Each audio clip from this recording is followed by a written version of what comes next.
What? Hello, everyone, and welcome back to the Collegiate Esports Commissioners Cup Last Chance Qualifier. I'm your host on the day, Paulie Hype, or you can just call me Paulie. But either way, we have so much exciting action for you this week. I cannot wait. This is going to be one of my favorite invitational qualifier tournaments that we've had. The reason why is because this one is open to any college or university, and we have an entire week full of jam-packed qualifier to see who will be the last four teams to qualify for the Collegiate Esports Commissioners Cup, taking place May 7th and 8th at Gateway Center Arena in Atlanta, Georgia. So this is going to be an exciting tournament, to say the least. Those final four qualifying spots in Valorant, Super Smash Bros. Ultimate, Rocket League, and Overwatch will be decided right here this week. And we have our coveted grand final LAN event going down at the Gateway Arena, like I said, May 7th and 8th, in just 3 short weeks. Tickets are on sale right now at CECC.GG. So make sure to shoot over there to go buy some tickets. Those are live right now. As we take a look, though, today we are going to start with some Rocket League. That'll start the Monday out, as we have round one is going to feature Cornell College versus James Madison, Maryland versus Florida, and King versus Boston College. So we have some exciting action on the card, and that will be commentated by Tugboat and Pyro J. FBI Tugboat and Pyro J. Love those two commentators. Obviously part of the Esports Ucaster family. But before we go over to them, let's take a quick moment. You know the deal. Paulie Hype's in the mix, so we got to have our moment of hype. Let's go, everybody. Collegiate Esports is here. Pump it up. Take the jacket off. Let's go over to Tugboat and Pyro J for some last chance qualifier action.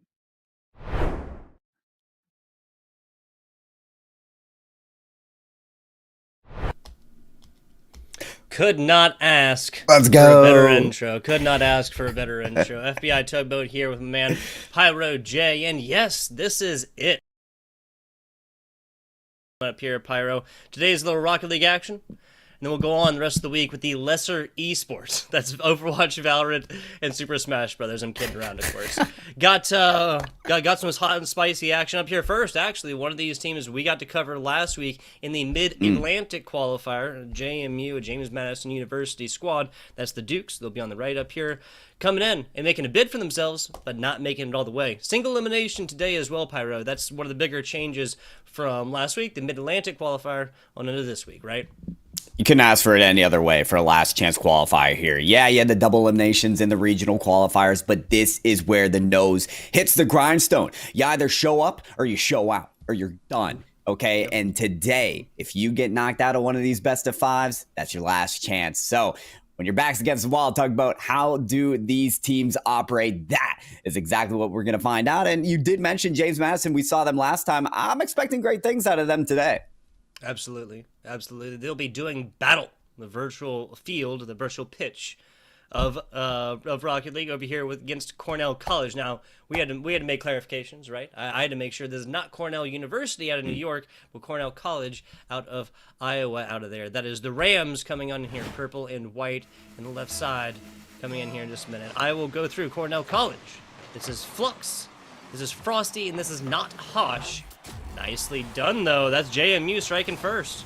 Don't even give me time to introduce the players. I was going to say, Loco's making my introduction very easy there for James Madison. Kicking off for the first goal right to tee it up. And, well, you've got Diora. 0 points on the scoreline, but I'm expecting more points out of him, surely, in this game. You get that just from being on the pitch sometimes. But this James Madison team, they actually do know how to operate as a unit, as a team. It is no wonder that first goal was assisted. It is no wonder a pass already hit through to the box. Watch out for those infield passes. Yeah, as you guys know, we'll try and keep up with the quickest, like the least amount of time it takes a team to make a score, as well as the fastest, the trajectory-wise of the ball, how fast that is. We'll try and keep track of that, but 4 seconds on our initial goal is going to make a great contender for the day. Once again, last chance qualifiers, single elimination, all of our regional events, Mid-Atlantic last week. We had all the other conferences and whatnot figure out their main contenders. Everybody's going to go forth, do battle May 7th and 8th in sunny sunny Atlanta, Georgia. Getting into the game, though. A minute into this one, obviously a strike first, back on onto the middle. Rever mostly losing this one. Frosty actually opting to take this way, his way. It almost gives one up by having this pass go back to a teammate to just try and kind of recuperate, count their chickens, see what's up. I'm not sure. I'm trying to, kind of gauge the pace of this game. It's a very different dynamic here in the best of 5 area to start things out. It was not like that in the regional qualifiers where a majority of the games were best of 3. You had to be hot off the press immediately. This dynamic of a best of 5, okay, you can kind of throw in a mistake here and there. As long as you're the better team, you might have a better shot at winning out. That's a very, very good point. At the end of the day, these best of 5s, the first game will always be guaranteed to have a little bit of breathing room for these teams. You look at a best of 3 format, you got to make it all the way into lower finals or upper finals to even have a chance at a best of 5. You lose one here, you're immediately on match point. The mental there, like you said, is so much different, Pyro. It's so much different. It is, but surely for James Madison, off of scoring that first goal, getting that tone setter, right, they want to instill that confidence. They want to ensure for Cornell College that they are the top dogs. However, that's going to be difficult with the ball right off of the post, threading upon the goal line, but just narrowly missing out.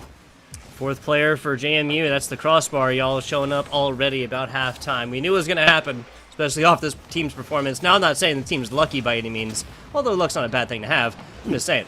They have JMU, a very powerhouse squad.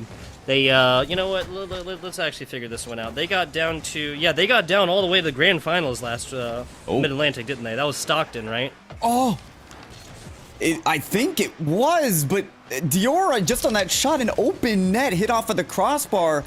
Tugboat, you mentioned how important that crossbar is as a 4th defender. It is coming out to be the very first and foremost defender in this game.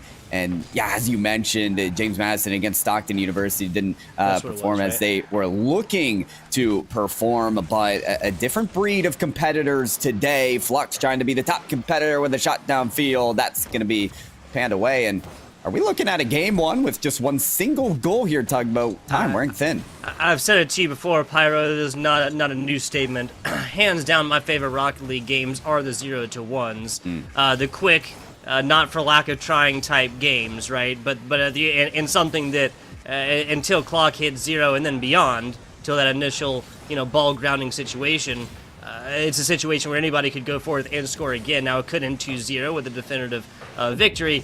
Could end at a 1-1 and go on to overtime. But that's not what we're going to see here. JMU not putting up their second. That was Rever off the back with Loco. 106 kilometers per hour as well. That's going to be about 63 miles an hour, I believe. Not 100% sure. 112. Minute and 12 seconds left in this one. Cornell still has an opportunity to come back at this one, and finding at least one would kind of be the name of the game when you're talking about pacing. Mental fortitude comes along with this game 1. Yes, it's a breathing room. Yes, it's a litmus test. Nobody wants to put up a goose egg in it regardless, though.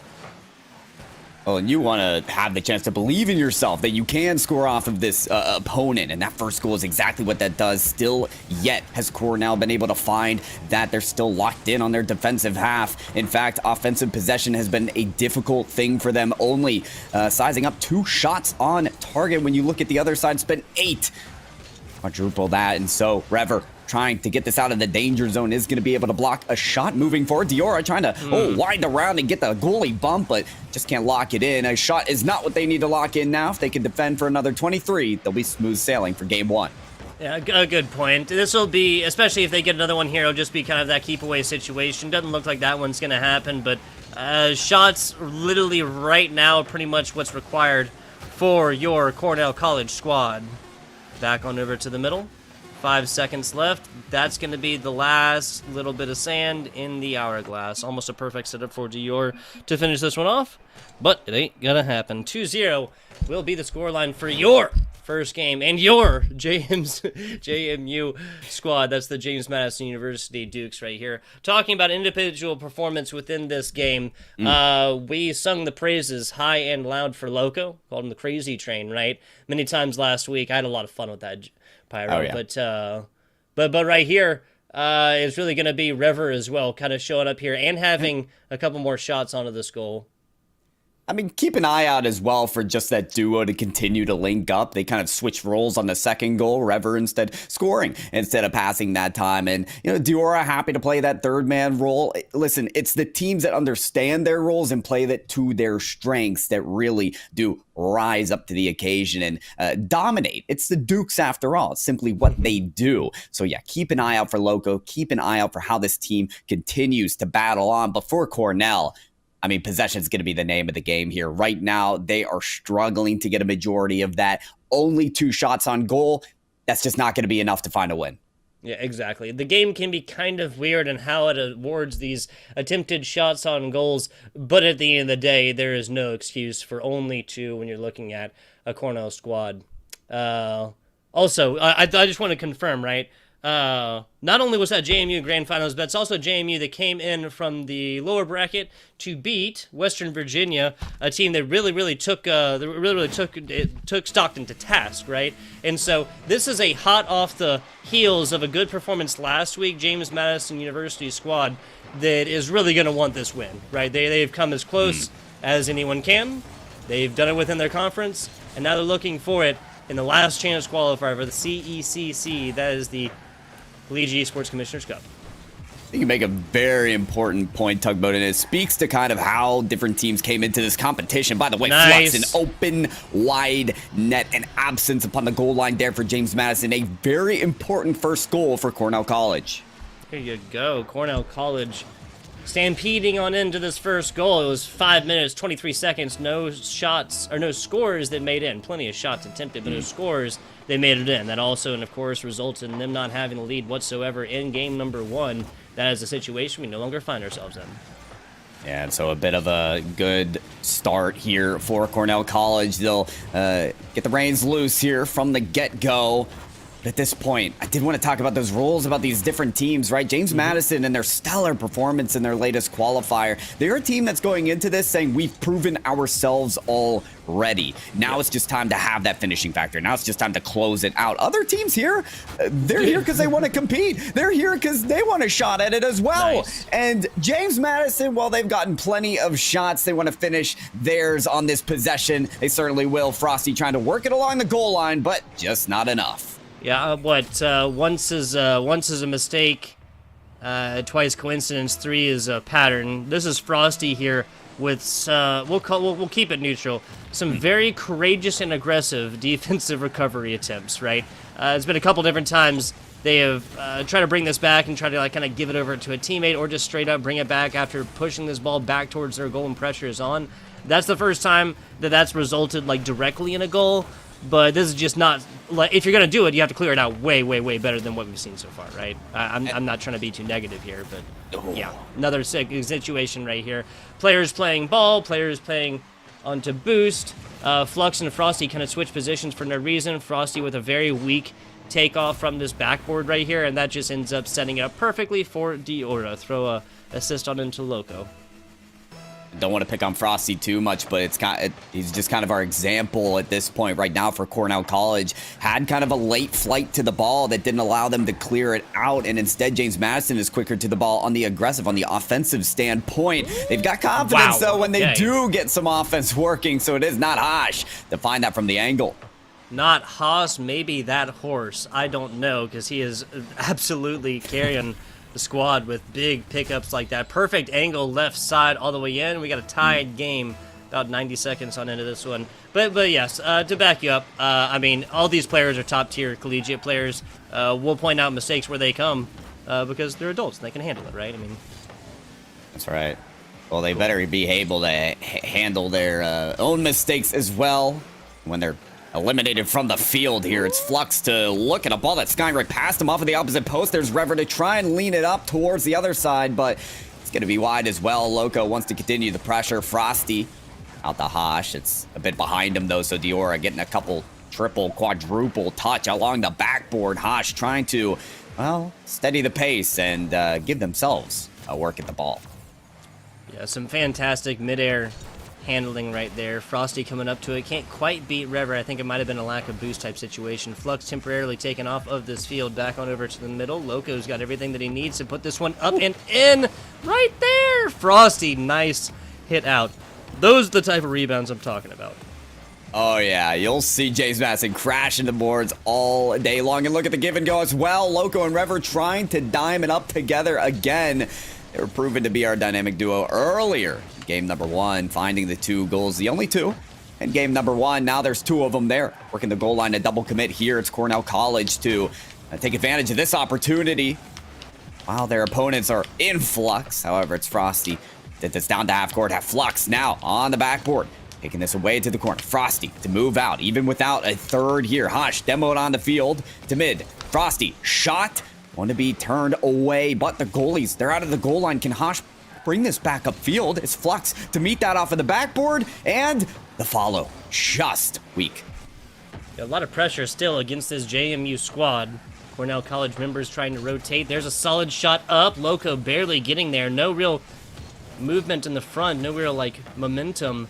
But it still gets up and over out into this one. Diora, pop play right side, trying to bring this one out. We have Flux's perspective as of right now. Nice coordination on the hit. That's going to be easily answered, though. There it is. There it is. Off of the post, off of the crossbar. Wow. No.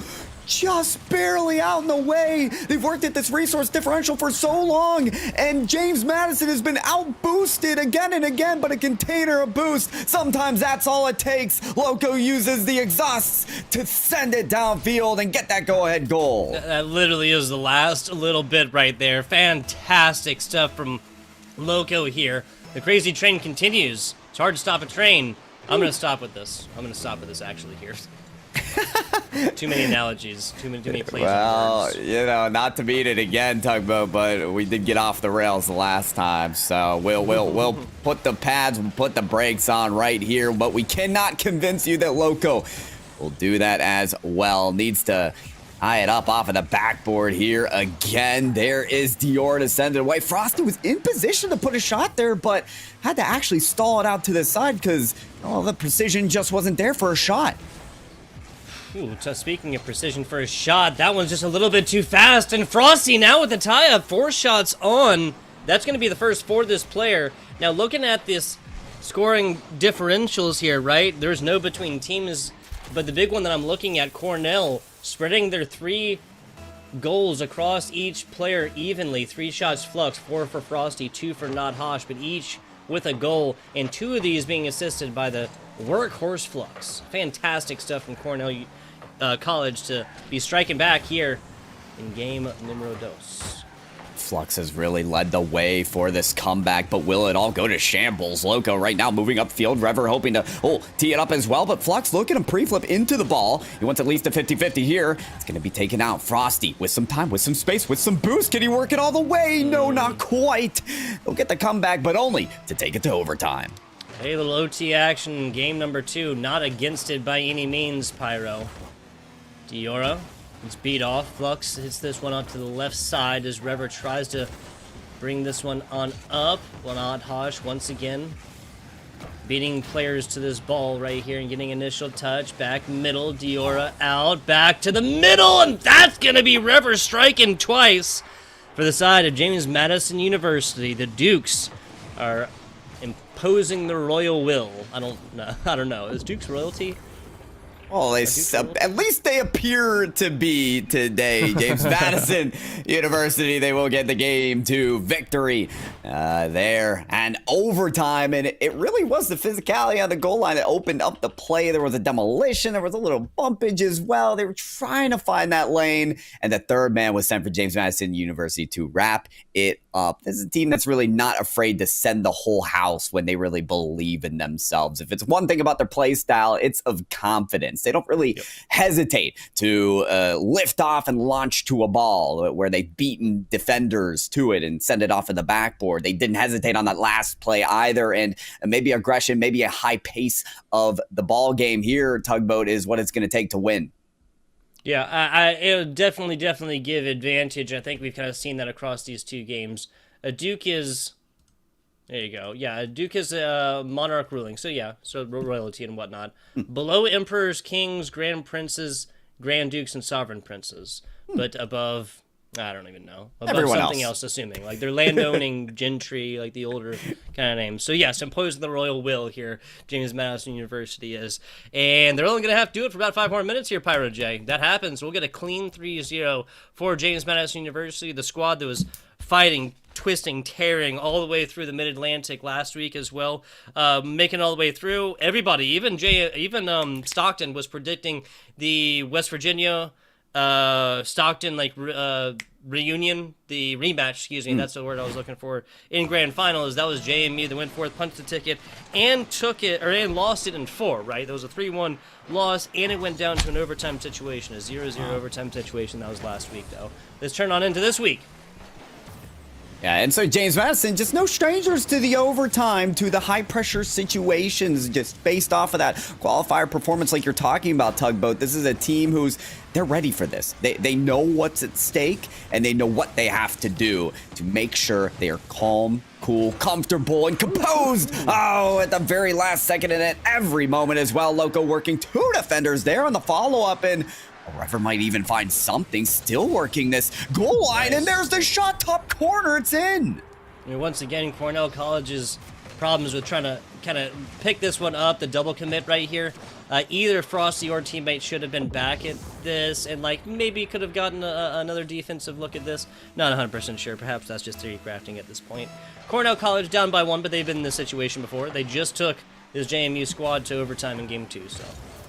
Well, and can the confidence continue here for James Madison? It almost does off of that barricade that Cornell College actually was able to cluster up. But they had an early lead in Game 1. James Madison, they ended up letting it up to go all the way to overtime. They clearly have the ability to dominate. The question is, will they instill that in Game 3? Will we really see a bookends of a series here where Game 3 it's very similar to game number 1.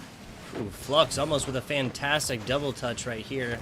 Back to the middle. That looks like it's going to be a decent clear out. Now Rever transitioning perfectly, a little up and down action, but the guillotine does not slice all the way through. Oh, but it sure was close, wasn't it? Look at Dior's at a second reset. It is. Maybe a third. No. But look at all the leverage, all the distance across the field. 2 resets got him. I mean, you're talking about no boost, but still so much distance. And now look at the power just from Flux's shot. You're talking about the player that had 1 goal and 2 assists. Flux doing so much and still trying to leverage everything they can here in Game 3.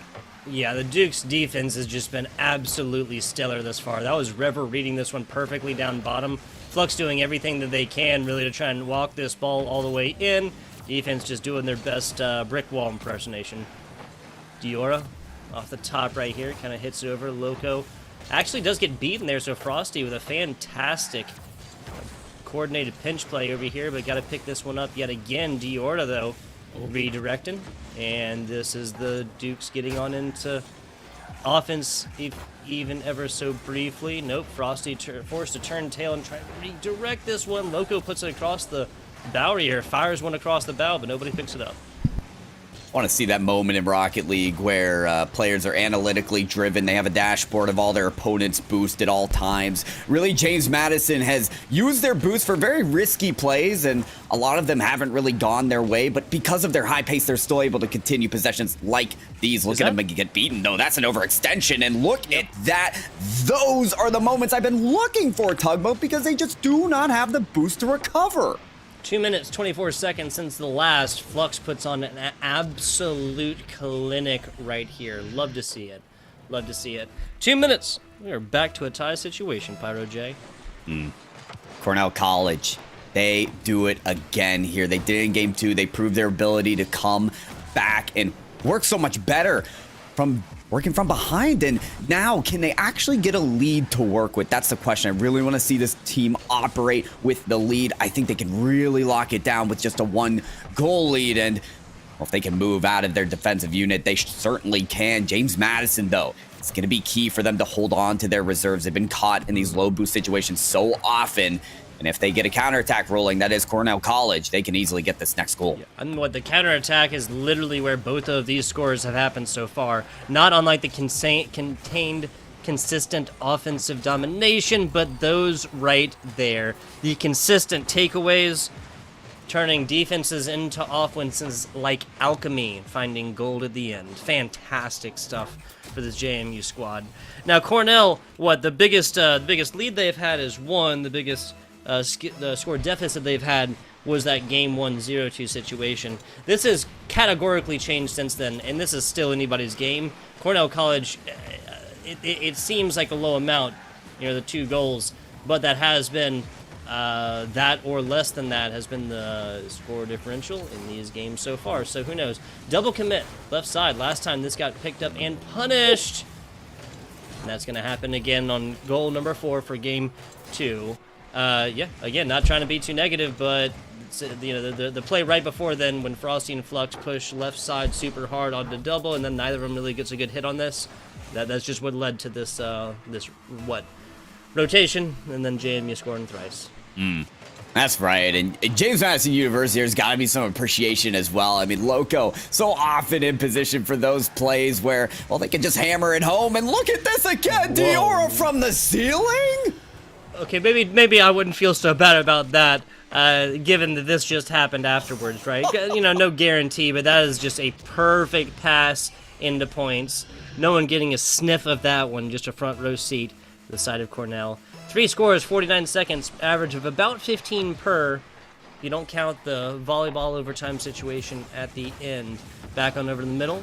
This is a Cornell College squad that has to pour it all into offense right now. You lose by 3, you lose by 10, who cares?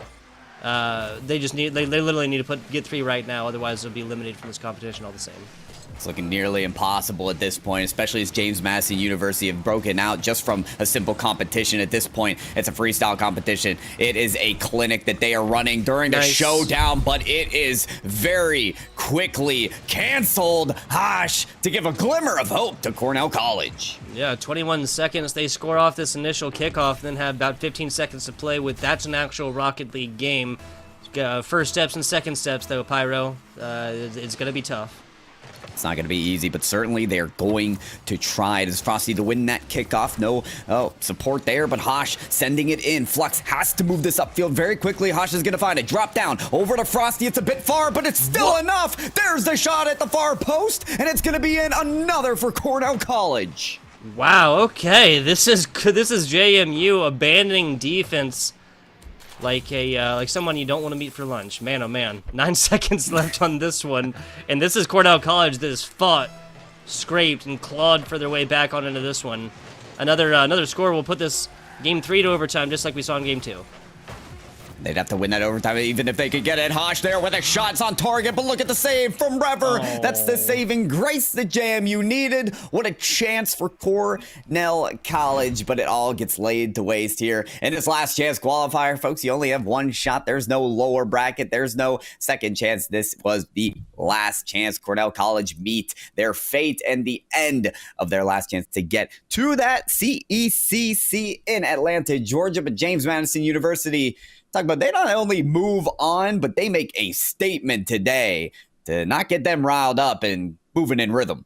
Yeah, 100% agree here, Pyro. 100% agree. This is might be kind of tough breaks, kind of bad feels for Cornell, but they can always feel good knowing that this was decently close. That 0-2 in game 1, it was just that. It was just a litmus test. Bringing this to a 4-3 scoreline in game 2 and overtime situation, like actually exiting the 0-0 with an even 3-3 scoreline to then take James Madison and make them work for it, really, Yes, it was only a score difference of 1 in game 2. It was only a score difference of 3 in game 3. You can guarantee this is a matchup that'll happen again, though, Pyro. I would love to see it as well, but we certainly have more matches to witness. Folks, for James Madison University now get the chance to play Ottawa in the next round. But I think we are going to end up to move to the quarterfinals next, if I'm not mistaken. Yes, we'll be doing that. Plenty of time allotted for these games, however, and as that time continues to allot today, we'll be giving you guys a little post-game interview action. That'll be coming at you here in just a minute. Give us a short little break. We'll be back with you guys very, very quickly.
And we are back, we are here, and we are live. Little last chance qualifier action coming at you.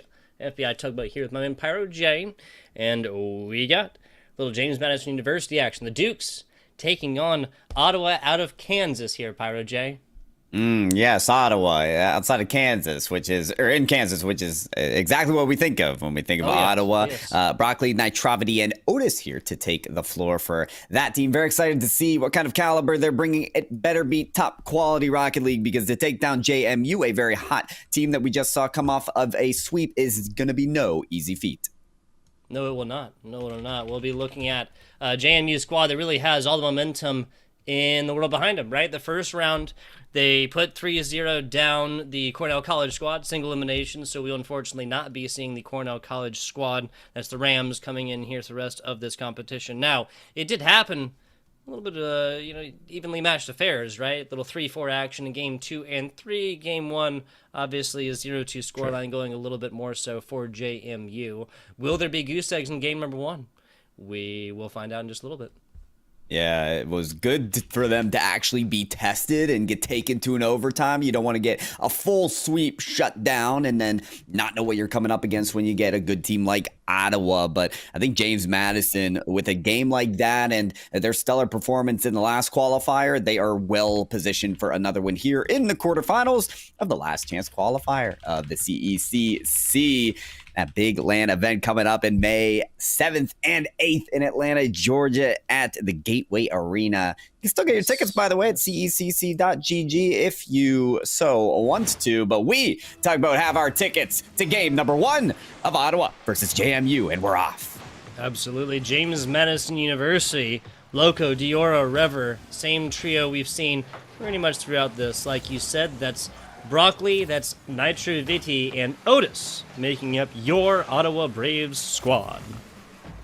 That's right. Can they do at least equal or better to what we saw out of JMU? JMU, very quick team. Watch out for Loco and Rever, those two that were just passing to each other. The shot, the final go from Diora is going to be a little high off of the crossbar, but they are quick at it. So is Nitrovity, looking for that double off the backboard. It is a pass to Broccoli, and it is the finisher. The first one in for Ottawa. There you go. Ottawa striking first here. The Braves coming in. Fantastic stuff. Loco just can't quite chase this one up top, and that's going to be the first here. There you go. The cowboy look out of Kansas. How thematical. We gave it a yeehaw right before this broadcast, and we're going to hear many more if we see more out of that from Ottawa. And that was beautiful from Nitrovity, taking to the skies and, just mastering all the levitation and elevation that this team has to offer. Got to keep an eye out for when they ascend to those great heights. Otis here getting skied, getting dunked. Rever trying to read this ball. It's going to go by the wayside. James Madison still working on this possession, as they had a lot of that in their last match. Yeah, a minute and 10 seconds or so into this one. That's only going to be brief so far, not for lack of trying. James Madison. The momentum we've spoken of, maybe at least somewhat dissipated here after they're now on defense, boostless, without a score, maidenless even. Oh. It's rough out here. A lot of maidenless fellows here with the Elden Ring shenanigans. But, Ottawa not goalless, as they're still working at it and looking for a second one. Loco gonna combat that effort, though. Send this downfield and look for maybe an immediate shot. It's a pass down near the goal line, and had it been on target, it might have went in. Yeah, so Diora is in a different area code once this offensive pressure is going down, like he's trying to come up with an alibi. 2 minutes into this one, and a solid offensive effort just kind of nixed out by the fact that nobody is there on the receiving side. Does appear to be a little bit frantic here in the first 2 minutes of game number 1, and teams have the ability to do that. It is a long best of 5 out of the crossbar, maybe a follow. Otis happy to clear that away as the shot is missed, and this is what I'm talking about the frantic bit of chaos like pacing here that we've seen. A lot of missed opportunities, some balls that have just kind of threaded past the goal line, but no one there to follow up and score unless it's Broccoli. Look at him. Ground the air dribble, almost finishing it off. Pass down to Otis, and Rever stretches for the save. Stretches for the save indeed. It looks like he was taking his car apart in midair to get to that one. A fantastic block, and we're not going to see any more scores on board as we pass halftime. Now, the last half of this game. Who knows? I would not be surprised if we see a little bit more. Like I said, I do love 0-1 score lines, though, so. 2 minutes left in this one, Pyro J. A lot of offensive pressure here against James Madison. Indeed, something maybe they're not as used to in the last match, but they're persevering rather well, still fending away these hot shots that are sent back to the goal. It's Rever to clear that away and then get some possession here, but gives it up. Loco there, back sending it out from Rever, not able to come off of the side wall far enough, but he's here for this shot. Rever down middle, 2 defenders send it away, and James Madison still without a point on the board. Yeah, unfortunately, not for lack of trying, though, Pyro. We've said it before, state it again now here in game number 1 for James Madison University on Ottawa. Back on out to the middle, double tap attempt coming in. No, that's down bottom. Oh, what a perfect play, Pyro. Let's watch this one again. This one goes up. See Diora kind of coming over to it. And I think that these players were just waiting for this pop play up top, and instead it's just Diora down bottom with the lowest, slowest, and most boring goal of all time. But that doesn't matter, right? Take it however you can, especially with 75 seconds left. Point's a point, and Whoa, Otis okay. will Never mind. subscribe to that as well. This one a bit faster than the one we saw before, Tugboat. That's going to be Otis down bottom, easy peasy. 114 kilometers per hour. That'll actually be our fastest. And yes, that's going to be Ottawa taking the points like they're looking at an underdog. They're still looking to hold on to that lead. Not long here with a minute to go. But, remember how they gave up that first goal to James Madison. They had the backboard defense presence, but it was a mistake on the backboard. Nitravity actually sent it back down to the ground right where the shot taker was. So the ability to have that foresight, the vigilance of the field, to notice the positioning of their opponents, and, get solid clears as well. It's going to be important as well to fend off a shot there from Rever. The give and go, not enough for James Madison to get the equalizer. Oh, this is going to be looking at a lot. Oh, my goodness. Nitro coming off right here. Popping off, I should say. Puts this up and over. Loco does nothing but centers this one up. Another really, really boring shot right here, like we're watching a C-list movie. Oh, I'm on fire today. It's a goal. It's a goal. It's a goal. In Ottawa, they've got 3 of them. Gotta think about James Madison. I mean, they were 2-0. They won game 1 with a 2-score differential, but now they're on the other end of it. For game number 1, they're not the ones with the tone setter. Still time for them to fend this back and maybe get some chances. James Madison, though, caught on their back line. It's Diora not able to catch up to that ball quickly enough. Loco somehow reading the shot. Rever sends away. 10 on the clock, down to single digits. Broccoli moving this upfield as quickly as he possibly can. Rever there with the shot, trying to put it inside. Nitravity has it closed down, shut down. He's even shut off the gas pedal because he knows the win, it's secured. Yes, it is. Score difference of 2 equals out. No volleyball situation. We're gonna be looking at. I mean, this could literally go either way, though, right? The situation we found ourselves in last, right? The first game 1 that was between Cornell and JMU. This was JMU, quadrupling up with the shot attempts, right? Like that again, just that was like an 8-2 shot attempt score line or differential there in game 1, right, Pyro? That's right. Yeah. So this game we come forth in 11-6. This still tells me that James Madison, especially because they were able to get a goal on in here, that was Rever, the assist coming in from Diora. That just tells me this is a much more even-handed game. Like I frequently feel, I mean, we saw this last week too for the Mid-Atlantic, right? Game 1 frequently going to be more one-sided, but game 2 and after that comes down and gets really close. If that theme continues here, I got nobody for game 2, and game 3 is so far away. I got nothing prediction-wise for that one. I'm not gonna take the risk and predict either. We'll let the players do that on the field, but I couldn't agree more that this match still is kind of topsy-turvy. Could go either way. James Madison, they have almost the same amount of offensive production in terms of shots, in terms of almost goals, but they just didn't expect the explosiveness that really came out of Ottawa in game number 1. I do expect James Madison to be able to provide what we're looking for, and maybe in the saves department as well. Somehow Rever comes up with that one, but Loco needs to hold this on the goal line. Diora, a heroic save to keep it equalized. Like 98%, something like that. That's about as close as a ball can get without actually going in. A fantastic job by this defensive squad. James Madison literally just keeping the ball alive, right? Playing until the whistle, as they say in traditional sports. Going until this is actually stopped and ball is counted as actually having scored. And just like that, we see our... oh, so close! Oh. Nitro too high! Broccoli trying to take roots right there, but it's now Nitro floating! Otis up and over... Okay, I thought we were being trolled there for a second. That's an error of comedies. Right? Or a comedy of errors. I said it backwards. Excuse me. Still watching the play, though. Yeah, I imagine Otis came back from the future and knew that contact on the ball was unnecessary. Their team would still get the point. Otis seemingly spamming faking in the quick chats there because it simply wasn't necessary. But Ottawa scoring, it appears to be a necessity in this series. They've done certainly a lot of it. Almost give up that one, though, as Diora, Loco, both pummeling onto this ball, throwing jabs left and right. Still unable to get past until Rever finds it right in the box and catches Ottawa empty-handed. Yeah, there's a pop play. Once again, kind of weaker defensive clears. Nitro. Oh, so Nitro actually also looked at it like kind of a weird jump-off position. Platform not quite there. Had to postpone the takeoff for another day. And that was just a really, really awkward stance kind of coming off of this wall, and he gets like very, very little trajectory. Broccoli bringing this one out. It's broccoli, not broccoli. I just realized that.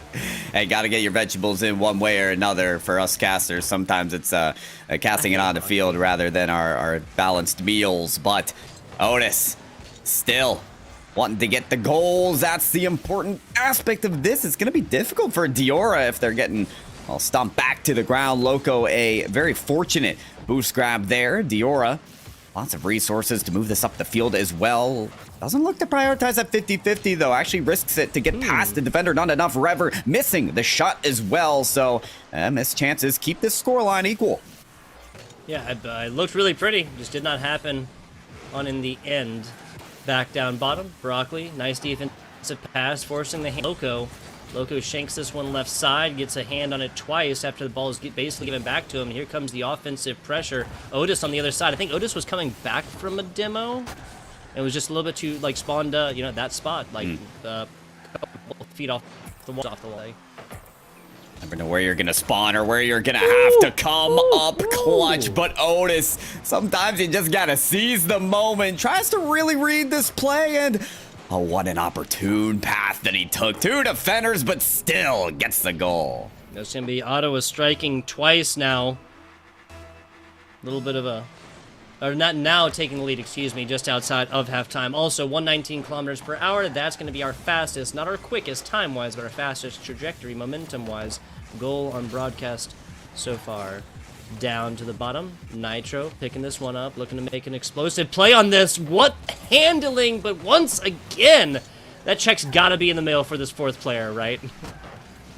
You'd almost seemingly think so, but one thing I'm not surprised about is Ottawa still just kind of flexing the handles. If that was our first play of the game, then I'd be very surprised. But they've actually been exhibiting their mechanical prowess all series long. Flip resets, double taps, and these quick launches to the ball that just launched the ball down the field. It's all so impressive. Ottawa, you can tell this is a team that came to play despite this being their first match in this competition today.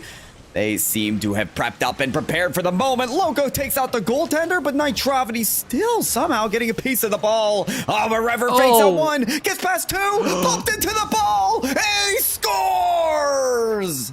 Wow, Rever out here pulling strings like a puppeteer. Watch that. Fakes out the first. Sorry about ya. Don't care about the feelings. Nitro coming around trying to get a handle on this one. And that was the offender there, James Madison University's offender, who just put themselves in the perfect position at that perfect time. 90-second drill coming out, a beat feet situation. Loco almost getting there, but Nitro playing defender because ball's trajectory was not true. perfect defense. Perfect defense is exactly what was necessary. Ottawa, they do need to continue that defense, but it feels like they're playing too much of it. They will get a counterattack here, but it has been JMU to really leverage these long possessions again and again to be able to come back. And while if they extend this possession, a next possession, maybe even longer, they could find that goal to be able to tie up the series at 1-1, but this is a loose ball picked up by Rever. Demolition onto his teammate, so Otis has a lane, free ball to send back downfield to Spawn there. Are they quick enough to the save? They are. Maybe expect that to be on target. Otis there, flexing their car to get a shot towards the net. It's a pass now into the mid. Diora needs to be there quick, trying to send a loco, but broken the play back up again. Otis is flipped off to every single player. Looks like we're playing pinball out here and only 30 seconds left. Yeah, till a tie situation, 30 seconds away from that one going down to the formal overtime sitch. Back on, right side, Diora gets beat by Broccoli to it. Now offending positions, Rever barely getting up, and that's going to be enough. The tip play coming through, and just like that, Diora, rest of JMU, assume the offensive for a few seconds. Rever clearing this one on the middle side. Nitro trying to get the flip onto this one, kind of bottom car and down skis, but that's going to be up, but not in. Pop play out. Loco still keeping this ball alive outside. Not going to happen. Ground ball, overtime situation achieved. Rever, you cannot get more clutch than that. JMU, stay alive, but for how much longer? Broccoli tries to find the immediate shot to kick off. There's the goalie bump off of the play, and somehow Rever comes up again, but it's all for naught. Broccoli able to rebirth an attempt at the net and score in overtime. Fantastic stuff. Broccoli, just an easy pickup after Otis and teammate Nitro doing everything to just transfix this defense. James Madison University putting up a fantastic opportunity and a fantastic performance here in game number 2, but it's all going to be for naught. Ottawa striking through all the way here, 3-2 in game number 2 after game 1 was 3-1, which again, of course, means James Madison getting a little bit better over time. Is this going to be a 3-0, Pyro J? Look into the future and tell me what you see. All right, let me get out my crystal ball and you know what? There's a crack in it, actually. Ask again later. Sorry, Tugboat. Yeah, right? Ask me in about 5 minutes of game time worth. I'll get you your answer for sure. 5 minutes. But listen, you got to still check the signals and see maybe what we can forecast. Like a meteorologist, I'm going to be looking at the statistics of shot taking. That tells me possession. That tells me how many chances a team has to score. And when I say 8 shots, do you think that's coming from a team or a single player? Because it was Otis to muster up 8 on the side of Ottawa, just single-handedly. With that type of dominance, throwing, and just bombarding shots at net, how do they not win? Yeah, seriously, you rattle enough of these against the backboard, they're going to go in eventually. Correct me if I'm wrong, that was James Madison with only 7 shots between the team. Talking about players and teams, 7 shots for the James Madison squad, and a single Ottawa player putting up 8. And let's just put it like this, his teammates had some too. So, getting on into game number 3 here, on match point, and James Madison University knows it. Let's see if James Madison can work up at least equal possession, because that's going to be the name of the game. We've seen how James Madison can pop off. They can be explosive on offense. They're just not getting as many opportunities as their opponents are. So if they can sort of equalize on that footing and maybe maintain some of their possessions a little bit longer, well, they almost didn't even need to there. Diora with a crazy shot on the breakaway. Amazing how they've been able to find each other moving upfield so quickly. They do have some very concrete offensive possessions here, but it's all going to break away. That clear almost goes in. Not playing it off the side. Loco able to get it down bottom. That was Rever on the first touch, though. Rever up and over Nitro. Otis has to flip just to stop this one and gets a stop about cross middle pitch. Rever actually blocked this one away themselves, kind of. That looked like a situation. If you just got out of dodge, that would have been A-okay.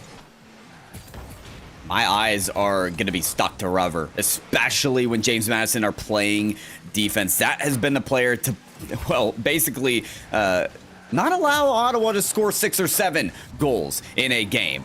Major savior factor. There they are again, just cutting off the passing lanes. So important to break down the opportunities. And actually, Loco was the goal scorer there, but he was bumped off the play. It's like Ottawa got a little bit of physicality in themselves as well, stealing boost additionally. And resource control certainly not in favor right now for JMU. Jeez, a Rees. Yeah, with the passes and violence going on, I thought we were watching hockey for a second. Some crazy stuff. I'm honestly unsure of how James Madison did not get scored on earlier. That keeps it up. Ottawa comes off the back of like a 45-second offense.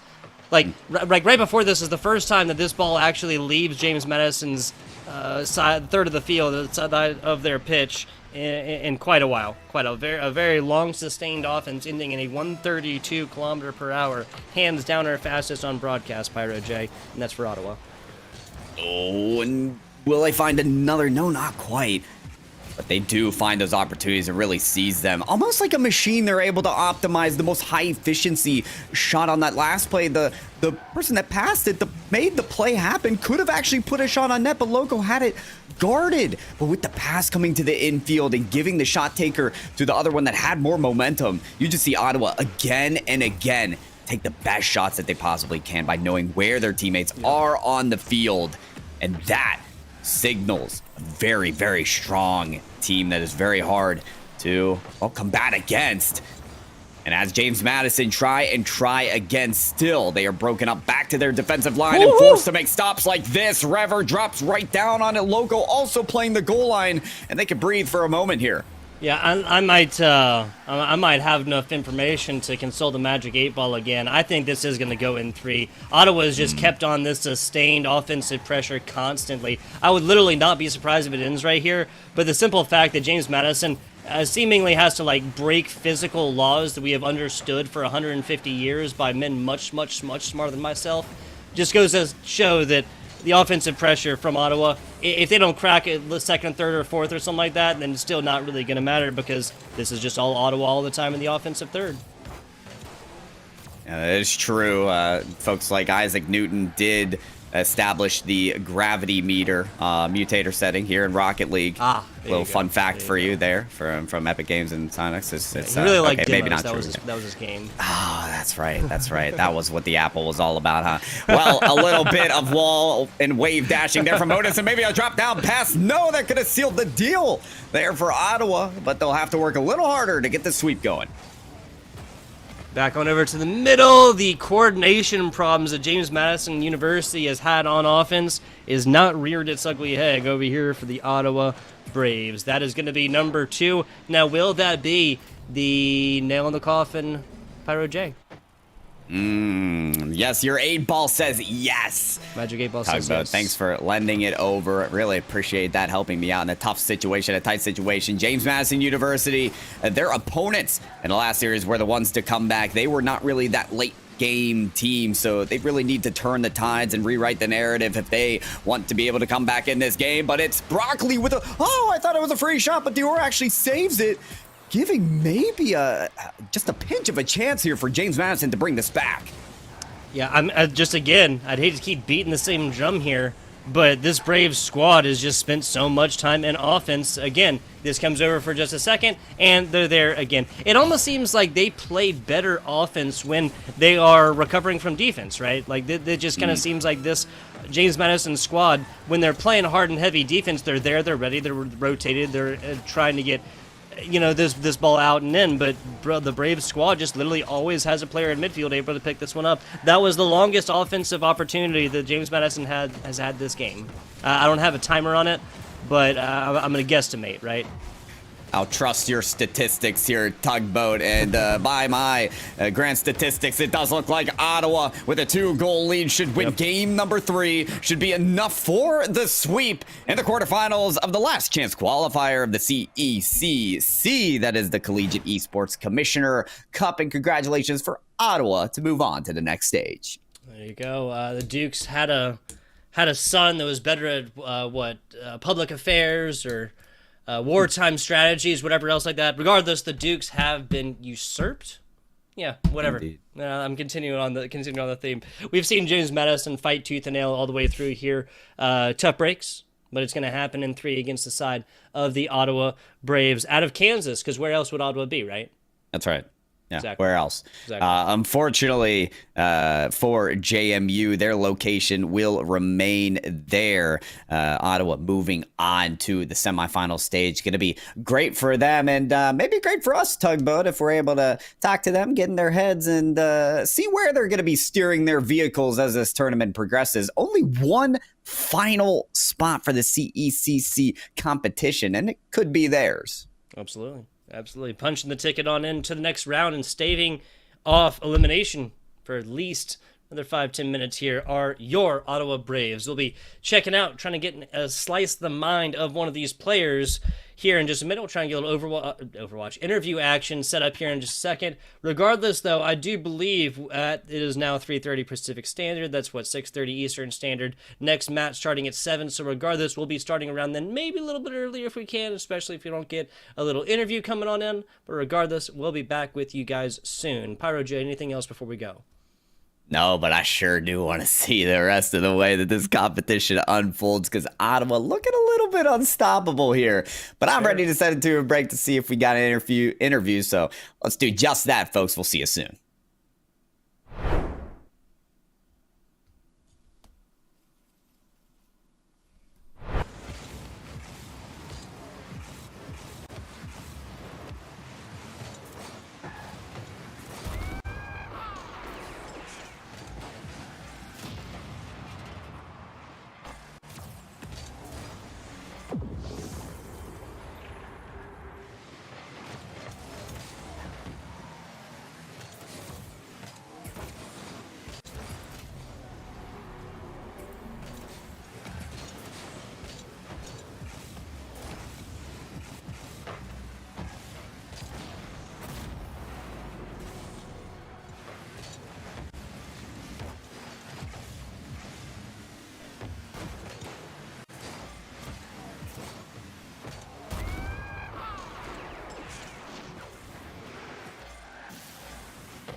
And we are back, we are here, and we are live. Pyro J, FBI Tugboat coming at you. Little collegiate Rocket League action. Now, we got a little intrastate rivalry, right? Oh. Interstate is other states, North Carolina, South Carolina. Intrastate is within that respective state.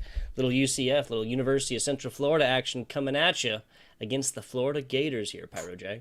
The Knights versus the Gators. There's only there's only room for one here in this competition for the last chance qualifier of the CECC, going to be held in Atlanta, Georgia here in early May. And, well, here we are with a chance for these two teams to move on to the next stage. It's going to be a tough one. We've seen these teams collide in other collegiate events as well and perform very successfully. We're going to have a player out here that just recently got signed to the Pittsburgh Knights. That is Jay Russ. So we'll be looking at some top-level talent in this competition. I can't predict a winner here, Tugboat, but I can predict a really, really good match. Exactly. Florida known obviously for their Gators, but also for their fireworks. We will see that go forth here. And I mean, you take this, really look at it. This is last time this team saw each other, different collegiate conference. That was a 3-2 battle as well. So again, I'm fraught to make predictions, but what I'll say is I don't think it's going to be a 3-0. That's as far as I'm willing to go here. That's as far as I'm willing to push that line, Pyro. Not going to be a 3-0 either way. 3-1 or 3-2 as far as victors, again, I am backing away slowly and putting my hands in the air. I don't want to touch it with a 9-foot pole like the Grinch. Fair enough. We've seen Sweep City so far today, so it's a fair prediction there from your Tugboat. This is, when you look at the bracket as well, still a long road to go for these teams, right? Yeah, I put it long road to go, but we have literally only seen sweeps. King University, Boston College came in first round of this. That did go down to 3-1. That one was not on broadcast, though. We watched Cornell, James Madison do battle earlier.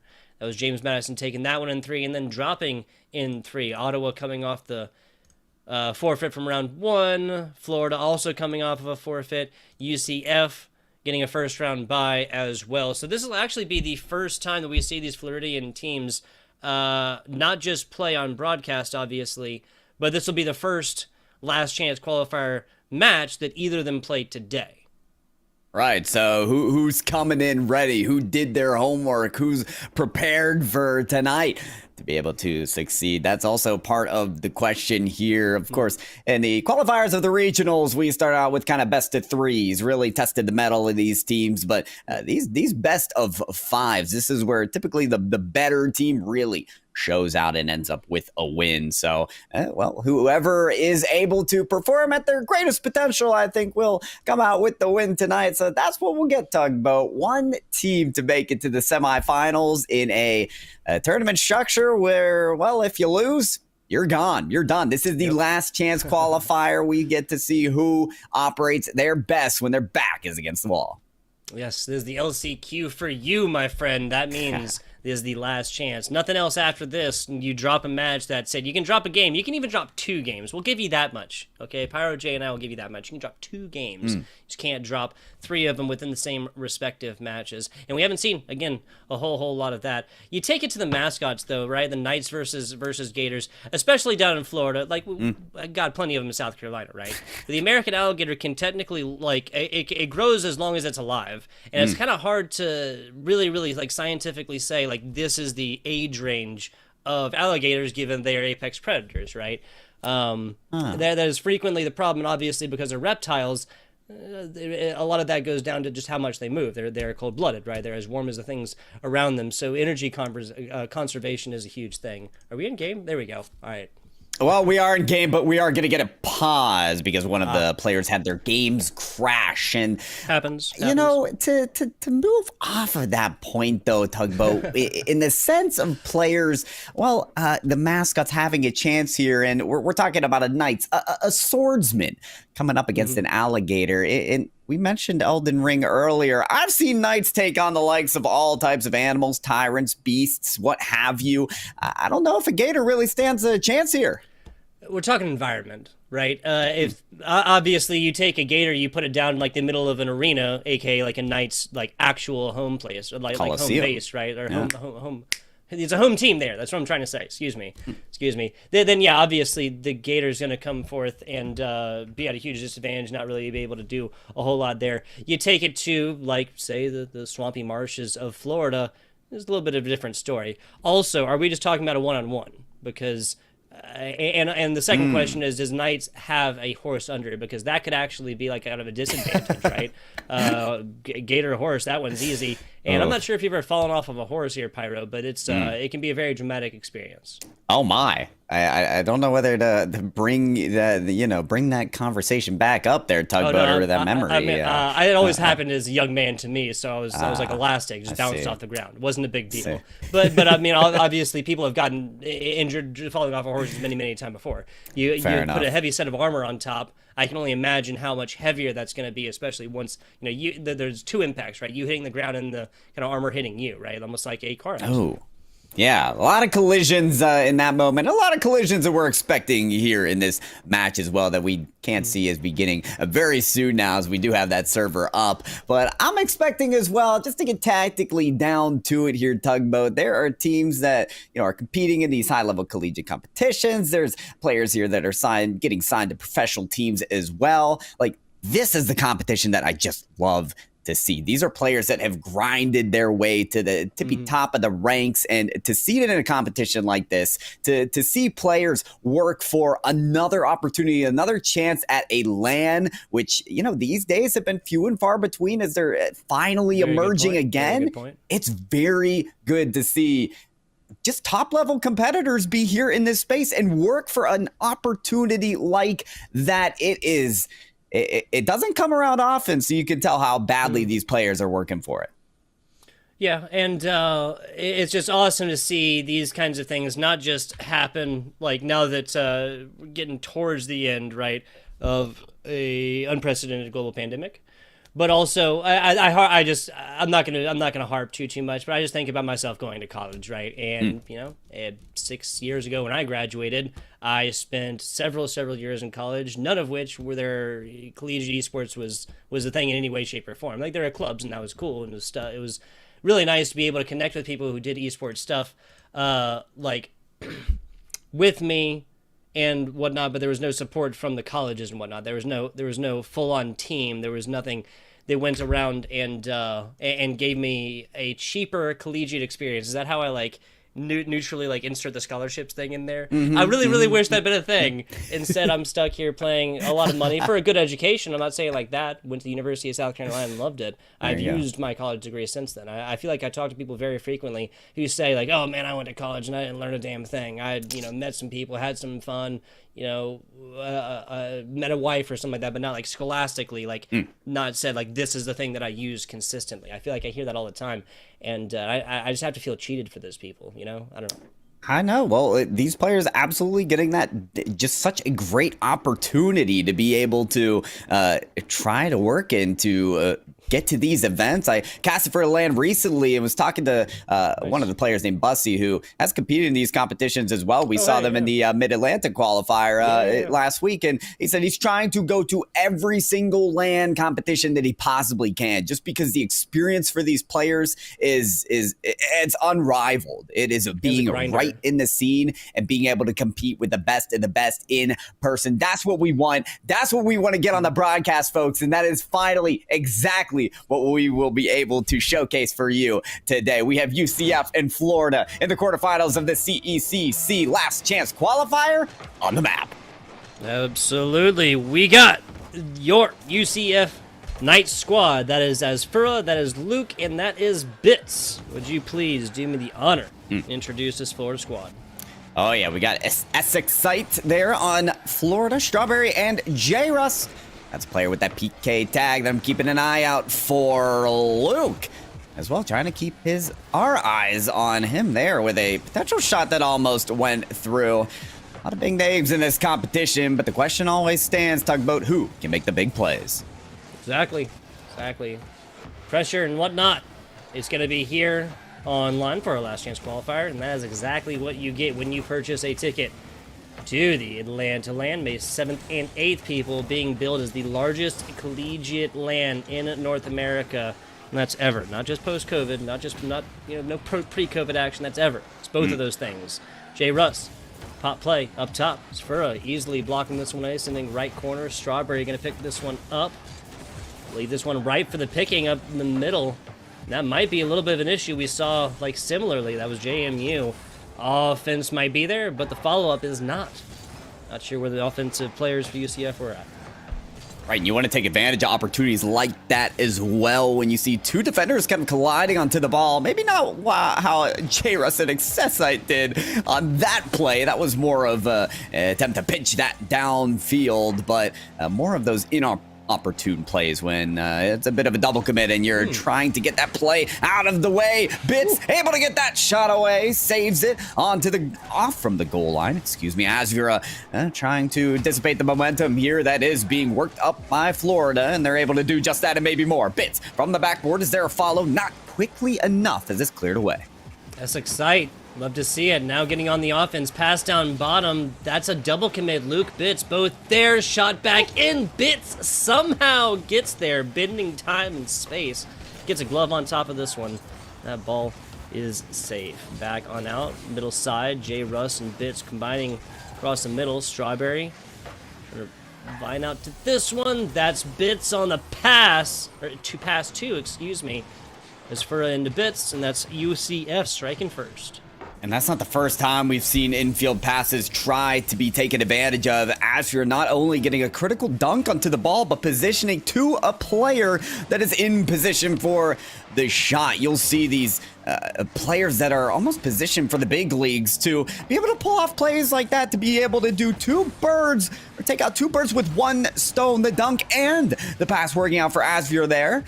And so big plays happening here from the get-go. UCF trying to do it all on that play as well, but they're leaving Bitts there to collect all the pieces on that play. And it's another shot that's going to go to the middle. Luke getting clear, finding Astra at the top of the wall. That's going to be stifled, suffocated, and back to the midline. We have Bitts back here. Once again, this is the Florida squad that's kind of, like you said, been stifled a bit.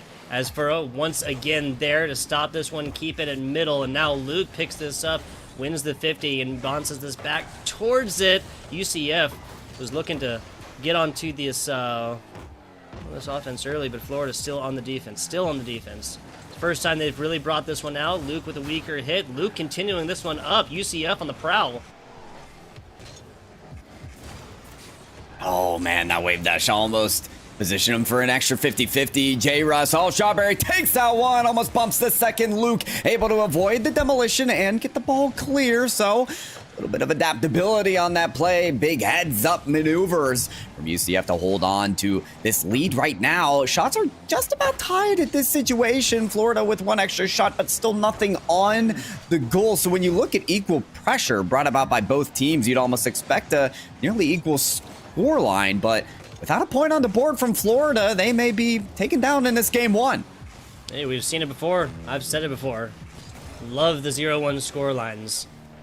This has been some solid offensive shot attempts now. 4 for the side UCF, 5 from Florida, but 4 of them coming out from J. Russ, the player that we were keeping eyes on. J. Russ almost walks the dog all the way in.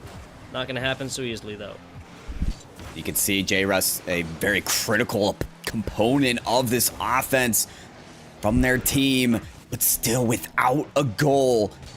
I think of teams like Envy, where Mist is that big offensive player and just trying to champion those efforts. Can they champion something here within the final seconds of game number one? It is Strawberry. It's going to be next on this ball to fire to J. Russ. J. Russ with the shot off of the post. XSI trying to keep it in play, though, and Strawberry does get a piece of it, sending it out to J. Russ. He's going to collide with Luke, a good 50-50 that keeps it in play. Strawberry still there, sends it high. Bitts takes the advantage and tries to put it into the no man's land, but XSI does get a piece of it. J. Russ there, looking mid, messes up with the flip reset, and it hits to the ground. Can't find their way to the back of the net there from Florida, so UCF takes the game one victory.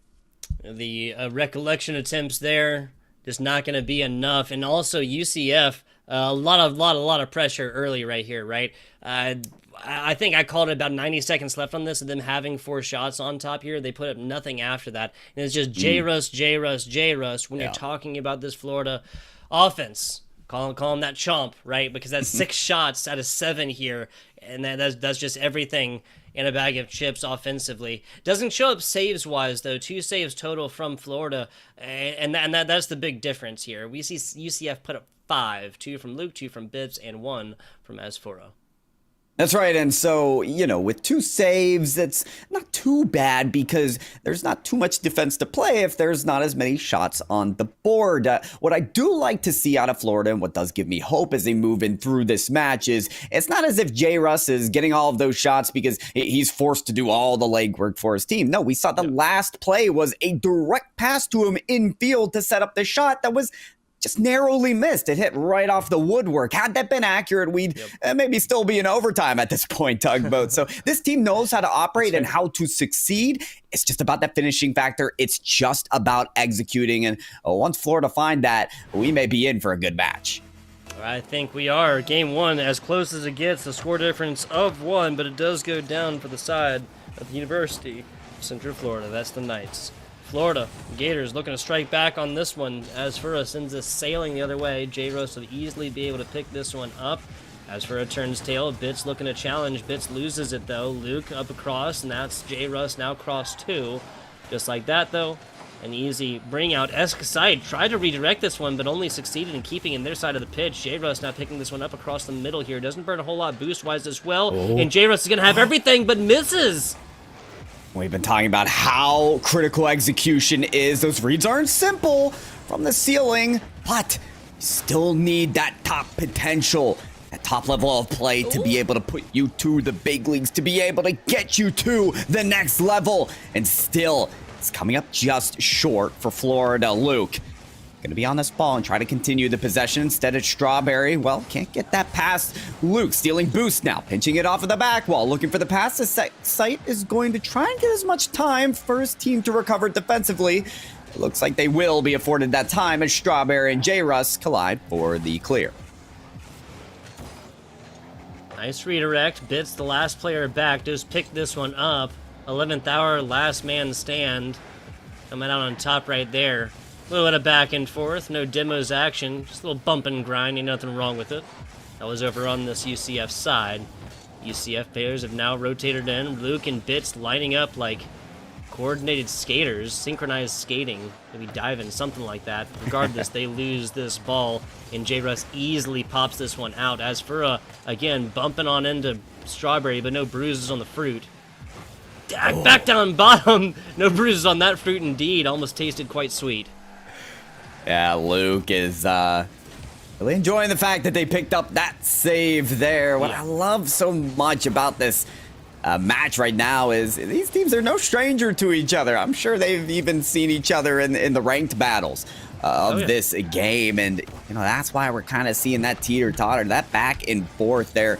And really cementing themselves in that comfort, trying to pose up plays just like that. Bitz gets some space for the flip reset, but it doesn't get past anyone that he was truly looking for. Bitz actually kicking that up to Asfura. He's very quick up to the ball and can't get that car on the ceiling to maybe bring himself down for the shot as well. We're just past that half-point line at this game number 2. And, well, are we going to get that win from Florida to bring this to past game 3 setting? Maybe, as there's a pass right off the backboard. No follow, though, with the open look.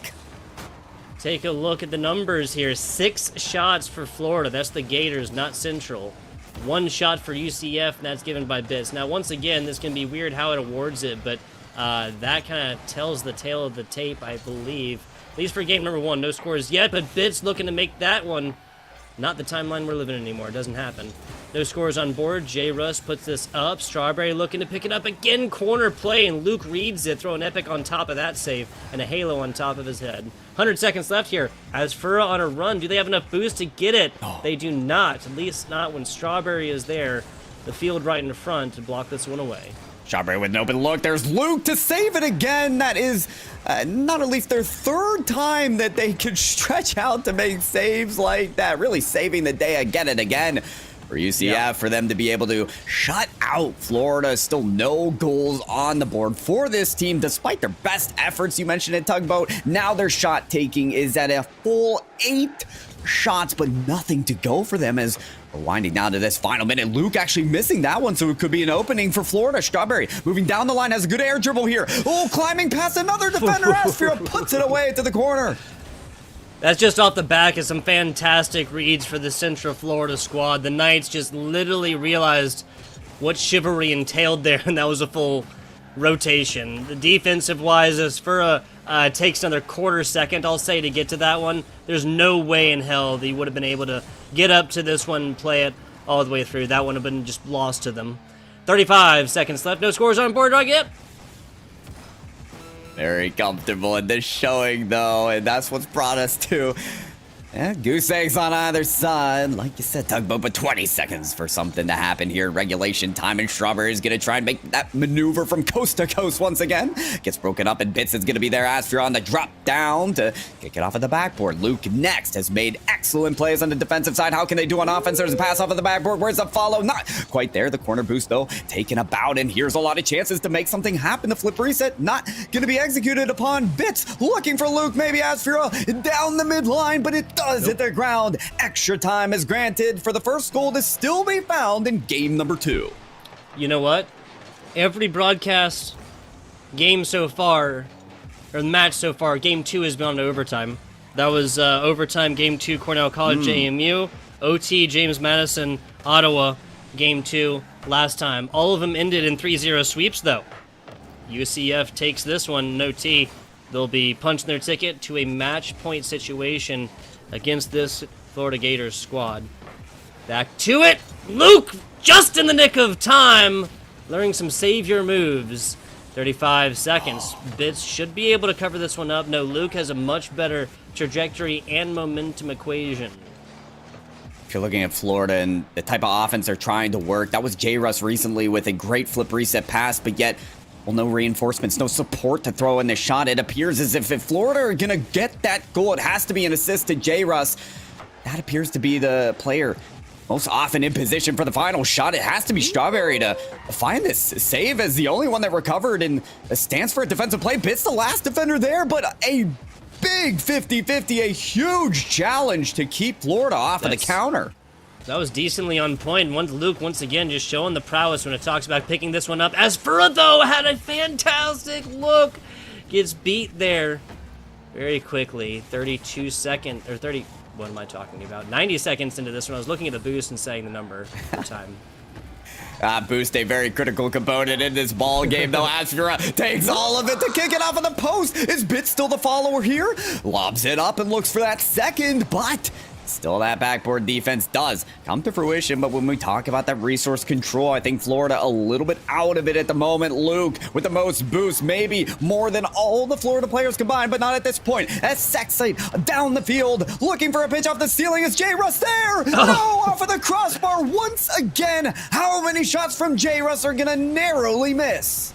I have no idea. What I do know is he's wishing he could take this out, not just virtually, like in real life, just take this wood out and toss it in the garbage. That has blocked away more shots single-handedly than I think any one player. That's almost on point. No, it's not. As Sexite picks this up, reads it perfectly. Now after our pass 2, quickly, what's your longest overtime? Mine's 13.5 minutes. Oh, not that long, but I'm ready to beat it, and these players look like they're in position to as well. Only one single goal at this point between them throughout the series. Not in this game, but this could be the one they need. Strawberry back off the backboard of Sexite with a shot that goes wide. Strawberry looking for another follow, maybe just stealing boost. J. Russ passed the ball, and can they still get this possession in order? No, it's given up. Asfira downfield, no boost on it, trying to read the dunk, trying to pick up some boost. We'll be able to do that, and Luke now with the follow, but J. Russ back down to the less dangerous position. Fantastic block redirect off the back spoiler right here. That gives the perfect angle that he needed without actually stopping this one. That's almost not one but 2 own goals. My goodness. A little bit of clinch play on that. Bits back down to the middle. Not going to be able to rack it on the gut shot here. Blocked away by 1. Second would have been there as well. Clinical defenses, man. Clinical defenses from these two squads coming out on an almost 9-minute game now. There's the first demo. Luke says no go. That has a little bit more like mustard on it. That might have actually gone in, but not going to happen so far. Perfect rotations coming in offensively, defensively, both teams. Oh, wow. You can tell that Strawberry and the Florida squad do not want to give Luke that space. We know what Luke can do the ball defensively. If they have enough prowess there to transition it to the offensive side, surely there would be some execution in that manner for this first goal that they certainly need in game number 2. And it has been a story of the defense so far, but will it crash? Will it finally burn on the side of UCF? They're trying to get this away. The pass down to Luke. Luke with, maybe enough boost here. The flip reset executed upon, and a pinch there against his opponent just will be saved. Wow, as for getting up to it, Strawberry meeting them there, and this is going to be Florida now. Gators looking to get aggressive. No natural opponents, but doesn't matter. UCF can't quite. As for there again, and as for is just a little bit too high. Luke down bottom. All members of UCF besides Luke are super far away. That looked like an impossible angle there inside. It's Bits yet again, as we are 20 seconds away from another full Rocket League game. Maybe won't matter here, but nope, it's J-Russ yet again, and we get sent back to the true neutral situation.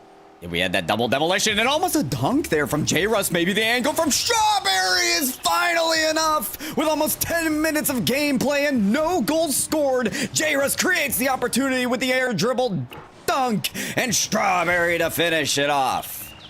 And it's going to be the continuation here. It may not be the team that won first, it strikes twice, but the team on the right, JMU, Ottawa, and Florida, winning all of those overtimes in game 2. Kind of weird how some of these themes be arising, right? I don't know. Game 3 and a game 4 now guaranteed after we see the best of 5 basically boil down to a best of 3 situation, Pyro J.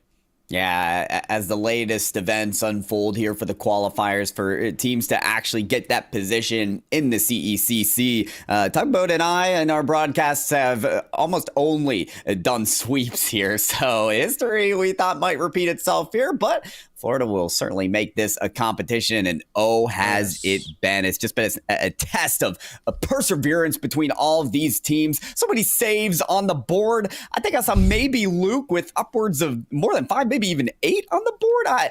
This is ridiculous. They basically played 2 Rocket League games, though, right?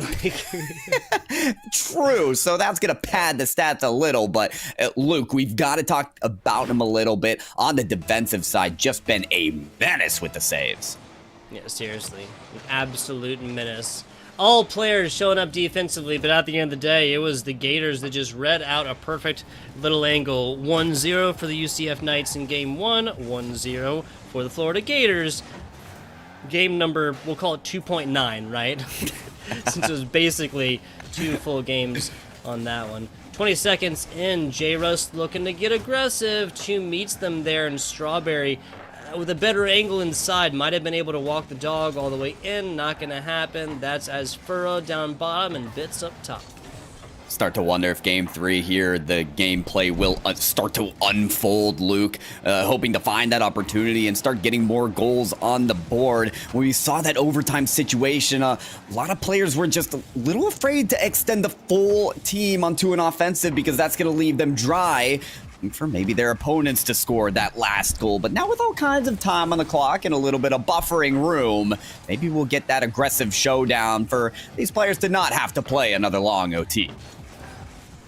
That's exactly what we're staring on the barrel of right now, Pyro J. Another long game, another long OT. Back to it. J-Russ gets a good angle up top. That was down bottom. We would have seen the first own goal situation, which would have been the 1 of 3, which is just unlikely.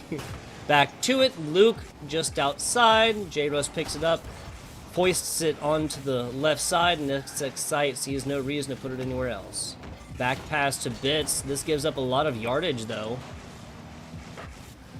Yeah, and just like that, CECC reads a take across the middle and is going to take these when they're gifted with them every day. Just like that, whiff on the other side, and this is UCF, back on the offensive. Florida trying to bat this away, and they'll be able to do that, but a lot of their clears and transfers of possession have been more so gifted back to UCF. UCF holding a lot more control in this game, and Oh, look at Bits being provided the space. Thought he might have had more time for a flip reset, but ended up not being able to execute. There's Azra and Luke holding down the goal line again, and here they go once more. Luke, is he gonna cap up on top of this ball? No, maybe not quite. J-Russ and Strawberry double committing. Strawberry looking at this ball, thinking maybe they finally have the space that could be afforded to them to make a play, but it's Azra instead. Off of the ceiling, the backboard. There's Luke for a shot. It's gonna be lobbed up, and it's not too bad of a save there from SX Sight, but Azra down to the opposite post, and finally a goal in regulation time. There you go. Finally a goal in regulation time, indeed. What, the past 13 minutes or so, we have seen two scores. Crazy stuff. Just like that, UCF Knights find their first since that game one in that past 13 minutes or so, right? And they go back to taking the lead right here. If this follows a theme, Pyro, we will not see any more scores in 2 minutes, and we'll be pushing on to a Game 4 with a UCF advantage.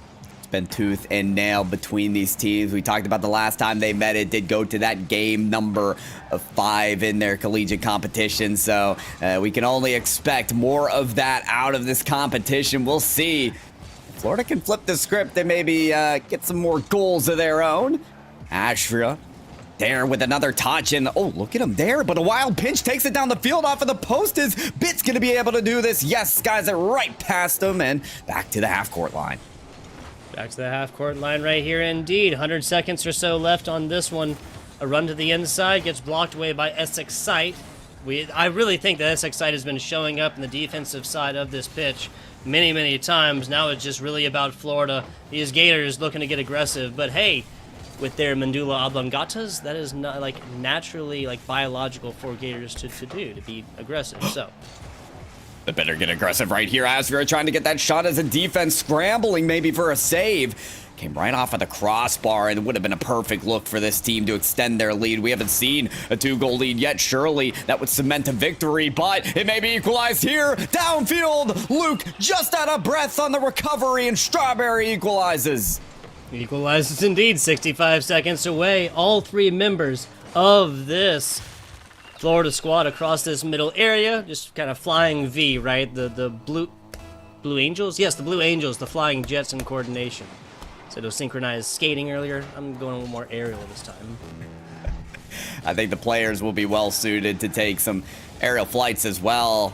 Although it is Astra playing the ground game at that point, getting the pass, teeing it up to Luke. The defenders know they've got to capitalize their opportunity there. Strawberry cutting off the passing lane as well. SX Sight looking at this ball. There's J-Russ well positioned for the lob back to him. He's looking for a bump, a demo, something to take out the goalies, to create a lane for his team, to not have to go to that tumultuous overtime situation again.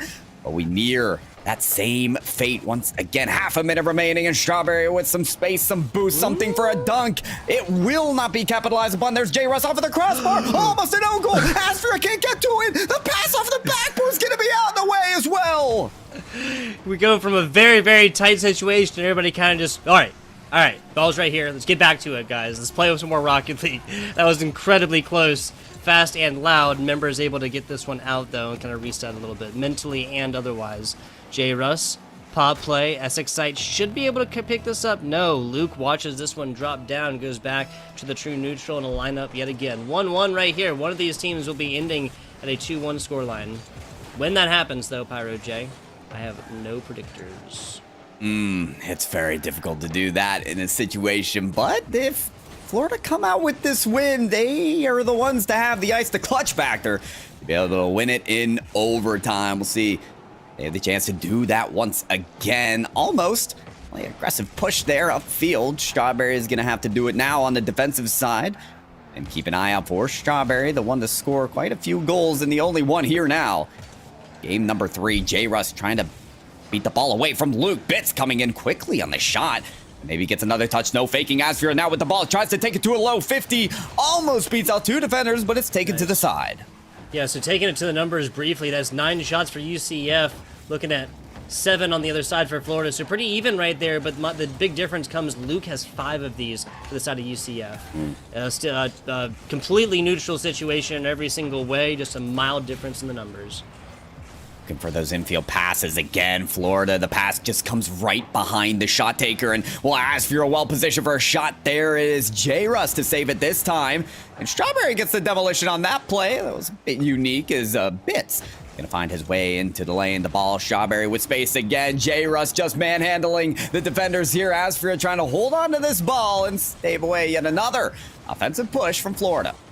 There's 2 demos on the Bits in the past 15-20 seconds or so. Seen a lot of that once we get aggressive on either side, and this might just come off the back of who does it at a better time. Wow. Okay, so another high-flying offense that goes just outside 2 minutes here ends up being just a random hit against the sidewall. Oh, that's Strawberry. Okay. I did actually touch this, but doesn't get like a good hit on it. Wow. Okay. Not what you expect in an incredible match that we've had here tonight. Yet another overtime between the squad, and Strawberry's done so much for the Florida team. It's surprising to see a wild touch there, almost a glitch away from his car, but the end result is the end result, and now Florida have to work against a 2-1 showing in this series. Just continue to have to fight tooth and nail to get ahead of UCF. Very true. Very true. The intrastate rivalry between these two Florida teams don't go down. Not in 3 at least. We didn't want to sweep. That's exactly what we're getting. Game 4 starting here in just a bit. We saw, 3 scores, 3 total goals in the past 7 minutes or so. In the 14 minutes before, then we saw 2. So at least the tempo is definitely being turned up here a little bit. I think both teams are just kind of learning a little bit more about each other and being able to execute on mistakes a lot more. We also saw offensive pushes not getting cheated up on as much earlier, and I think that's definitely what happened. That's literally why UCF was able to take this 1 goal right here. You look at a Florida squad that was all there defensively. Strawberry would not have been the only player to have gotten a defensive look at this last score. I think defensive looks are going to be a major storyline, as they already have been throughout this series, but again and again, especially when you look at players like Luke. 1 out in terms of statistics on the saving department again for their team of UCF. That's been the gridiron lockdown of defensive shows for UCF again and again. If players can continue to keep Florida at 0 goals, 1 goal, no matter what game it is, it could still be a win here for UCF. Not going to be easy for them to find the goals they need as well, though. So, Game 4 going to be on, and it's match point to make it to the semifinals of this last chance qualifier for UCF. Last chance qualifier, it is indeed. Single elimination. You get a pat on the back and a good job on a good day of Rocket League played to the loser of this game. Again, won't happen in a sweep, though, in case you're just joining us. UCF striking twice for a 2-1 lead in this best of 5. Basically down to this game. Gators playing on match point, and they're playing like they know it. Absolutely. Back to it. That's not the first strike. Oh my God. Russ comes off the back, and Florida can't get the first. That's just the result of some really, really unfortunate timing. Timing and situations. Something about this Rocket League pitch is against J. Russ today. We saw in Game 1 the woodwork getting save after save against him. There, a double tap was just missed, and then he saves his own teammate shot. There is a curse that is happening right now for Florida. I don't know what it is. So he's Pittsburgh Knight players, right? Right. Pittsburgh Knight player, correct? He's playing against the Knights right now. He's only looking at the mascot name or whatever. Yep, that's what it is. That's what it is. Figured it out. Common mistake. We're memeing around a little bit, but seriously, there has been some bad luck plays here for J. Russ. The most recent of which was just happened to be in that goal, not able to get out of dodge once his teammate was coming in offensively. J. Russ once again popping it up, keeping the ball decently centered over here on the UCF third, and as I say that, complete rotation of this offensive pressure. Many players will argue that luck does play a component in this ball game, but in a best of 5 situation like this, skill can win out for the better team. Florida is going to be the first ones to score in a Game 4 that they so desperately need. Like you said, the 97-kilometer-per-hour goal on this one happened about after 2 minutes. Now, Gators have struck first before. When that happens, they usually go forth and win this one. That was UCF first last time, and they were able to take it in that overtime. Back to it, though. 15 seconds outside of halftime as Fura tries to start this one. Luke pays attention to the demo a little bit more. Jay Russ falling prey to that one and will join his team on offense just a few seconds. Strawberry came off the heartbreak situation on that game number 3, but that is Jay Russ scoring after the Strawberry pass. Now 2. We have a 2-score lead. Would you believe it, Pyro J, if I told you that was the biggest lead of this matchup so far? You know what? If I was just hopping into this game, maybe not, just because we have such unlimiting potential out of the players on the field right now. But you're so right. It's been neck and neck. It's been very limited scoring. And well, usually with the team scoring 2 goals, they end up winning the game in this series. But talk about the curse being broken now for Jay Russ, a player finally being able to score after many, many opportunities being taken away from him. Could that be the lift, the breath of fresh air that Florida need to continue their dominance not only in this game 4 to finish it off and maybe take it to Champions Field on game number 5? Jay Russ doing a great job on that air dribble to get it past the defenders and looking for yet another opportunity for his team. Bits down bottom, perfect timing, perfect positioning on this. This is a very fast rotation into offensive pressure yet again. Just like that, though, kind of missing the middle. As Furrow looking to bruise a Strawberry right there. Doesn't hit him quite hard enough to actually get the demo. That's back down. Strawberry there once again on the defensive rotation. This ball has just straight up lived in this middle pitch area for quite a while. As Furrow, just like that, trying to continue that theme. Luke, big pop play up. That's going to be too tall, but still J. Russ plays it. Wise decisions to try and maintain possession. As Furra off the side hits it back their own way. J. Russ, that's going to be as Furra not willing to let their eyes off the ball. I've been waiting 137. Yeah, I've been waiting for UCF to be in a situation like this where they have to score 2 goals just to get back. It forces them to get a little more aggressive, not to take those maybe more passive and safe chances. No, to muscle their way through each and every challenge 50-50, and they do it just like that on that play. Looking to equalize here on a play. Luke to Ashford, that's sent to the corner. They still got ample time here to tie it up here, Tugboat. Yes, they do. 60 seconds, 1 score difference. We've seen faster goals, but not in this match. Strawberry stopping this one. Bits up to it. Bits taking it off sidewall. Can't get there, but J. Russ does. J. Russ does again. The second snap is not going to quite connect on this one. Second snap on that play. UCF looking for that second look. That'll get them back in this game. They appear to be rotating around the scenic route here on these chances, but they do have this ball in their opponent's half. Astra backflipping there just to get back on the walls and a back pass back to Luke, maybe. And a good setup. Nice first touch for him to get past one defender looking for a second touch, but Essexite well positioned on that play. J. Russ again, they're on it. Down to single digits here. Could UCF be bottomed out here, and could Florida give themselves a game number 5? It's Strawberry to Essexite. Strawberry could finish this off as Luke presses this upfield, and he'll get it right down to the ground. They will force a game 5. We're going all the way finally in a cutthroat match here. Love to see a 2-1 victory here for your Florida Gators squad. We go back and forth. We went from a best of 5, purchased ourselves a little best of 3, and then traded on down to the best of 1, getting all the way down here to a 1 and done. Now I say that, we literally just watched a 13-minute Rocket League game in game number 2, and then another overtime game, game number 3. Game 5 going all the way down to the wire. No predictions whatsoever as far as the winner. I just feel validated saying that it wasn't going to be a 3-0 and it was unlikely to be a 3-1. So I'm feeling pretty good right now. I'm not playing for a chance to go to LAN right now, but I am feeling pretty good right now. Yeah, but these players are, right? And that's why we're seeing this cutthroat competition come to mold into just such a one challenge after the other type competition. It really does rely on every single play. When every single game is won by just one single goal, it's going to come all the way down to this, folks. Game number 5 to choose whether UCF or Florida is going to the semis.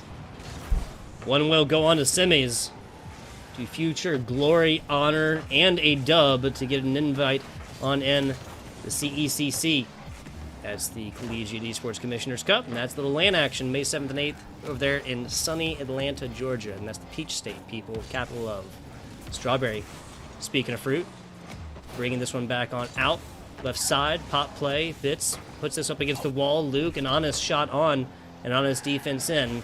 This one's popping off already. Does feel like Luke's trying to take a more offensive position on his team. In the game before this, he had the least amount of saves. Very different from what we've seen earlier in this series when UCF was able to boil Florida down to just the 1 or 0 points per game. And now the other one, though, they had 2, and Luke only came up with 1 single save. So maybe reversing these roles back to where they were. Luke, there's another big save, avoids the demolition, and those are the big plays on the defensive side for UCF to stay alive. 2 seconds down bottom. Bits, once again, last player back, throw an epic on top of the save there. The Angel defensive save coming on out. As Fura back over to the left side. J. Russ picking this one up off the side. Tries to get up to it and tries to play defender. Doesn't happen, though. Bits, once again. Bits has always kind of been that first point player here. Whether that's the last player on the defense or that's the initial player trying to get these balls off into an offensive position. Minute and 40 seconds or so. No scorers on boards quite yet. That following the theme as well, Pyro. Is indeed. We'll see more of that equalized standpoint, and what an attempt there to find the air dribble bomb. Strawberry's gonna find it on this approach, though. Takes their opponent to the moon, and the ball to the back of the net. There you go, Strawberry to the moon. Love it. Right over Asphora, they get nothing but a front row seat to their team getting scored on. Florida, now at a slight lead. Again, we have not seen a lead difference of more than 2 so far. It's pretty close to that one. And Florida, what a comeback story for them to be able to find themselves in Game 5, match point in this competition. It was UCF to battle against them in previous showings, and for Florida to come out strong here and take an early lead in Game 5 as well. Not early enough for them, and a very low-scoring matchup we've seen here is going to be very important for them. Can they hold on to it? That is the big question here.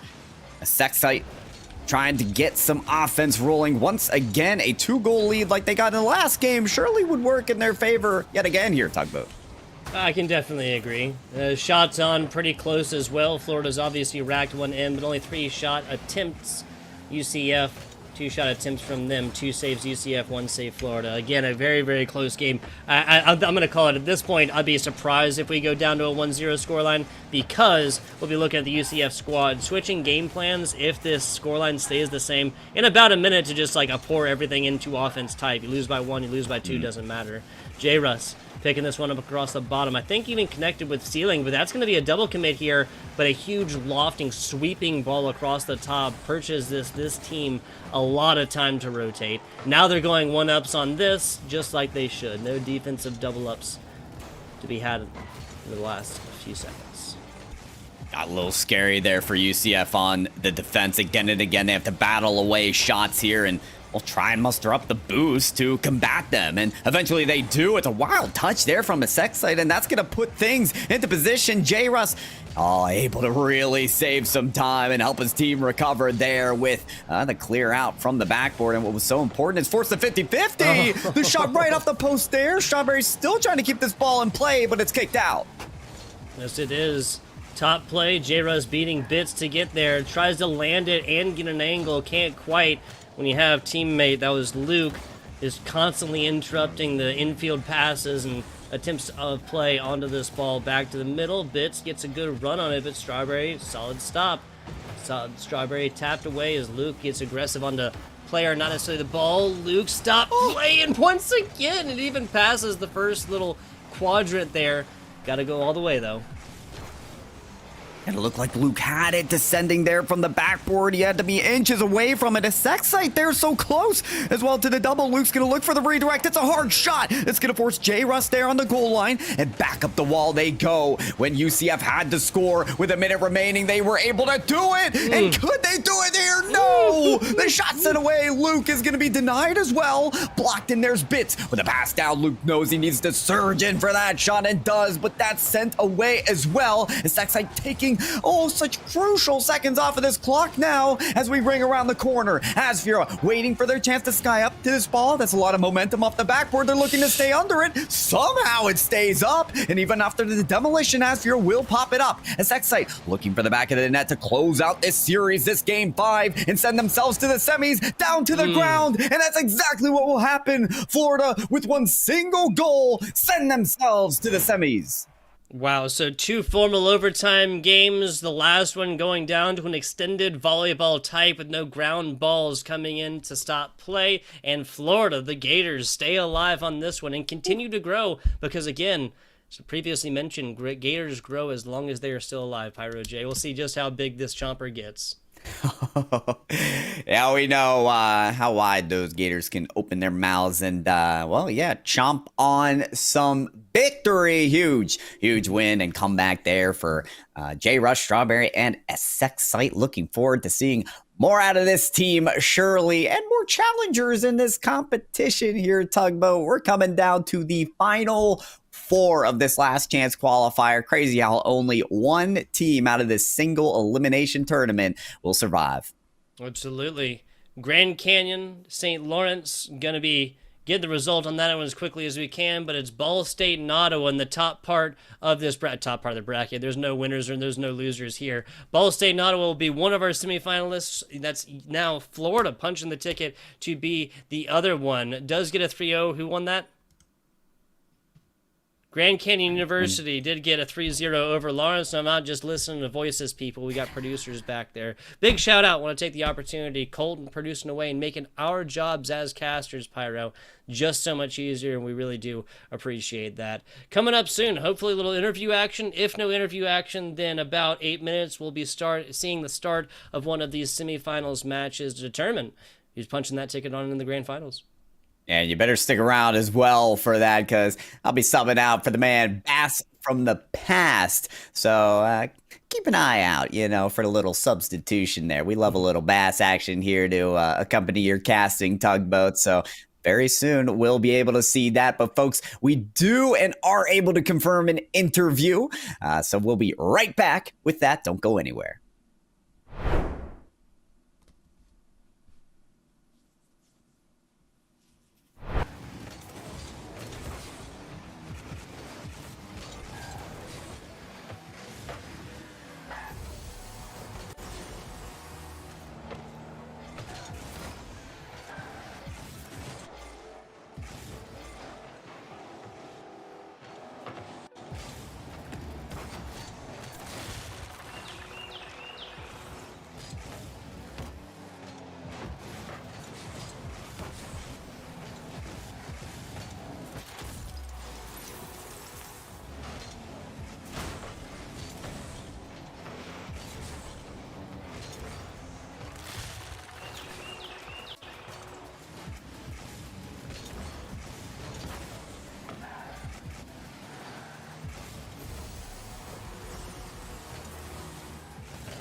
Hello and welcome back. Little post-game interview action coming at you. We're hot off the heels of the Florida Gators 3-2 over the UCF Knights. My man Pyro J with me, and we got here in the box little Essex Site action. Come on in, give us a slice of the mind after the game. Essex Site, how we doing?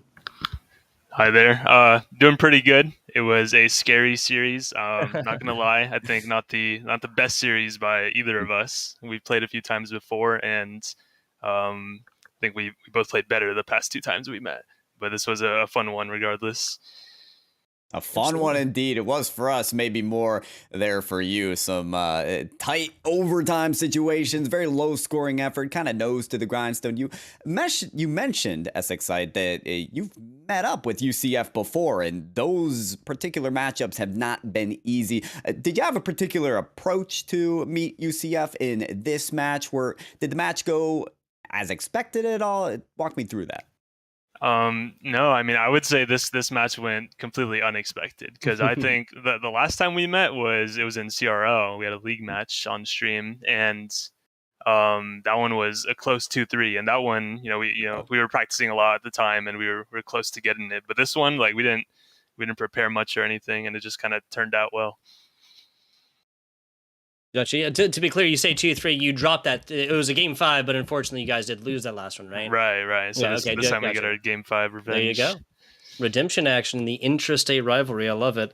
Want to ask, that game 2 was about 7 minutes OT. What's your longest overtime game played there, Essex Site? Curious. I want to say it's somewhere in that 7 to 8 range. I think we had a tournament recently where we had an 8-minute overtime, very similar. Just neither team could score, and it was just tense, low-scoring action. There you go. Setting literal personal records here today on broadcast, people. Love to see it. Last question here. You and your squad punch your ticket on into Atlanta. If that happens, what else are you looking forward to doing in the great city of Atlanta outside of playing some fantastic Rocket League and placing first, of course? That's a great question. I really like the Atlanta area. Been there recently, and would be super excited to go back and play a LAN. We've only played in one LAN before, so I mean, if we get this opportunity, we'll explore the city, go eat at some nice restaurants. Hopefully, with that beautiful prize with the number 1 if we win it, and we'll take it from there. Absolutely. One step at a time. There, one step at a time. I like it. Pyro, we got anything else for the young goat here? Essex Site. Oh, the GOAT. Look at that. Yeah, I couldn't agree more. Essex Site, we'll leave it to the GOAT. You got any shout-outs? Anyone you want to proclaim here upon your victory and your future endeavors here in this tournament? Yeah. I'm going to shout out my teammates. My teammates, obviously. And then also my roommates I want to shout out because they're always big supporters of the UF Rocket League team. They're always putting the stream up on the TV. I hear them cheering in the living room while I'm playing. It's always a big encouragement while we're in mid-series. That's awesome. The support is there, Tugboat. Absolutely. Essex Site, are you a late night gamer? I sure am. There it is. Most I feel like higher skill tier players are. So really, that's just like kind of you guys getting each other back, right? You're in there screaming at the PC late at night. They're out there screaming, watching you play on the inside. It's just back and forth, right? It's exactly. Equal. It's compromise. That's what life is about, people. Right. That is the life lesson I impart upon you, Essex Site. Here, thank you again for giving us a minute of your time. Remember, compromise, people. Compromise. That's right.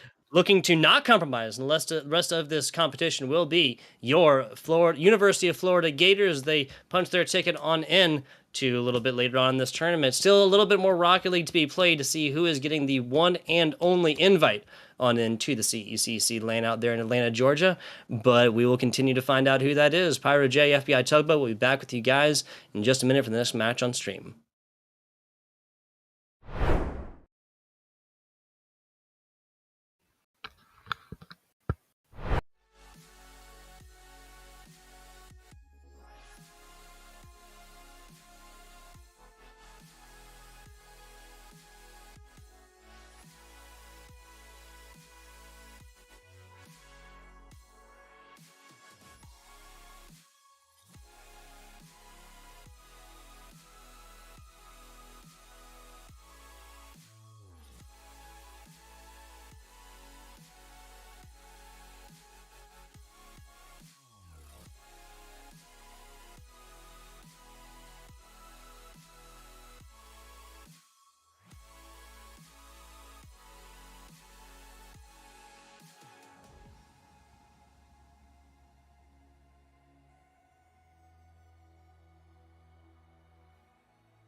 And we are back. We are here, and we are live. Yes, people.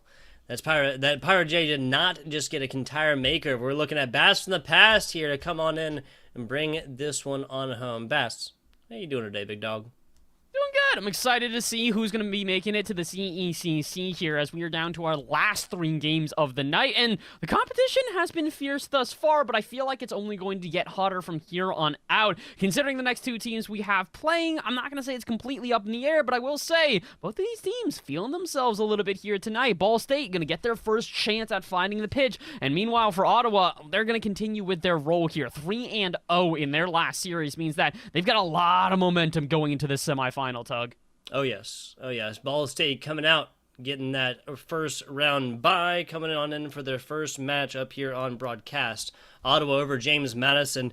It was decently close. 1-3, 2-3, 0-2. So a couple games by a score difference of 2, a couple games score difference of 1, even an overtime action there in game 2. Now that's the other thing we need to pay attention to here, Bass. There has been a lot of 3-0s, 2 3-0s up until our game 5 barn burner between the UCF and the University of Florida. But all of these game 2s so far have gone to overtime. Just something to pay attention to. Interesting stuff.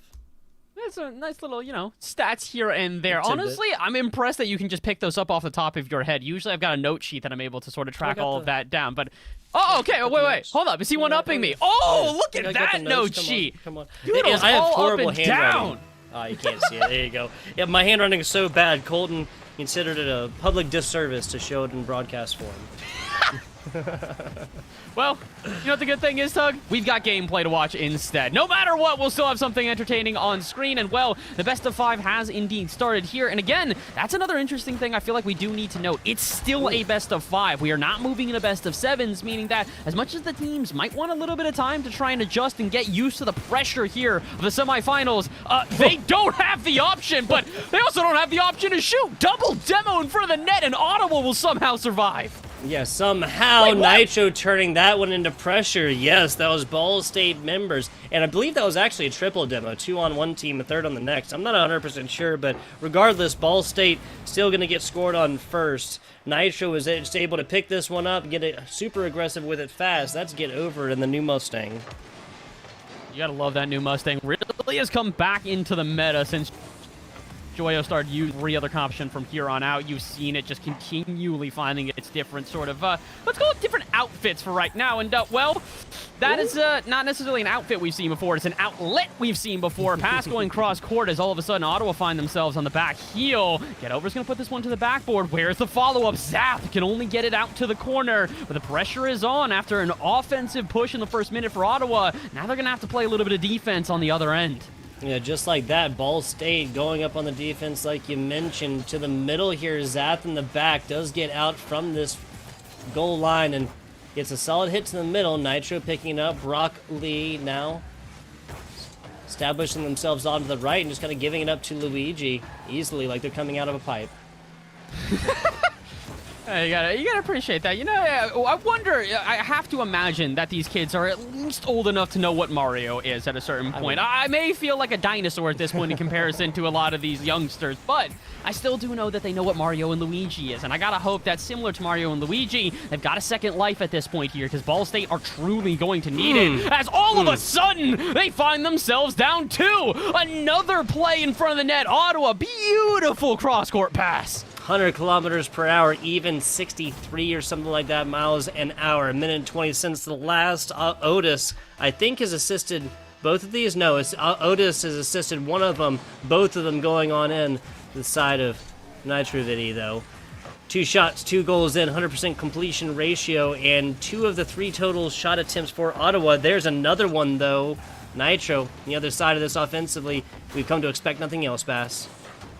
At this point, I'm expecting this one to continue going back and forth, but the one thing that I also expect is a goal eventually for Ball State here. They've had so much offensive pressure. They've been able to get these counterattacks on repeat, but the issue is them being able to finish off with shots like that. There's the big difference right now. Ball State, they can't connect, and Ottawa, they've got fiber lines. Just like that, Ottawa doubles up in their shot attempts from 3 to 6 in the space of 20 seconds and pushes this one to a 3-0 3-0 victory. 2 from Nitro. Otis showing up there, one as well. Now with Broccoli showing up in the assist category as well. Ball State really needs to get on the offense and get something going here soon. Halftime now in about 2 seconds.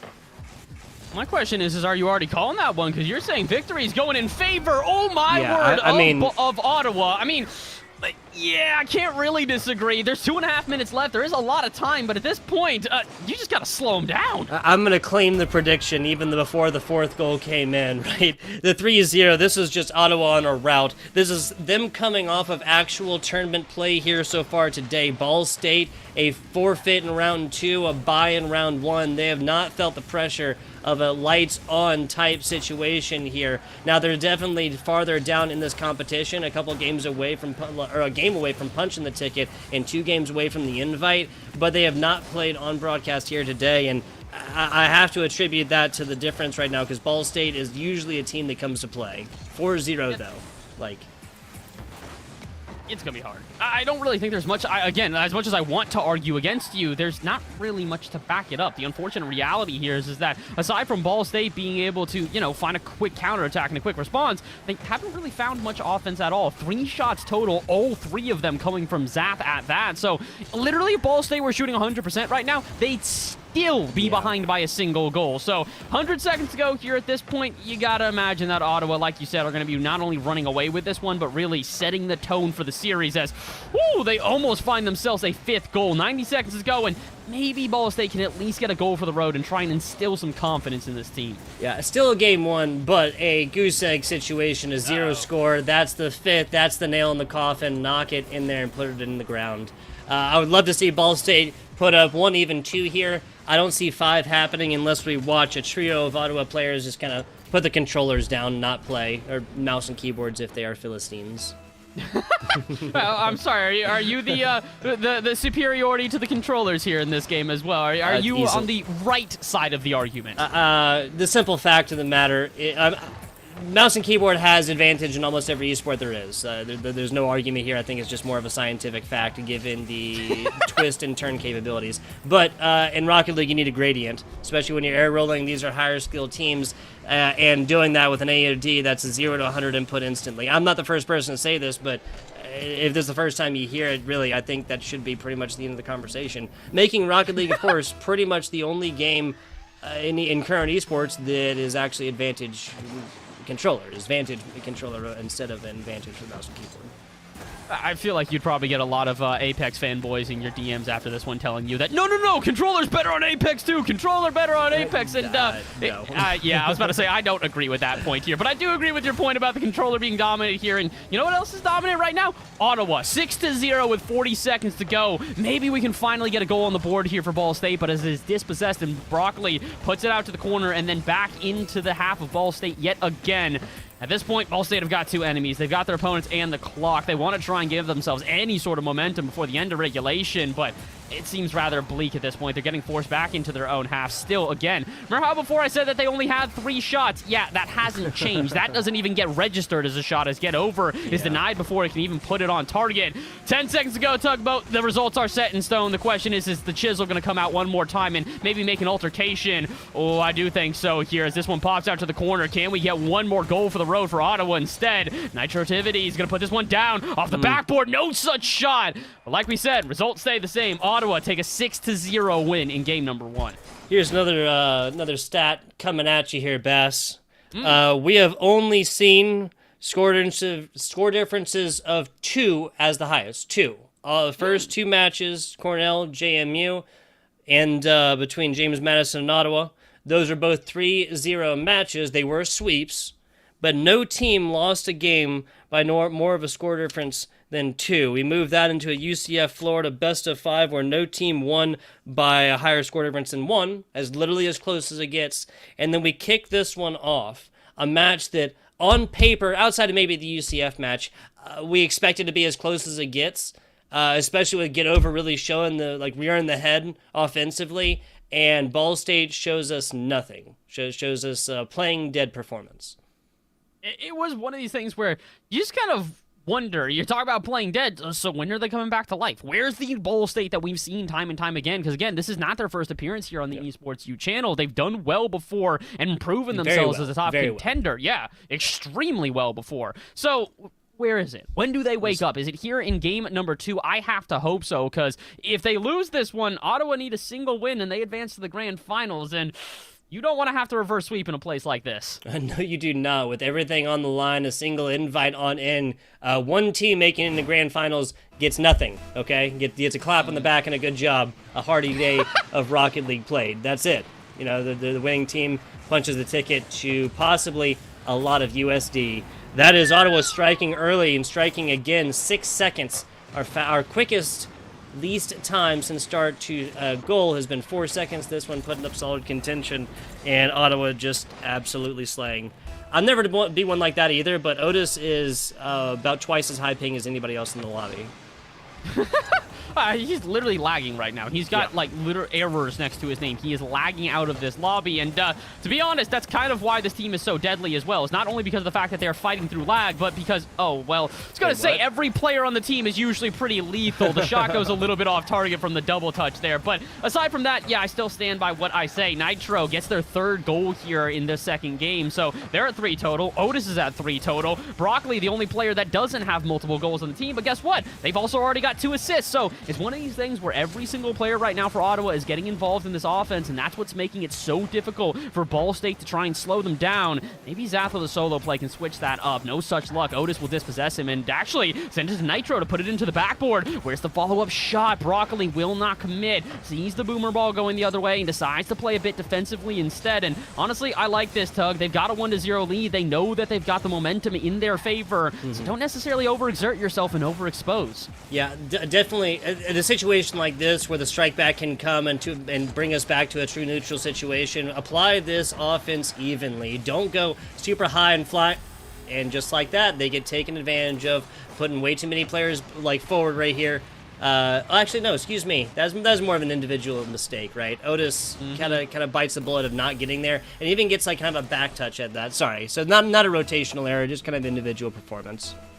And I think it's also not just the individual performance, but I think it's the rotations as a whole on the back line there. If Otis isn't able to get to the ball because they hesitate for a little bit, you don't necessarily want to be still drifting out of net. There was another player there, I'm not sure who, on the back half for Ottawa, who didn't necessarily start taking up that defensive role until it was a bit too late. So they got to be careful here. Again, Ball State have had far and few offenses throughout this series, but if they're going to start getting offenses, you need to be prepared. No longer can you just run the offense on your side instead and just wait until you have your eventual attacks, because here come Ball State. They have finally come to life. Broccoli forced to make a save, and now on the other end, Zath has to do the same. He's got a clear lane, though. It's Nitro versus Zath, and Nitro will come up on top. But with 2 minutes gone here, this is by far the most impressive we've seen Ball State on offense. Yeah, I can definitely agree with you there. That goal has lit a fire up under them that finally broke the seal here. 7 minutes of gameplay. They find their first. And that is exactly what they needed. Back to the top, rattling that top bar Zath does. Have to nail that one back into place in between our lineups. And now at this point, you just got to imagine the tension is at an all-time high. Neither team really wants to make that mistake because they're recognizing how much game number 2 is really going to swing momentum in favor of whichever team takes the win. And apparently, Otis, he wants to set this up perfectly. Dismantles the defense by himself. And Broccoli, I hate to say it, that's a free goal, my friend. Yes, it is. Fantastic stuff. The entrance right here, 1 second past halftime, puts Ottawa back into that lead. 2-1. It's not coming as easy as it did in game number 1, but it seems like it is still trickling in here for the Ottawa squad out of Kansas. At this point, you have to imagine that Ball State, they've got to be a little bit nervous because they finally get some momentum back in their favor. Their offense is starting to look electric, and then all of a sudden, shots like this become commonplace. Ottawa, they do not miss a beat. You have one bad touch out of Luigi and a double commit, and boom, that's it. Yeah, and just like that, another capitalization on a mistake, and we're going to be looking at another, not just lead, but a significant little lead. Ottawa up by 2 scores now. Zath loses this initial, or wins that initial, get over, tries to pick it back up. Zath there, that's just more, that's a fantastic block, but I gotta say, kind of a right place, right time situation. You're already flying through the air, you get a hand on this one. They're trying to assume this offensive. Now, eventually, Ball State will have to do that, being down by 2 right now, and not quite on match point, but that's not the situation they should find themselves in yet. At this point, I'm wondering if maybe they're panicking a little bit. They're recognizing that they are having so little room to breathe due to the fact that Ottawa are overwhelming them right now. That boomer ball is becoming commonplace. They're just trying to buy themselves some extra room, and as a result, their rotations are becoming a little bit lackluster because of it. So, Zath, again, another good example, just tries to read that one off the wall, but before you can blink, Otis is there to not only get the touch, but to demolish some players on the back end as well. Minute 20 left to go here, Tug. It's still technically possible for Ball State to turn this one around, but similar to before, the issue is they need to start getting shots throughout this series. The only player to take a shot on Ball State's side is Zath. 3 shots in game number 1 and 6 of them here in game number 2. Holy moly. Get Over and Luigi have yet to get a shot on the board. Yeah, that's really the sad line we need to pay attention to. Get Over, the player that we assumed was going to be an absolute offensive onslaught. Is not just doing a whole much. Now, it does get an assist in this game, so not nothing, but again, there's not an excuse for a 6-0 for shots for Zath, only player on across 2 games now. 40 seconds left right here. This will be Ball State looking to snag 2. It's possible, but it's going to be damn hard the way Ottawa's playing. Yeah, this is going to be really difficult. They do finally get someone else to take a shot there. Luigi does find a shot from a beautiful pass cross, but again, the big issue is that they're all too prepared for it on the other side of Ottawa. They've proven they're not just an offensive team. They've got the defense to back it up, and, well, they've got 20 seconds to try and back themselves up even a little bit further, maybe take a definitive win going into potentially the last game of the series. No way Nitro just saved that. I don't know if it was intentional. I don't know if it was an accident. Maybe it's just a little bit of trolling here and there, but either way, I can tell you one thing is for certain. They are in the mental of their opponents. Ottawa have got Ball State scrambling on the back end, and if they scramble into game number 3, I'm thinking the series is over in a sweep. Yeah, I mean, we saw the first 2. Those, just again, the first 2 matches, a lot more even-handed than this one. I think that Ball State has the skills to pay the bills. They're just not playing like it today, my man. I would not decry this team as a Rocket League squad by any means. I would say, accurately, I feel like, I would report the news is just not good today. The weather is rather cloudy. Fellow meteorologist, a blast from the past. Honestly, I bet I could pull off that vibe. You give me a nice little tux and, throw me on the weather, and I'll be able to do that. Easily see. Yeah, but the issue is that I'm pretty sure I already have bad spatial awareness now when we're looking at a camera. There's no way I'd be able to point out everything on a board. That being said, you know what else I can't point out? What's going wrong for Ball State here? Obviously, it's the offense that needs to improve, but it also feels like, Tug, something's missing right now. It feels like the rotations aren't necessarily clear enough to be able to hold on to pressure, and every time the Ball State do eventually get a chance, they let it go by the wayside within the blink of an eye. Yeah, the snap 2 offenses, there's not just one thing and be like, Ball State, stop doing this, this is a lot of small things that need to have the edges cleared up on. That here for Ball State. Part of it, obviously, is just simple time of possession. What is this? 16 shots for Ottawa attempted here across this 5-minute period. 7 from Ball State. And that might sound like, okay, halving it up, whatever else like that. 6 of them coming from Zath. And Luigi getting almost a garbage time attempt the last 30 seconds or so. Given that you're just not going to find 5 scores in that time to have tied this up. Game 3 and possibly our last one. I've felt a little wary about making predictions before. I'm going to say it's going to be Ottawa in 3. I would love to be proved wrong, though, Bass. I like no bias here, but the way we've seen is that Boise State needs to stop playing like they have in the first 2 games and play like the team that we know that they can.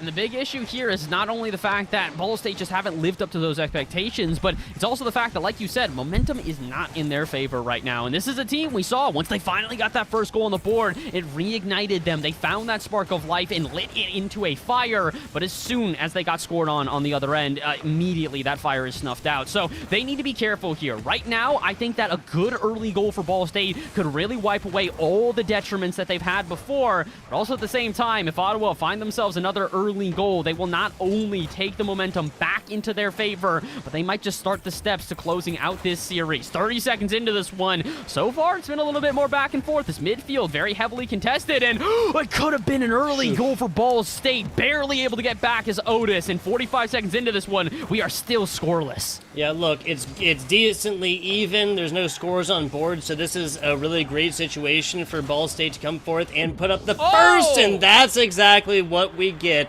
Luigi popping out like, I don't know if I did that sound effect right. I don't know. Honestly, that's probably better than I could do. I'm not even going to try to attempt it because that was pretty accurate, man. I like that. I knew what you were going for, and I'm, again, hoping that the children at home do as well. Guys, back in the day, when you played Mario, it wasn't 3D. There were pipes you could come out of, and it would take you to different levels, and it's crazy to think that at this point, that is so long ago. But you know what is right now? The comeback for Ball State. They are finally starting to get some footing and really turn up the pressure here on this offense. They haven't let... Oh, no, I was going to say Ottawa out of their half in quite some time. The one time they do let them out of their half, it could have been disastrous. The shot a bit off target, but Tug, I know you're feeling the same thing as me. Had that one been a little bit more center, that would have been all the momentum away from Ball State. Yeah, lead of 1, no lead indeed. Rocket League. Lead of 2 is the beginnings of something beautiful, and that would have been everything that Ball State needed to shut your commentators up in halftime, right? Get them to stop talking about 3-0s and whatnot. I feel you. If that's the vim and the vigor that you need. But Broccoli strikes back down to the middle. A low and slow roller across the front here is just going to get teed off on after Nitro puts it up for Broccoli. Oh, it's just a bit unfortunate. Zath was trying to take that one back to the corner, was expecting Get Over to then take it off the back wall and just sort of try and pop it out. Get Over doesn't recognize that, and when the heavy touch comes to pop it around the corner, they're midway through their flip and have no touch to make. So it's an easy shot, an easy pass for Ottawa to make, and again, we've seen this before. Once Ottawa do start to get the engines going, they don't really let them stop. They're a never say die team that does not hit the brakes unless they have to. With 3 minutes to go here, Ottawa, they might just be gassing it all the way to victory. The finish line is within sight. Oh my God! But so is the shot. Zath with a screamer out of nowhere. Zath might want to put on a mask after that robbery. Jeez Louise. A shot from the left side sends Broccoli just flipping across the middle, again with nothing more than a front row seat to that one. Ball State comes striking back, screaming back on this one. Streaking back now after 2 scores in a row.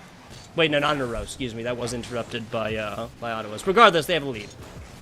Oh, but for how long? Oh, yep, I saw this one coming a mile away. Touch off the backboard, fake from Nitro. This is brilliant. He tries to go for the second touch. He knows he's not going to get it, so what does he do? Starts going for the bump on Luigi, make it uncomfortable for him to recover on the backboard and tie it up. 2:44 to go, Tug. We've got a game on our hands. Yeah, look, and it doesn't actually even matter if he hit the defender on the other side, right? The simple fact that he forced this player to like, change trajectory by... quarter of a second, like a couple of frames. Oh man, there's the onslaught from Ottawa. A couple of frames yielded a situation where they were literally like nose to nose with this ball at the very, very end. If this defender before this goal had been able to get down any farther whatsoever, we'd still be looking at a 2-2 run here for the side of Ball State and Ottawa. Back to it though. Ottawa back into the lead. A little bit there. If Get Over had a teammate, that would have been another score from Ball State. No! There's no way they're freestyling off kickoff. You're up by 1. Lads, it's literally a single goal. You cannot be going for off-the-ceiling passing plays from the kick. I mean, I guess you can, because it didn't get punished the other way. And, all right, I'll take it. And, oh, boy, Nitro, they'll take this one easily. They will not. The shot a little bit off target. And, oh, boy, Tug, you got to think, are they getting a bit too fancy for their own good? With a 1-goal lead, this can be erased in a matter of moments. I thought that was going to be it right there. Speak of the devil shall appear. Back on out to it, though. Ottawa trying something. Broccoli back to the middle, keeping this one up. Double tap, and that's everything in a bag of chips for Broccoli. A well-rounded meal. Bag of chips and the broccoli. I don't know. Honestly, that's probably better than some of the meals I've been having lately. And, well, Broccoli, he will eat this one up. Beautiful touch as he descends from the ceiling. And he might have just wrapped this one up, to be honest, as well. His second hat trick in a row. Every time they've gotten a hat trick previous, they have been able to win the game. And I know that's only one other time, but still, come on, history repeats itself occasionally. And well, with 100 seconds left, let's see if they can maybe break the streak here. Ball State trying to get their first game on the board, and if they're gonna get a game, this is the one. They've looked the most impressive here, but the issue is the defense still a tad too shaky for my liking. Shaky is not the offense there. Looking a little bit on the defensive side, but they cover it up, and that's a nice takeout here. Now get over. That's a shot to the middle. Luigi there, but Otis meets him, shakes the hand, and takes the ball away.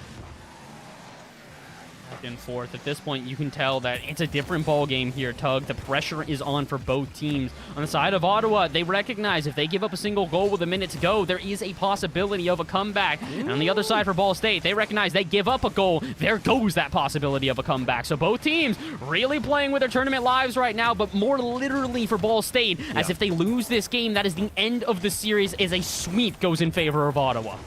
40 seconds away from that one. Gotta have Ball State get some offensive going right now. This right now is the time where you switch it. Not much of a point in holding a defender back on here. You lose by 2, you lose by 3, you lose by 10, you lose by 1. These are all the same in the great game of Rocket League when you're on match point. 22 seconds here. Every time this ball comes flying up to the top, we're burning about 5 seconds off, but Get Over gets a good angle here. No read on it. I'm not saying get all the way into offense without reading balls in the back, because you have to get 2 of them. You have to get them right now. Pretty much have to get it right now, and now off a kickoff. Oh, they've got one last chance, but I don't think it's really much of one. This one's up in the air. Wait a minute, that's actually a double commit, though. This is going to leave them a little bit exposed as it goes up the wall. Zach's already calling GG's. This is still alive. Why would you do that? It was 2-4. It was 2-4. Oh, wait, you're right. I forgot. Yeah, it's I not feel 3. you. It's not 3-2. I was about to say, I was looking at the scoreline going, wait, you have a chance here. What are you doing? No, you do not. Ottawa take away Ball State's chance of making it to the Collegiate Esports Commissioners Cup, as they unfortunately send them packing in the semifinals. But, Doug, I'll say this much. Ottawa, a team that, good, very solid. Don't get me wrong. They've been good many, many times over and over again. Now they are poised to possibly take this entire thing with the momentum they are now carrying into that grand final. Oh, yeah. Whole lot of momentum right now. Ottawa is just really dumbed out so far. Not dropped a map after their match there with James Madison University earlier. In fact, all of those went down a little bit closer. Score difference of 6 to start this one off. Game 2 looking similar. Game 3 a little bit closer, 4-2. But again, Ottawa just kind of, once they get in that cruise control type situation, you stare down the road and keep this one going. Short break. Hopefully, a little interview action coming at you. Regardless, we will have the next semifinals match. That is, where was it at? Florida and Grand Canyon University on the other side to determine who else is going into the grand finals. Blast from the past. You got anything else for the good people before we go to a short break? Hey, don't go anywhere, because when we come back, like you said, it's going to be even more action here on the Esports U channel. And, hey, maybe this time we can get a little bit more of a back and forth. I'd like to think so. Well, let's find out. Like you said, Tug, let's go to a quick break, and we will be right back.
Hello and welcome back, FBI Tubbo with my man Bass from the past. And we got the CECC LCQ. A lot of letters. What do they mean? That means the Collegiate Esports Commissioners Cup, and the LCQ means the Last Chance Qualifier. And that's what it is for these last three teams. We have gotten our Ottawa squad coming on in from the upper side of this bracket, and then here the other side, Florida, Grand Canyon Union looking to do battle here, Bass. And they're already doing battle after fighting one not even an hour ago at this point here. Florida have had a tough test to get to this point. They take down UCF, the number 2 seed coming out of CRL in this last split in semester, meaning this is a team that is battle tested. They've been around the block time and time and time again. And guess what? Their 4th, 5th time around the block, whatever time you want to count it at this point, they didn't make it all the way to the end. They didn't make it to the corner this time because, unfortunately, Florida take them down. And I gotta say, it's a Florida that's looking pretty strong right now. Not only is J. Russ, who is usually their star-studded striker, doing well, the rest of the team really carrying their weight as well. Absolutely. Absolutely. Grand Canyon University coming off of dubs, of course. They were just doing battle. St. Lawrence coming in there. They did have that bye from previous CEC competitions and other competitions, just kind of rating them as expected to be playing pretty well, and they proved that in a St. Lawrence 3-0. We'll get the individual game lineups and score lines there when we get to them, but let's get on in back to this one. CECC Strawberry, J. Russ, your Florida squad. On the left in the blue, would you introduce Grand Canyon, please, sir? Absolutely, happy to. Grand Canyon on the other side are going to be Kaimana, Derive, and Sendril here. The 3 of those players are, I would say, players with a little bit less reputation than on the other side. For those that are not aware of who Florida is on the other end, well, obviously, like I said, a very solid team who have contended in big events before. But J-Russ, more specifically, is a player who has professional experience. But apparently they don't need pro experience. SX site, as I will eventually be able to say, just gets the first goal on their own. There you go. Florida takes this one. We might get SX site back in the interview box again as well. He can go over pronunciation because we had to have that with Pyro earlier as well. I'm with it. There's a lot of E's there. A lot of E's and a lot of S sounds. 35 seconds into this one, though. That's Florida striking first and almost second. Strawberry goes up for it. Strawberry actually comes out, coordinates on another hit. SX site keeping this one alive. Pop play up and pop play over, but pop play a little bit too high. Not for Russ, though, on the rebound. And yeah, J. Russ finally getting himself on the board is not too unexpected. What's more unexpected is the fact that SX site can get themselves such a beautiful pass towards the center. 2-0 here pretty quickly, and honestly, I'm not too surprised. Again, like we said, Florida definitely come into this one the heavy favorites. The only reason why you would say otherwise is maybe because of the fact that Grand Canyon take a 3-0 in their last game, which gives them a little bit extra momentum, but how much momentum can you carry when it's a 3-0 within the first minute? Yeah, not even a minute into this one. Striking not once, not twice, but thrice is your Florida Gators. Called a mass gator attack. I don't know. 3-0 here, 60 seconds in. That's going to be Florida. Looking pretty fine so far. Going to have to find some off-kickoff shots or something here from Grand Canyon U, the squad in from Colorado, to go forth and make another attempt at this game. I'm a little bit nervous. We're starting to see similar patterns to what we saw in the last series as well, where a team comes into this one with, I would say, not overwhelming odds, but having a little bit of extra favor in their side, and then all of a sudden, they just start running away with it here. Strawberry's going to do the exact same thing. They'll pile on another goal, and Tug, we didn't even see this dominant of a game one in the last series. That's fair. That's fair. Yes, it was a 6-0, but it was that at 0-0-0 up top. We are not even a minute and 20 seconds into this one, and Florida is absolutely stomping right now. So, give them a second to breathe. Maybe that's what they need right now. Just a second to try and collect themselves and regather and maybe just find themselves at least a little bit of offense. Like you said, Grand Canyon without a shot so far in this game, and they still go without a shot into the next minute because here comes another offense out of Florida. Guess not. SX side not going to be able to really get that great of a touch, but J. Russ will. He'll keep it center, and Sendril really able to do much with this ball. They'll flick it high, takes it around one defender, but as SX side is going to be up in the air here, it's going to make it even more difficult for them to try and keep it away. Finally, Grand Canyon starting to get a little bit of offense here, Tug, but the question is are they going to have enough to finally get a goal on the board? This is what we wanted to see. First honest shot attempt maybe coming in here soon. Not going to happen now. That's Florida back on the offensive looks. Back up to it. That is brutal. 5th shot up. This one just put across the hood right here and actually put in a technical own goal. Boy. Yeah. Yep. Derive, I think. Yeah, Derive, unfortunately, just trying to get into position on this. Picks it up. Pop play under. Perfect angle in. SXI winning off initial kickoff. That one bouncing dangerously back towards this orange goal, back towards Grand Canyon U's goal. That one's going to be on point. Strawberry's going to have to play a double commit down bottom. Ooh. Oh, I was hoping that maybe finally we'd be able to see a double touch into the back of the net there. Grand Canyon starting to build themselves some offense up, but maybe it's a bit too late. With only half the game remaining and a 5-0 deficit that they've got to now try and claw their way back from. Let's make it 6. No, J-Russ denied by Sendril, but yeah, you got to imagine that game number 1 is already in the bag here for Florida. I've seen some miraculous comebacks happen before, but definitely not when there's so little time left, and definitely not with this aggressive of a lead. And it could even further, as all of a sudden this one's off the backboard. J-Russ beat out by Kaimana, though. They're not going to let them get another touch, and I do like that. We're at least seeing more resistance out of Grand Canyon. This second half of this game, definitely a lot more even, and, well, now it's going to go slightly in favor of Grand Canyon, because what happened? I'm going to say this is bought back situation. Down by 5, bump. I'm agreeing with you, man. I'm agreeing with you 100%. Like, you're not, nobody's going to go in 5, 2.5 minutes. 4 and 2, a little bit more manageable, especially given the volleyball situation potential at the very end for that score. Herculean effort, a tough task, and a rough ask of this Grand Canyon squad. If they're going to do it, if it's going to happen, it's going to have to happen pretty much right now. I think they can do it. I mean, I actually don't, but I'm going to say that I think they can do it just because of the fact that you want to, listen, you want to keep the narrative going believe, here. Dude. You want to believe. Exactly. I want to believe game number 1 here, they can make that miraculous comeback and that they can get this one turned around. The only issue is that the clock doesn't wait for anybody, and it really hasn't. 90 seconds left here, and at this point, Grand Canyon, they're looking at finding themselves a goal pretty much every 20 seconds, so going to be all too easy, especially considering that they're not going to jump on this ball here. J-Russ given free time and space up in the air, and we'll even be able to put this one center. Where's the follow-up touch? It will be out at midfield as Essex and Strawberry do not want to try and topple over each other. You understand why. They don't need to push the offense at this point. With a minute to go and a 4-0 deficit, and let's make it a 5. Wow. J-Russ, he's going to find himself a fantastic final touch and really plant the nail in the coffin here for game number 1. Derive just trying to get this one up to Kaimana. I respect the roof attempts right here, but that's going to be J-Russ just with a perfect takeaway across the middle to really slam dunk this one. And 5th goal, 61 seconds. I'm going to say this game 1 is probably done and dusted, my friend Bass. Yeah, I'd have to say so as well. Maybe we can see some nice goals. Maybe we can even see that Brazil. Florida at this point here want to try and really put their stamp on the series. Getting a Brazil, the mean number, would definitely help them out tremendously. Oh, and they might be able to do it here. J-Russ, another player. So to give you some backstory to this guy, and as well as not just you, Tugboat, but the audience as well. For those that don't know about J-Russ used to be one of the best 1v1 players in North America. Back then, he went by the name Chicken, and, well, you can see why. His aerial prowess was fantastic. His technical skill was on another level, but then he retired. He took a couple of months off after retiring from playing with the Susquehanna Sonics, as they were known back then, and well, he's reemerged. He's finally gotten back into the scene, and, well, back into the game is Derive and the side of Grand Canyon here. But I'll continue with my point. J-Russ is a player here you want to try and shut down. He is good. He has gotten back in and proven himself. And with 8 shots in game number 1, but only 2 goals to show for it, I'm thinking in game 2, Tug, his accuracy is only going to improve. Yeah, Strawberry 3, J-Russ 2, Essex side getting involved as well. 1 goal and 2 assists. Throw an assist on the side of J-Russ's side. This is good looks, and I like the willingness to not give up here from Grand Canyon U, but it's just not going to happen. 4 scores. Might be 7-2, might be 3-6-3, but game 1 is over. Florida strikes first right here. I got to say, the second half looking a lot different from the first, so. Oh, yeah.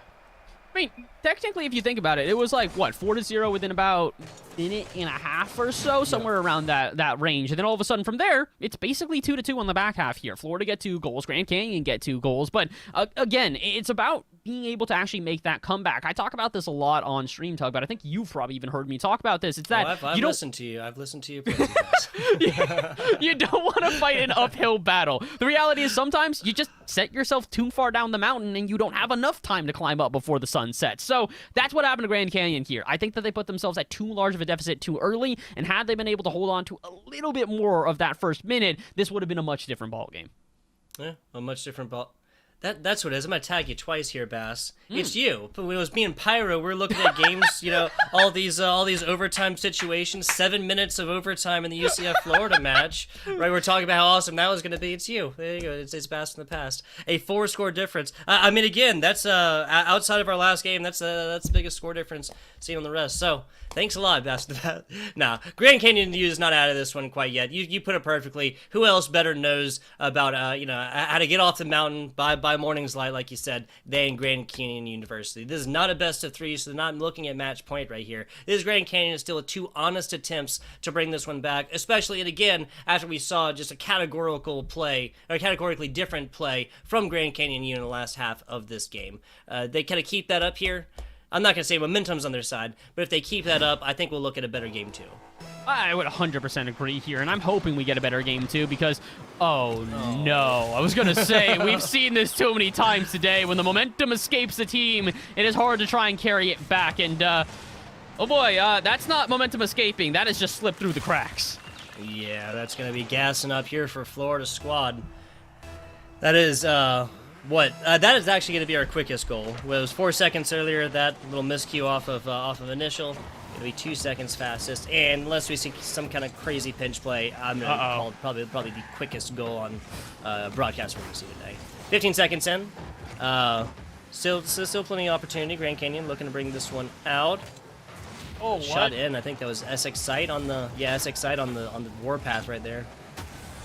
Oh, I'm getting really nervous right now, Tug. There's a lot of flailing on the side of Grand Canyon right now. 0 boost in the tank, yet 2 players commit in that corner means that they are going to be in a scramble on the back end to try and clear this one out. Low resources to use, and really, I would say poor positioning at the moment. Another double commit out of midfield has got me scared, but Derive, he will take away some of my fright as he goes to the air and is able to clear this one out of the half.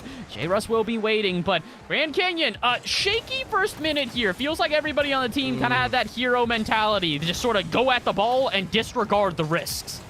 No, I hear you. I eventually, those hero plays are what's necessary, but I wouldn't say we're at that in this one yet. First one comes in, a roller from right side, and round it is Strawberry.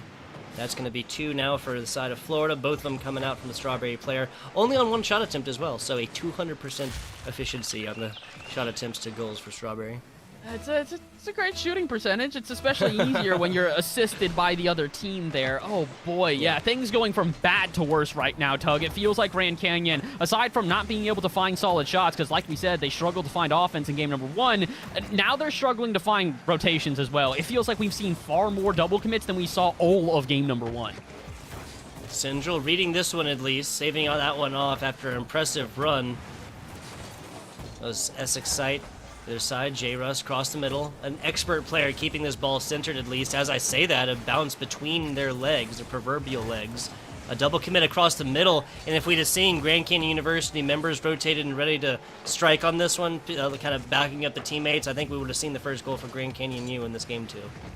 I think we can still see a little bit of a different game out of Grand Canyon. Again, it took them until the back half of the game to really come to light, but oh boy, again, there's the rotational issues we talk about. Eventually, someone does get to the ball out at midfield as Kaimana is going to find it, but it's a bit too late. They're not quite able to keep the offensive pressure up, or so I thought. The shot goes a bit wide, and this one's open. Sendril will finally find the back of the net from the first efficient play all series here out of Grand Canyon. I like it. Whether it was by mistake, whether Derive was genuinely trying to flick this left, it ends up right and sets this up perfectly. And Sendril gonna be sending the first one on into this one. A save, a shot, a goal. Kaimana get the assist, and Grand Canyon University is back into this one. Ooh, but they might not be. Pinches like that are not something you're going to be able to stop.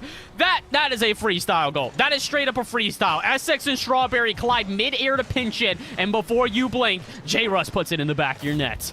Yeah, Drive gets an honest look at it, but just can't quite get up there in the nick of time, and 2-score lead now for the side of the Gators. 13 seconds outside of halftime. There's still plenty of time to come back at this, but again, just these rotational issues for Grand Canyon U keeps biting them in the behind. At this point, I've got to wonder if this is this the slow escape of Florida, or is this Grand Canyon just falling apart? Because it does feel like, as good as Florida look right now. All right, never mind. Yeah, no. They're just, this is domination. Never mind. It's not that Florida just slightly have an edge and are getting away with things. They don't just have the edge. They have the katana. This is ridiculous. I mean, like what? Every member of Florida was able to get to that ball before the respective member of Grand Canyon. Their first shot is just so on point, and I think that might actually be the big defining factor here. These initial shots coming off, that's not bad. That's gonna be another Florida goal. I misread the colors there. I thought the Grand Canyon was about to take this one. It's not just another Florida goal. It's also another Grand Canyon own goal here. Derive just bangs that one. Hey, listen, it's a beautiful shot. 77 miles an hour. That is a screamer if I've ever seen one. Just on the wrong net. And now we're starting to get to another similar scenario we've seen before, Tug. That's their 5th goal. It's a 5-1 scoreline here. And the first game was 6-2. So yeah, I'm starting to wonder if we're going to have a repeat performance here at Grand Valley, and I'd like to hope not, but if this is the way that this series goes, that means we're having 2 teams going into the grand finals with more than just momentum in their favor. They are going to truly believe that they can win it over anybody. Yeah, I mean, Ottawa 6-0 against Ball State game 1, 4-2, 4-2 in games 2 and 3 after that. Significant wins right here, not necessarily super close, and something that goes down to the last-second volleyball situation with no real effect because you can't score it twice. That's looking like what we're staring on the barrel of. 100 seconds left into this one. Ember's beating feet to try and get here. Kaimana goes for corner, but none to be found as a pop play comes out. Derive actually takes a side boost as well, so running out there dry, at least for a little while. You gotta feel for them at this point here, Tug, because it is one of these things where I don't feel like Grand Canyon are playing poorly. Again, every once in a while they do sort of succumb to the pressure, but sometimes that's just kind of the separating factor. When you're in a tournament like this where it's single elimination, only 1 spot left at the CECC, yeah, the pressure is going to get to certain teams, and unfortunately for Grand Valley, considering the ways that they have dove at this ball on repeat without any sort of success to show for it, I'm thinking the pressure really is on. And again, this sort of goes to show you the difference and the experience that really can define teams here. Not only does J-Russ have experience at an RLCS and professional level, the entire team has an experience at CRL, what is one of the highest rated collegiate leagues in all of esports. So these teams are prepared. They know the pressure. They've been here before, and unfortunately for Grand Valley, this is a little bit of unfamiliar territory. And 30 seconds left. Yeah, I don't think they're going to be able to navigate through this territory with the time that remains. Yes, Grand Canyon University here at a significant detriment. If your point is that I don't think that Grand Canyon is necessarily playing terribly, it's just that Florida is such a great squad, I'd have to agree right here. Yep. The rotations, the passes, everything else, these are 3 teammates who have played together a whole lot. 10 seconds to go. That is actually not enough chronological time, so this game is definitely over with. But yes, just firing on all cylinders right now, Florida is exactly what we've seen from them so far. They're coming hot off a dub that, I mean, even XXite said, answering not just for himself but for his teammates, is like nobody, they did not expect to go down to a 3-2 game and then take the W. They expected in either one-handed ways, one way or the other, whether it was them winning like 3-1, 3-0, something like this, or the other squad absolutely wiping. So Florida is just really on a run as of right now. Only 3 shot attempts from Grand Canyon University as well. I really hope the game 3 is different. That's all I gotta say. That's pretty much all you can say at this point here is thoughts and prayers going out to Grand Canyon, as they really do need to try and find something else, man. I don't know what else to recommend for them, because again, it's not just the fact that Florida are beating them, it's that Florida are doing so overwhelmingly. The fact that they have gone for literal freestyle goals, and not just gone for them, they've hit them as well. That pinch to the double touch from J-Russ is something you'd only see at RLCS levels, and that's the issue right now, is that Grand Canyon, you might have been used to the collegiate level of play, but what happens when you throw a pro player in there, and all of a sudden that pro player is living up to expectations? Tug, they've got a long way to go. They've got to turn this one around. It is right here and now, or otherwise, that's the end of their tournament. I hear you. I equally don't have a whole lot, except for, I mean, not the first commentator said, if you just turn the demos on heavy, then the best block is not to be there, right? If they can't get anything done, then that's going to be not bad plays. That's exactly what we look at, though. Grand Canyon U now coming in with a very quick goal of their own after a Strawberry Excite, or SXite, lineup right there. Remember, got a hand on it. 134 is not quite our fastest, 137 our fastest, but still impressive. Maybe this is exactly what Grand Canyon needs. I am only fearful for one reason right now, because we've seen this before. A team hit the ground running, do really well out the gates, and then all of a sudden, they just start to fall apart as soon as the pressure goes the other way. So I gotta hope right now that Grand Canyon can not only hold on to the lead, but really hold on to the momentum that they have just built for themselves. 30 seconds into this one, though, they are gonna have to try and restart their offense, as Florida will finally give them a chance into the other end. SXite, though, wants the touch, and so does J-Russ. Oh no, it's Light and Strawberry. He will take full advantage. The save was there, but all it really did was tee it up for Strawberry on a silver platter. Yeah, if this was a K-Mana, like, big hit, a big redirect off to their right corner, even on their own side, obviously the opposite being the ideal, but either side, that would not have lined this up right then, and would have allowed teammates time to rotate and probably pick up a little bit of boost on the way. Probably would have been able to look at it a longer offensive, drawn-out play from Florida if that was the case, but it actually ends decently early. About a minute into this one, and we are tied up back again. This is a much better situation than Grand Canyon U has been in at this point in the game thus far, though, right? I mean... This is one of these things where Grand Canyon do look good. Again, it's not the fact that Grand Canyon are just straight up being outplayed by their opponents. It's the issue of these little differences, the times where they do rotate poorly, where they make their mistakes, and then all of a sudden, someone there from Florida is immediately prepared to punish. And again, I think that just comes down to experience. When you've played in lobbies like this time and time again, the chaos that normally will throw a team into a tizzy is no longer that surprising to you. I think that this team of Florida is just kind of used to the pressure they're feeling right now and used to the ways that Grand Canyon are playing. 3.5 minutes to go, though, and Grand Canyon, if you want to get this done, it's here and now to do so. Make those little adjustments, get yourself back into this game, and not only get yourself back into this game, but get yourself back into the series. Yeah, exactly. And, I mean, because they have to know at this point. Match point, solid run, K-Mana's there, nobody else is. Syndrome kind of waits for it, and Drive was so far back. I understand when I'm playing defense, but, I mean, you can cheat up a little bit at that, because that was a pretty long, drawn-out one. Could have been able to forecast that one. As it is, ball back to the middle. Syndrome looking to bring this one out. Back to the middle, tries for the nose up right there, doesn't quite find it. K-Mana, almost a perfect line yet again, but if there's one thing this Florida squad does, it's get there quickly. Yeah, that's the one thing, is that they really are just a speedy team right now, and they're able to get in the way of almost every single shot. A good example there is K-Mana's not even allowed this shot. It's a double commit, but SXite, that's a great recovery as they keep themselves under the ball. Force K-Mana to pop this one out to the corner, and uh-oh, that's not really going to work out in favor of Florida, but not of Sendril. Dives at the ball, or not even at the ball. I think they went for the boost in the corner to try and dispossess, but instead all they do is give up what was a huge possession in favor of Grand Canyon. Now Florida, they might have a chance to just straight up close out this series, locking their opponents into their half, but not for very long. Drive to put a shot on target and get the first lead of the series for Grand Canyon. I like to see it. The first real lead after either team, goes forth at this one. Even J-Russ kind of congratulating that one. Florida kept to 3 attempted shots. That's as many as Derive has right now. 7 total for the side of Grand Canyon University. K-Mana Syndrome with 2 of their own. These have been assisted as well. Yeah, both of these goals have been assisted. Even Syndrome finding up there, even though they have not taken a goal yet. So far here, we've seen a lot of team plays. I do feel like that's part of why it has been difficult for teams to score here in this game, is with all of those interruptions that we're seeing on the defense. It makes it difficult for you to just put a standard shot on target and really get them off tilt.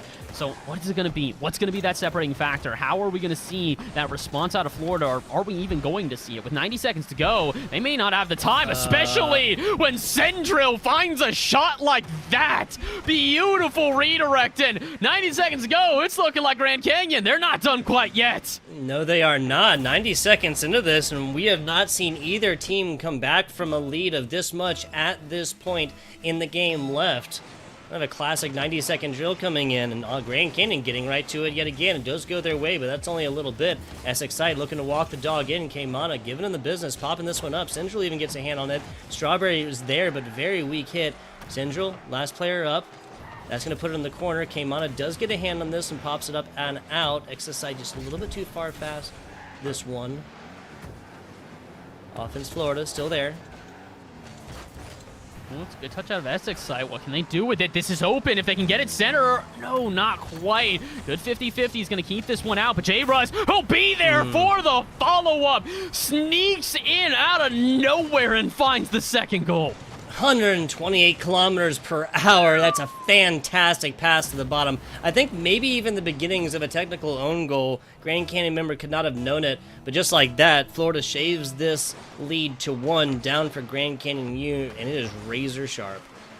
Oh, but all of a sudden, this could be a breakaway play. Yeah, that boomer off the backboard, J-Russ, if he got in a little bit more power, probably could have cleared it off the half, but even the follow-up is a little bit off target there. But, oh my, that's a dunk, and Strawberry, they're trying to read it, but cannot hit the mark. The follow-up shot is on target, but the saves are there, and the follow-up to that is not on target. Essex side not quite able to get there, but that's a good pass off the backboard, and it's another own goal. Disaster strikes as Grand Valley give up the lead.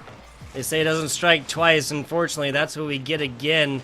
J-Russ there, a spinning play. He's a little bit flatter. He's a little bit more horizontal there, Bass. That's a block, and we still go down in a 3-2 scoreline with clock slowly ticking down, as it is, or as even as we get. Essex site doing fancy stuff off the top. Kaimana is there. Strawberry on the other side will try and pick this one up and does.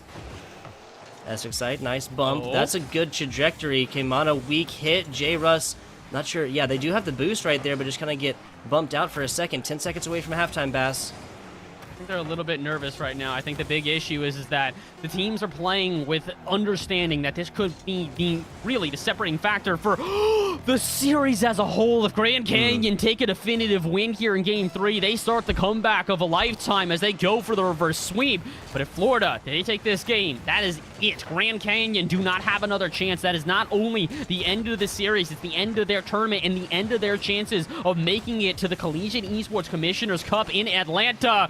J-Russ, he was almost able to take it away there, but he opts to go for the boost instead. Wants to set up a little bit more of a stable offense rather than just trying to get a breakaway play.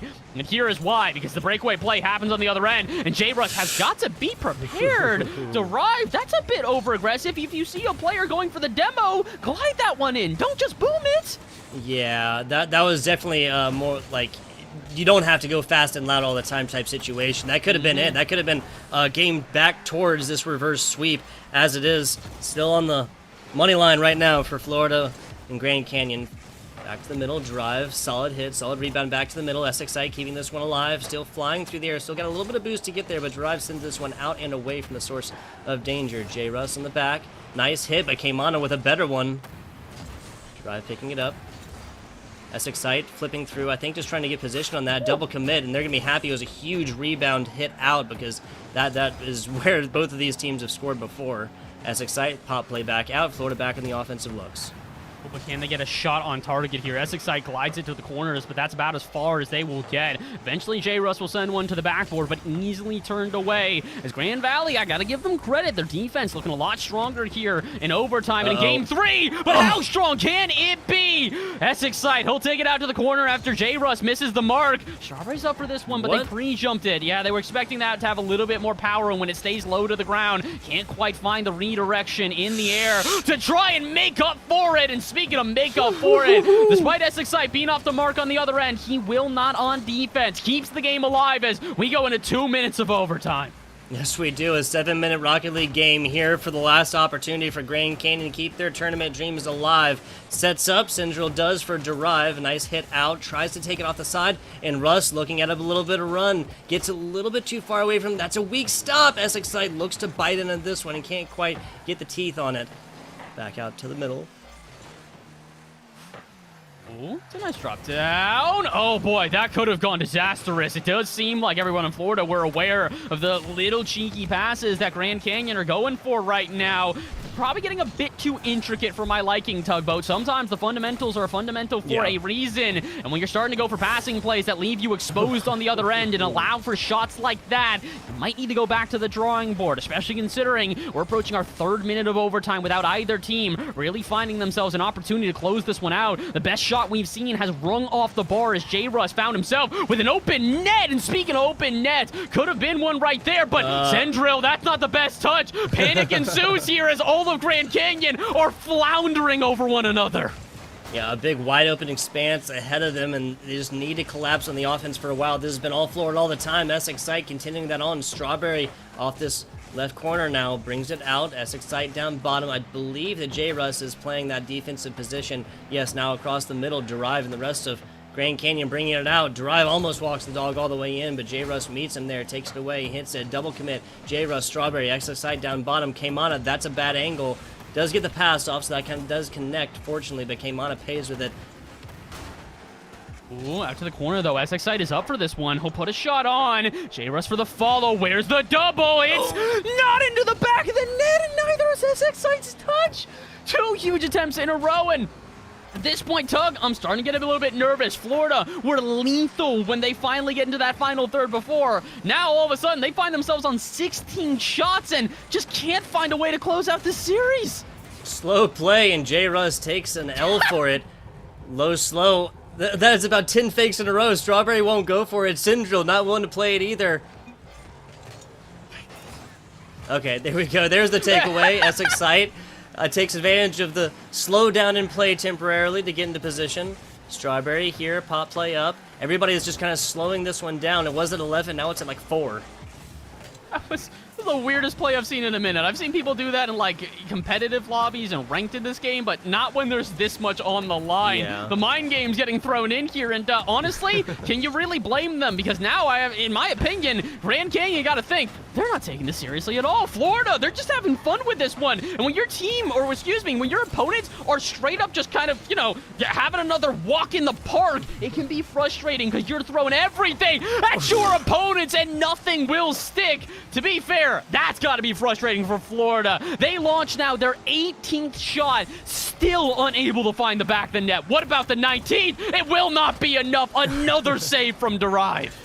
Looking at 20 almost with another full Rocket League game under our belts. We're looking at, what, 14 shots Grand Canyon, so that's 19-14. Not even that big of a difference, and a tied score is still 3-3, and still a lot of time into this overtime situation. Back to the middle. Strawberry puts it. J. Russ there. The slowdown play. Gonna be enough for Derive.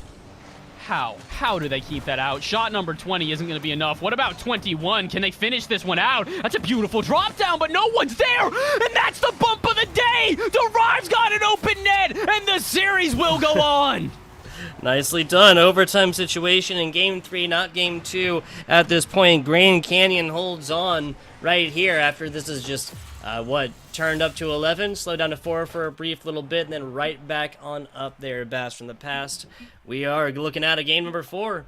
Been a lot of sweeps when I was at Pyro. A lot more action here. Last game, Grand Canyon University in Florida. Possibly last game, I should say. It's still possible for Grand Canyon to turn this one around, though. Like we said, game number 3 being that much back in their favor. Well, I guess I wouldn't say that much back in their favor, but having a win like that where you fight for an extra game and then come out on top, it can really instill confidence in a team like Grand Canyon who, like we said, really needed to find that confidence because they looked way too disorganized. They felt very chaotic when it came to their final third, and although Florida was not able to punish in this game, they've done it many times previous. So I want to see a switch up here. I want to see Grand Canyon try and keep their head on their shoulders and their feet planted rather than letting them go up to the clouds and all of a sudden start rolling on the ground. They need to make sure that they are one stable body here because if they play this one right, I can see this reverse sweep happening. I mean, you called it perfectly. Just more methodical play here from Florida. They're trying a little bit extra fanciness when they just have to get it done. You're just washing the dishes here. No way of making it super fancy, you know. Back on into it. Another day at the office for Grand Canyon University in Florida. Florida still on the advantage from match point. Is just a little bit closer away from there. Syndril for Grand Canyon University finds this one. Not at 2 seconds, but at 7 this time. There's another big difference. We talked about it. Getting that under early goal to really set the tone is going to be massive, especially when Florida, they kind of let the tone drop away from them there. 2 whiffs in a row on the back end is going to leave them extremely exposed, and as soon as they get punished, you got to imagine that the team now is maybe getting into their own mental a little bit. We talked about how they have experience at a professional level in very, very prestigious collegiate events in the past, but is that going to be enough for them to not tilt out of this series after having what were 2 overwhelming victories in the first 2 games? So let's see. Game number 4, a very different ball game, and it could be even further if J-Russ doesn't get up to that one. Florida almost find themselves with a 2-0 deficit within the first minute. Yeah, that's the exact situation they found themselves in Game 3 that they ended up taking. Yes, that was a really, really extended situation. Afterwards, Jay Russ, perfect handling. My God. 40 seconds into this one, we're back to a tied-up situation. 1-1 right here. You were talking about competition and pressure and whatnot. I can definitely agree. Florida just is not playing with the same gusto that they had earlier. And like all these competitions, the biggest one is not out here on this virtual pitch. It is between the ears. It really is. Again, mental fortitude is something that we talk about constantly on cast, and it's for a good reason. A lot of people talk about how much momentum is very prevalent in esports. I'd say Rocket League is probably one of the most prevalent ones, not only because of the fact that it is so quick-paced, but you only have 5 minutes to try and make a difference. And, well, now you've only got 4 to try and come back from a deficit here. Grand Canyon find their second and find the lead. Yeah, I mean, this was just what Florida dug themselves out of 30 seconds ago. Still plenty of time, but at the same time, Grand Canyon U, advantage. They have played it well when they've been here. Now it's just a matter of holding on. Oh, uh-oh, that's a scary miss on the backboard there to Jay Russ. Luckily, SXI will recover, but that's not good. If you're having your star-studded strikers start whipping, it's in a problem until it's not. Jay Russ shuts me up immediately with a goal on the other end. 15, 20 seconds, something like this. Jay Russ just doing Jay Russ things. That's both goals. Got himself a save in every shot that Florida possesses offensively, attempt-wise so far. 3 for Grand Canyon U. Derived with assists on both and actually leading to him having more points. So much more well-rounded 3-person team Grand Canyon University is showing us in Game 4 so far, Bass. Let's see, though. Can they now start slowing down Jay Russ if he really does decide to put the team on his back and just start stunting on offense? SXI, I'm not really sure what he's trying to do there, especially considering the fact that he's got 2 of his teammates mid. Maybe played a bit too fancy for his own good, but at least it'll lead into an offense here as Derived can only try and pop this out of the corner. SXI is up for this one. He wants to try and redirect it back down to where Jay Russ is waiting, but instead, Jay Russ will try and just pop this one high. Not the best touch, but that's a double commit out of the side of Grand Canyon. They got to be careful, but it's a double commit out of the other end. Florida, I'll be honest, the only player right now that doesn't seem to be cutting rotations is Jay Russ. Otherwise, SXI and Strawberry are all over each other. And these are circles drawn in the sand that both players, What? there you go. Now the triple up down bottom finally connects. This had to come off the back of some bumps or something, right? Yeah. Keimana comes running across the middle. Yeah, and just can't quite get there in time. Should have been able to read that coming off that left side. A lot of pressure, right? I mean, Keimana literally bumped SXI into that. He just happened to get a perfect wave dash to then half flip into it and slam that one home. And speaking of perfect flips, SXI trying to go for the musty flick in front of the net, but isn't quite able to succeed. What if Strawberry finds a different follow-up here? It's a need to, because SXI's going to give the ball away. Question mark. That's open net, and oh boy, Wow. Remember how we talked about too fancy for your own good? SXI, just boom this. What are you doing? Yeah, not really 100% sure. Going for the corner up down like that. Puts it right into the breadbasket of Syndrel. If he had numbers on the jersey, if this was a player, it would have hit it right between those 2 numbers, right? Dead smack in the middle. You tee up on these, that's going to be Syndrel swinging away for the fences every time. Getting very nervous right now for okay, another good example here. What are you doing? I'm not even going to try and sugarcoat this. What are you doing, Strawberry? There's no reason to go for a flip reset there. There is 0 reason to just not pass that out. Not 100% sure. Just outside halftime, we were teeing ourselves up for the highest scoring affair we've seen total-wise across this broadcast. It's been 8 in the previous. We're at 7 at halftime already. That's an aggressive game, to put it simply. I didn't even realize how much the scoreline has just been kind of running it up on either side here. I mean, hey, listen, I'm not going to necessarily shy away from it, but I'm also going to be a little bit concerned because it does kind of feel like maybe Florida have gone into this one with a different strategy. Maybe it's, full guns ablaze and just see what we can do on offense and disregard our defense until we have to. To be fair, when Jay Russ is almost single-handedly carrying your team, it does kind of make sense to run with this strategy. Yeah, no, I'm with it, and you can't disagree whatsoever.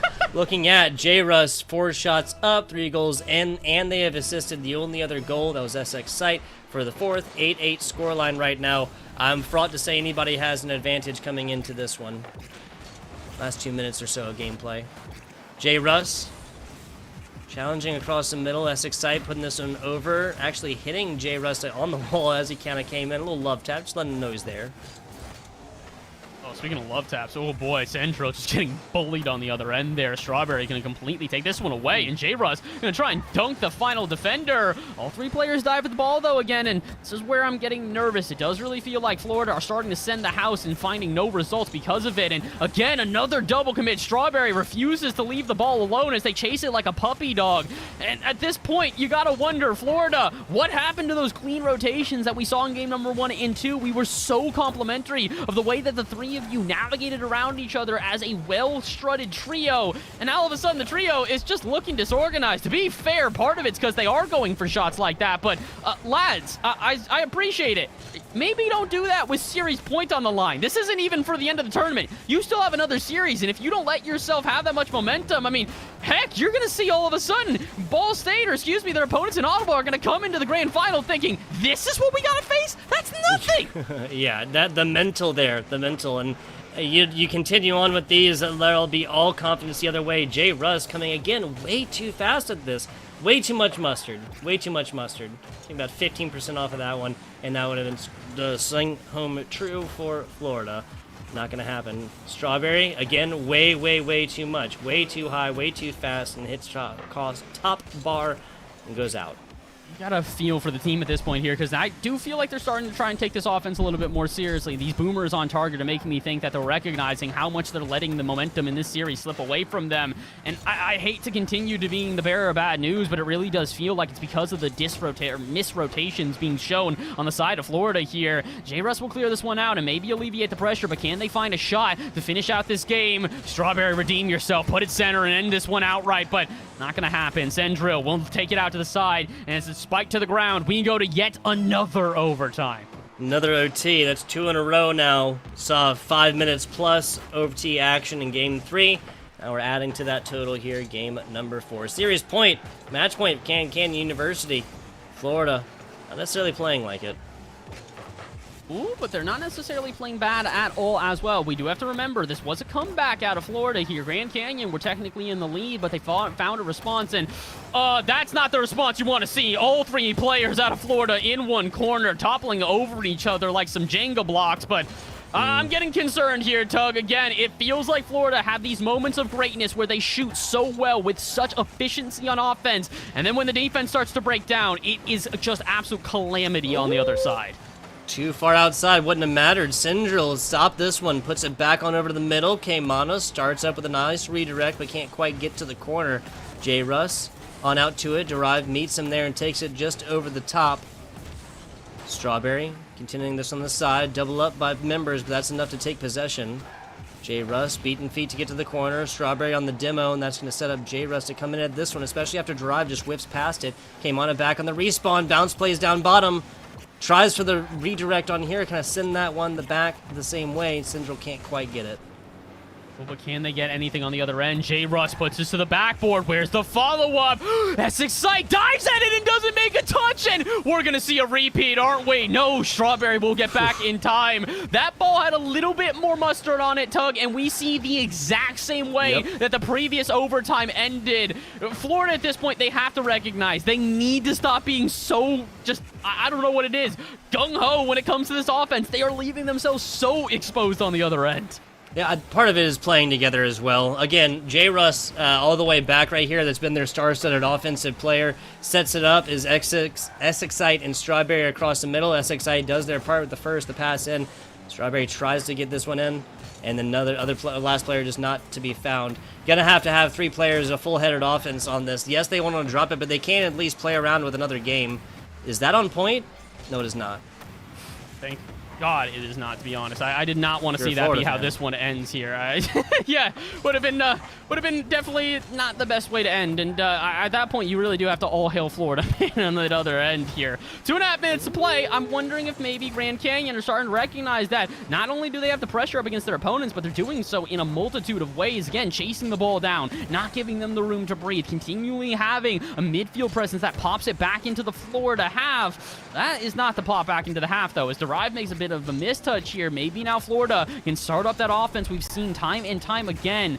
Big issue for them has been the lack of shooting from everybody aside from J-Russ. Talked about it out in game 1. J-Russ had 7 shots, while each of his teammates, I think, had 3. It's even more of a significant margin here in game number 4. J-Russ has 8 shots. Meanwhile, his teammates have 4 combined. Double the shooting from the single player. And it's not necessarily always the most overwhelming statistic, but it really goes to show you the disruptions and the sort of misorganization on the other end has, oh my word, been the downfall of this Florida side. Can they finally break the streak, though? No, they cannot. A double commit is going to leave Florida without a follow-up, and they'll have to restart their offense yet again. Okay, Mana, nice stop here. That was J-Russ who sent this on a true trajectory. Essex side on the back.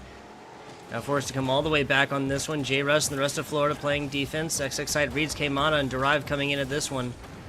Smelling blood in the water, but not going to bite quite yet. A stop to the middle, barely come out by J-Russ. A nice job by kind of just waiting, playing the hand, cool hand Luke on it.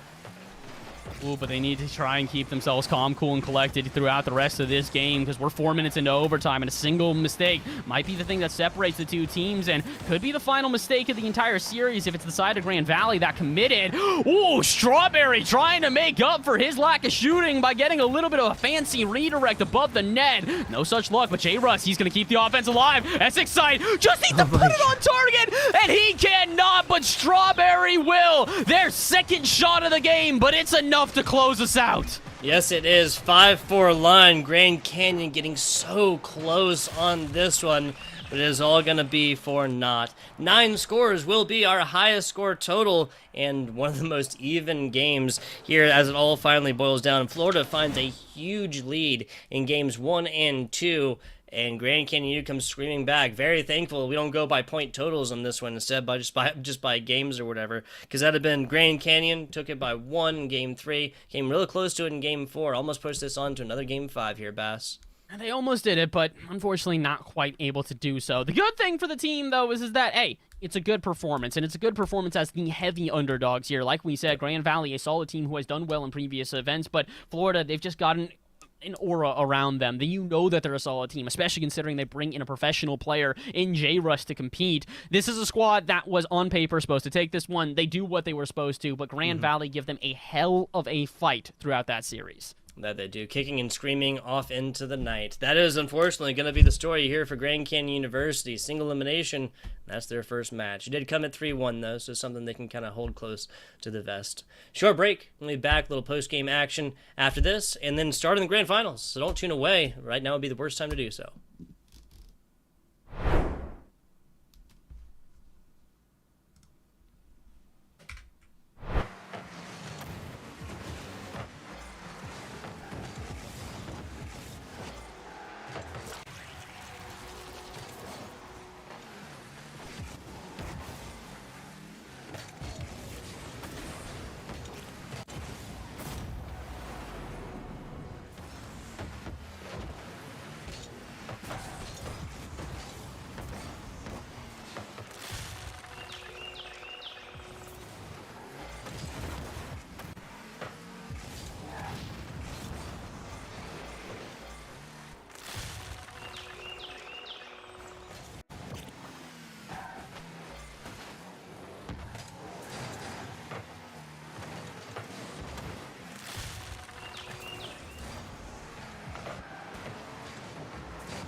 And we are back. We are here, and we are live, people. Little post-game interview action coming at you. FBI Tugboat, Bass from the Past. There you go, pointed right. And we got my man J. Russ on in to give us a little bit of his time after the game. J. Russ, you with us? I'm here. There you go. Delving into the mind of the player starts now. Bass, take it away, please, sir. Absolutely. Well, J. Russ, I feel like you know what I'm going to ask you first here out of everything. Game 1 and 2, absolute domination. You guys nearly obliterated your opponents. It was 6-2 and then 5-1. All of a sudden, Game 3 goes to a 5-minute overtime. What happened? Was this one of these things where you guys started to feel your opponents warming up, or was it one of these things where you think that you guys just kind of had to take a settle down and then get yourselves prepared for what was going to now eventually be a much closer battle? They definitely played better as the series went on, but I mean, as you guys saw, we were kind of messing around a little bit, if I'm being honest. There was a moment in the corner there where we were kind of just playing around. I don't know. Yeah, we were. We had some questions about that one. I think that is that does it explains a lot. I will say that was that sort of the intentions in game number 4 as well, because I did feel like there was a moment where initially you guys were kind of memeing around, playing a little bit more lackadaisically, and then all of a sudden you saw that switch where I think you in particular were like, yeah, I'm done with this series. We're finishing this out. You had, I think, 9 shots in that final game, like just unreal offense. So was there a moment where you guys started to go, all right, big boy boots back on, we're finishing this out? Yeah, there was definitely a moment where we had to bring it back together and say, okay, we need to win this. And yeah, they definitely started to warm up into that game 4, so we just tried our best and won. There you go. Trudging forward, trudging forward. In the grand finals you go as well. Gotta ask, you take this one. Obviously, look forward to sunny Atlanta, Georgia, and the land play and whatnot. Is there anything else that you, the man, the player, are going to try and accomplish out there in Atlanta, Georgia while you're there, if, again, you win this grand finals? I've never been to Atlanta, so I might as well just go see what they have. That's about it. There you go. There you go. And any particular play that you're like really proud of? Any particular, or maybe even on the other side, not so proud of in this previous 4 games with what 9 minutes of overtime total? There's one play where as exit, pre-dumped me and I passed it to him in midair and he hit it to the backboard and I scored it. Besides that, yeah, that's it. There you go. Besides that, just another day at the office. Yep. Yep. Love to see it. Love to see it. J. Russ, Team Florida, punching that ticket on into the grand finals here. Before we get you on out, I want to ask if you have any shout-outs here. Shout out Gabby. Love that guy. Okay. Shout out Gabby. And that is okay, what should I ask? Is that a friend? Is that a viewer? Is that a teammate? Is it a coach? Yeah, that's my best friend. I've been with him since day one. He's been with me. Day one. I love it. Yeah. I love it. There you go. What else are we without our support here, J. Russ? Love to see it. Love to see it. With that, though, we'll be excusing Florida on in to their grand finals performance here. Bass in the Past, FBI Tugboat. We'll be back with you guys. We set that one up. This will be grand finals action coming in here in just a minute. And who gets that ticket to sunny Atlanta, Georgia? We find out when we return on the next episode of the CECC Last Chance Qualifier.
taking you guys to it. The CECC LCQ. And by last chance, I mean last chance, people. That qualifier ends now. The last bit starts now. The whole thing ends now. Just to be super technical with it, Bass.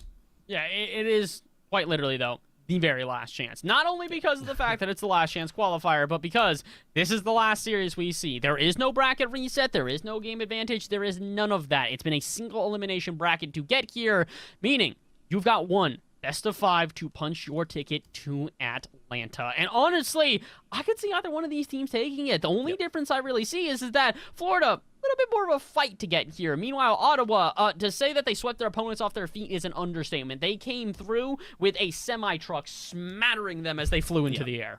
Yeah, an unfortunate situation for Ball State coming into that one, 0-6 in game number 1, and it only gotten marginally better from there. Now, Florida coming off of a 3-1 situation, and the last 2 games went down to a total of 9 minutes of overtime, 9+ minutes of overtime between the two of them. Like, average of 4.5 or something like that on in the middle. And we'll be looking at a Florida squad that may have come off like more recent actions, so they might be coming off like hot. But other side, Ottawa coming off of a lot more of a one-sided victory coming in a little while ago. They've also had a little bit of break, so it's kind of like, what goes. Actually, they did say they're going to get something to eat, so hopefully they got full tummies, well hydrated. Ottawa coming into this one. Yeah, I gotta hope that these two teams are prepared here because I don't think this is going to be a short series. I have a feeling this one's going to continue to go back and forth, and the unfortunate reality is if they're going to do that, it's going to come down to that mental fortitude again, the ability to keep yourself in a series even when the going gets tough. So let's see. When the tough gets going, who's going to stand on top? We're about to hop into game number 1 here in this best of 5, and as we've seen with every other series, game number 1, really a chance to set the tone and really establish yourself in the series. Absolutely. See how this one goes. Broccoli, Otis, and Nitrovity, in case you're just joining us, coming in from the Ottawa, Kansas squad. In Florida, Essex Sight, Strawberry, and Jay Russ showing up. Yet again, the trio of players from Florida. We've seen them multiple times today. Otis, take across the middle. An easy takeaway from Jay Russ as this is the Florida squad looking to get aggressive. Strawberry, right side. Kind of a play there. That one's going to have to be defended. And J. Russ does it. Well, it's a good touch from J. Russ as well to finally start and pop this one into the other half. And we've seen this before. I do feel like this is going to be the big separating factor here is that Florida, they've obviously got their star-studded striker up front there in J. Russ. Strawberry and Essex Sight, not to try and take anything away from them, are very solid players, but it does feel like there is obviously the top head here of this Serpent. And question is whether or not we're going to see the same sort of gameplay out of Ottawa, because in my opinion, Ottawa felt pretty even. This felt like a team that all around was a very good squad, and that's what's going to make this a little bit more difficult. You really have to be able to shut down every individual player, not just one of them. So, and they do exactly that. Ottawa on the prowl here as Broccoli gets actually bumped into the ball. It's going to work out to keep the pressure alive, and as Nitrivity is going to be taken away, though, it's not necessarily going to keep itself on the half. J-Russ, he's going to take himself to the other half. No, Strawberry will actually interrupt the play, dive with J-Russ, and it's not the worst idea, but when Strawberry dives on the follow-up as well, it's an open net if not for J-Russ, and oh boy, I'm a bit concerned right now, Tug. We saw this in the last game. The double commits left Florida so exposed. It's Excite. Perfect place, perfect time. Pop play, flipping more right there to keep this score 0-0 pass. Some fantastic defensive plays coming out of Florida already. On the offensive, Otis there tries the pass for Broccoli, but that's not going to be enough of an angle for them to shank this one in. Big hit, kind of a combo there, maybe even a bit of a pinch on over, and this is now Ottawa on the defense. This is a very different game than the last series that we saw already, though, Tug. We're 2 minutes into this one. Not a single team has scored in comparison to the onslaught of shots that we were seeing in the last couple of games. This one only has a total of 7 between the two teams. So, yeah, a lot calmer of a play here, and I will think that it's probably because the two teams are going to have to try and earn these goals a little bit more. Before, you'd see defensive errors on the back end, or you'd see a boomer shot that catches someone off guard. Not here, not now. These two teams are far too prepared for this grand final, so something's going to have to give. What's going to be that separating factor that opens up the scoreline? Perhaps is the incentive yet again. Team winning here in this 3 games will be punching that ticket on into Atlanta, a competition for a lot of US dollars. We'll just put it like that. 2 minutes, 12 seconds left into this one. No scores on board quite yet. CECC playing on across the back is Nitro now trying to bring this one out. Broccoli down, Nitro there, Otis there. First strike goes the way of Ottawa. Honestly, this is how it should have gone as well. We talked about this last time. The team plays, getting all 3 players involved. You moving around that many times at a certain point, you're going to go cross-eyed trying to keep up with the play. And unfortunately for Florida, they did indeed cross their beams a little bit too much, flopping all over each other and leaving themselves exposed for a final shot to hit the back of the net. But is it going to be the final one? 2 minutes to go here. Plenty of time for Florida to find a response. And as they finally march into offense, maybe they can do it right here and now. Not if the double demo clears the way. Nitro, free airspace as he goes to the other end.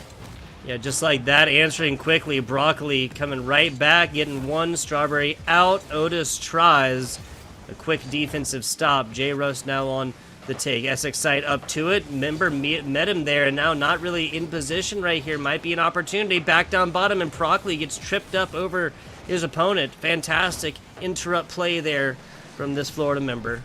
Back down. Broccoli barely getting there.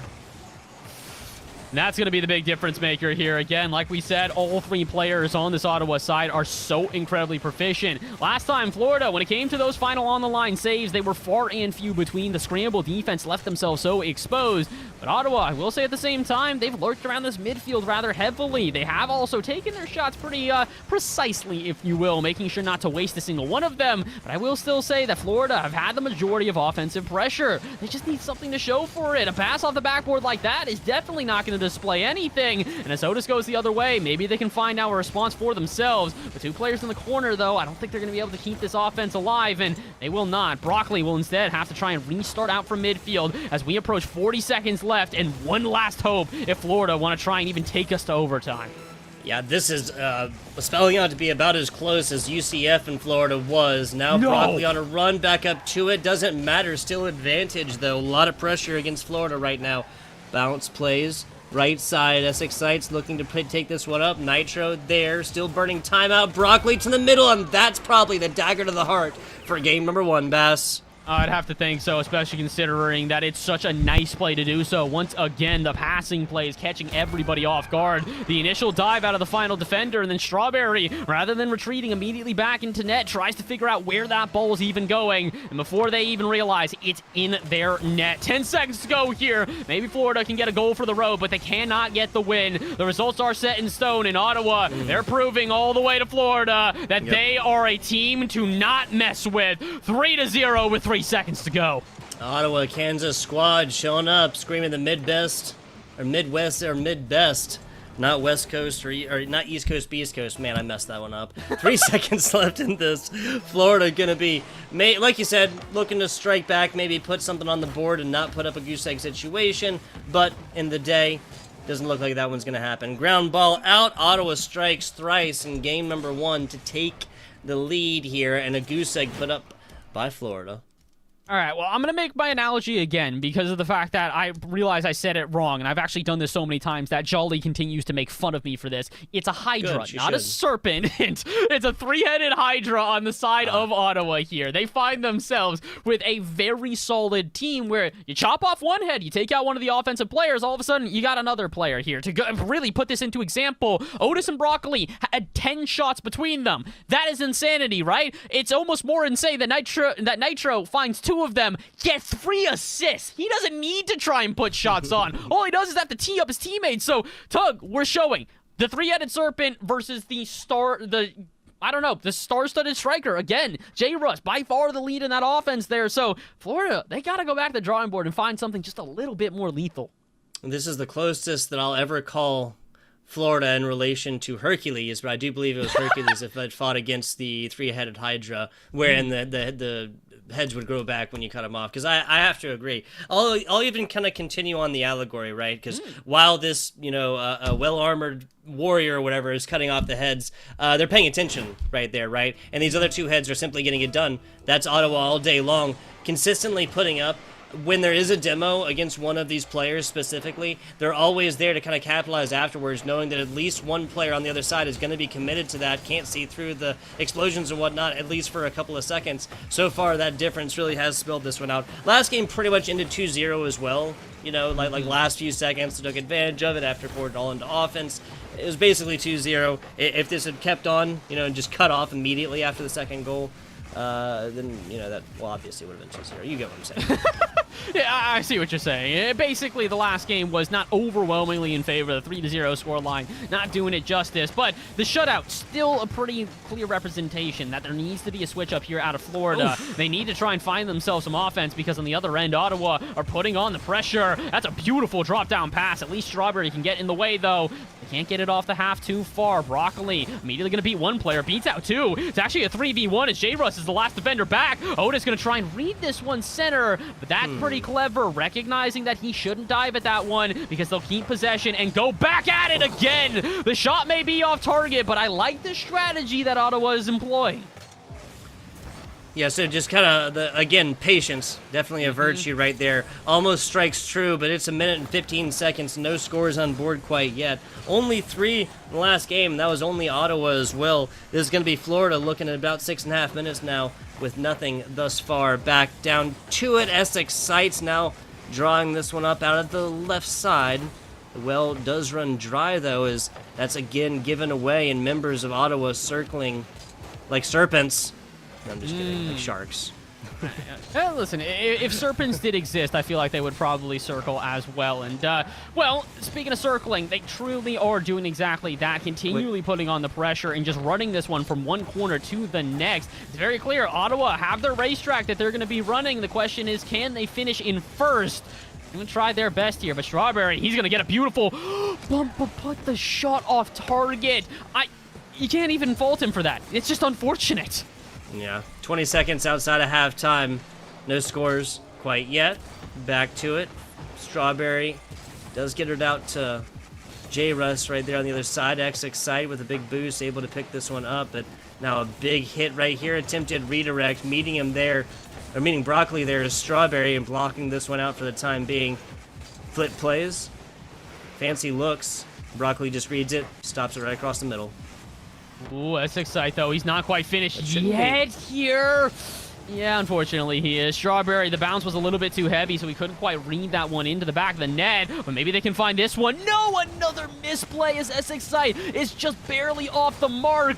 And uh-oh, this could come back to bite them as they go the other way. No, wait, how did Nitro hold on to this ball? He'll get a follow-up touch, and he won't put it into the back of the net, but there's the issue right now, is that they've been able to hold on to this so close. It feels like Ottawa, when they do start to get an offense together, it is deadly beyond compare. Meanwhile, on the other end for Florida, they are just trying to get an offense together here. 2 shots total throughout 3 minutes of play. Meanwhile, Ottawa on the other end, they've got 6, but what about the third? It's not going to be enough. Finally, a target really does fluster the defense, but not enough to change it up.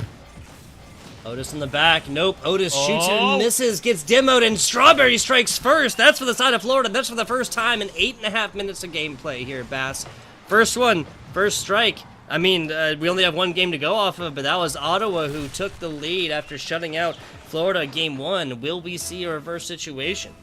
I'd like to hope so here, considering the fact that this has been such a closer game. Florida feels like they're making so many fewer mistakes, and that's part of why we see that goal. It feels like that hero mentality that we talked about so many times is now starting to creep into the Ottawa mind. All right, we haven't been able to get a goal, so I'm going to be the one to change this up. I'm going to dive a little bit more aggressively, and even if it does go at the detriment of my team, it might be worth the risk. And honestly, it's not the worst idea, but I also don't think that it's the best one either, because you had such an efficient strategy. The minute you let your defense break down in Florida, they will strike.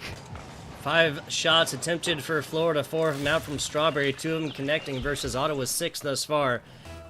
Game 1, maybe tied up. I don't know. Or game 2, excuse me, maybe tied up. 68 seconds to determine that one. 2 scores separate. Ottawa's shown they can do it, but it would be so interesting to see a goose egg put out from either team across games 1 and 2. Oh, we're not going to see that, though. Broccoli going to snipe this one out of the air and finally get Ottawa on the board. Not the worst touch from J-Russ, but the unfortunate thing is that I don't think the Essex Sight was expecting them to follow it up. Double commit leaves us open, and again, Florida running into the same issues as the previous games. Definitely agree. 60 seconds into this one, J-Russ setting this off the left side. Nitro trying to pick this one up. And we just got to look at passes and the points here for Florida if they want to put up another one and retain that 2-point lead. J-Russ wouldn't have said it was open, but that was way too high regardless. Members able to play this one. Back on over. Dangerous looks. That's another one. Nitro getting this one perfectly angled. Nervous, though. We're seeing a lot of double commits out of the side of Ottawa right now. They're really sending the house on every single one of these plays, but eventually you will have no house to send at that point, so you really do need to be careful. 20 seconds to go. They still can try and take us to an overtime, but not if they're pressed into their own half. Strawberry on the ceiling wants to drop this one low to Essex site, but instead, he actually gets a pinch with Broccoli that's going the other way. J-Russ needs to make the save, and he will do so, but now he's going to lead to an offense for the side of Ottawa. A pinch out, though, is going to make this difficult as there's one last hope. 4 seconds on the clock. They need to restart the offense, but oh, wait a minute. This will stay up, actually. Otis going to pop this one high. Nitro's there. He'll keep this one alive. And again, there's this glue that we've seen before. Broccoli wants a double touch. J-Russ will send this to the ceiling, but where's the follow-up? It's spiked nice. down. And Florida, in narrow fashion, will take game number 2. There you go. One score difference separates. We're tied back up. The best of 5 once again turned into a best of 3 here pass. Let's take it to the numbers here briefly. Strawberry once again coming out heavy contender for that offensive opportunist reel for the side of Florida here. 4 shots on, 2 goals made in, and both of those assisted from J-Russ. So J-Russ still is showing up here. Ottawa, a little bit more of a spread play across all their members. I would say that's kind of the way we've seen it for Ottawa, though, just in general. To kind of look at the stats out of their last series, there was not a single game where just one player was on the scoreboard when it came to the offense there. Every single time, there was a multitude of players getting at least a hat trick, getting themselves some assists, doing something to really involve the entire squad. And I think that's what Ottawa need to stick to going throughout the rest of this game. Do not succumb to the pressure that Florida is putting you under here and start trying to go for those hero solo plays. Work on your team plays. Continue to pass back and forth, and that will be how you penetrate that Florida defense. That being said, though, Tug, I think we're in for a pretty good series here. This one's looking like it might just continue to go back and forth. Will we go to the entirety down to the wire to a game 5? We got gifted that earlier between UCF and Florida. Will Florida find themselves in a second situation of that here in the grand finals with a ticket to Atlanta on the line? We will find out in just a minute. I can't agree with you more. Going back to your point, though, Ottawa just have been looking at hero plays. I think this is something they got them a lot of benefit in previous matchups, but the skill difference here is just so more evenly matched that it's just so infrequent that one player is going to go forth and have that perfect angle, like that perfect positioning right there. Perfect utilization and capitalization on a mistake is just not going to happen at these levels as much. And I think that Ottawa hopefully is kind of taking this time to kind of realize that here, right? Like, most important time, again, not necessarily being the time on the clock, but being that time in between these players can shut down. Okay, back to a true neutral situation. We're about to go to another kickoff, another 5-minute game. What do at this point? And I really do hope that they recognize that, like you said, because, again, this is one of these things where you look at the solo plays and it doesn't work out. The one player in this lobby that you would expect to just be soloing is going to be J-Russ. He's a solos player. He was on the top of the leaderboard for so long, but even he is starting to relegate his role as that star-studded striker. The last game, only getting assists, allowing Strawberry to really start to feel themselves, and I think that's also very important. Sometimes, as the leader of a team, you do need to recognize when it's time to really lift up the other players. After Strawberry having, I would say, not the best result in the final game of that last series, giving him some confidence and reinstilling him into a good position is going to do wonders for the series. That being said, Strawberry needs to be careful. They're diving at a lot of these balls right now, Tug, and it's making me very nervous. Yeah, the hero plays worked in game 2, but that was also, I mean, just like a full setup, right? J-Russ like assisting everything. Again, gonna have to come off the back. Wow, okay, just like that. We spent 90 seconds talking about how teams have to work together, and Otis just reads one early after this one is given up by, Broccoli kind of putting this one down after Strawberry gets a really, really weak hit. Really weak redirect attempt to this left corner. First strike here for Ottawa.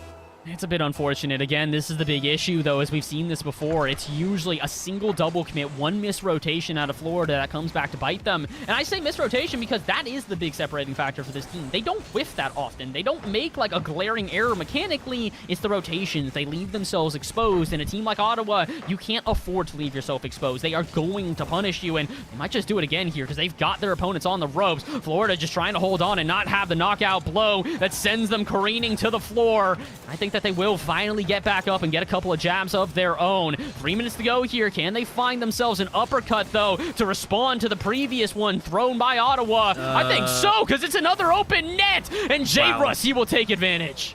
Another perfect open net, roll down bottom. This one from, call it 2/3 pitch or so. J-Russ reads it perfectly, and the 1v1 expert once again, showing out solo dolo. 3 minutes left in this one. We're back to a true neutral situation, not just within game, but across the series as well. Ottawa striking first 3-0 in game number 1. Florida answering back an almost overtime situation at a 2-1 scoreline. Ooh, but can we see a response here now to Florida as they try and break out of their own half? Another double commit is a bit uncharacteristic of the team in blue, but it's becoming a bit more commonplace as the pressure from Florida is seemingly getting to this Ottawa squad.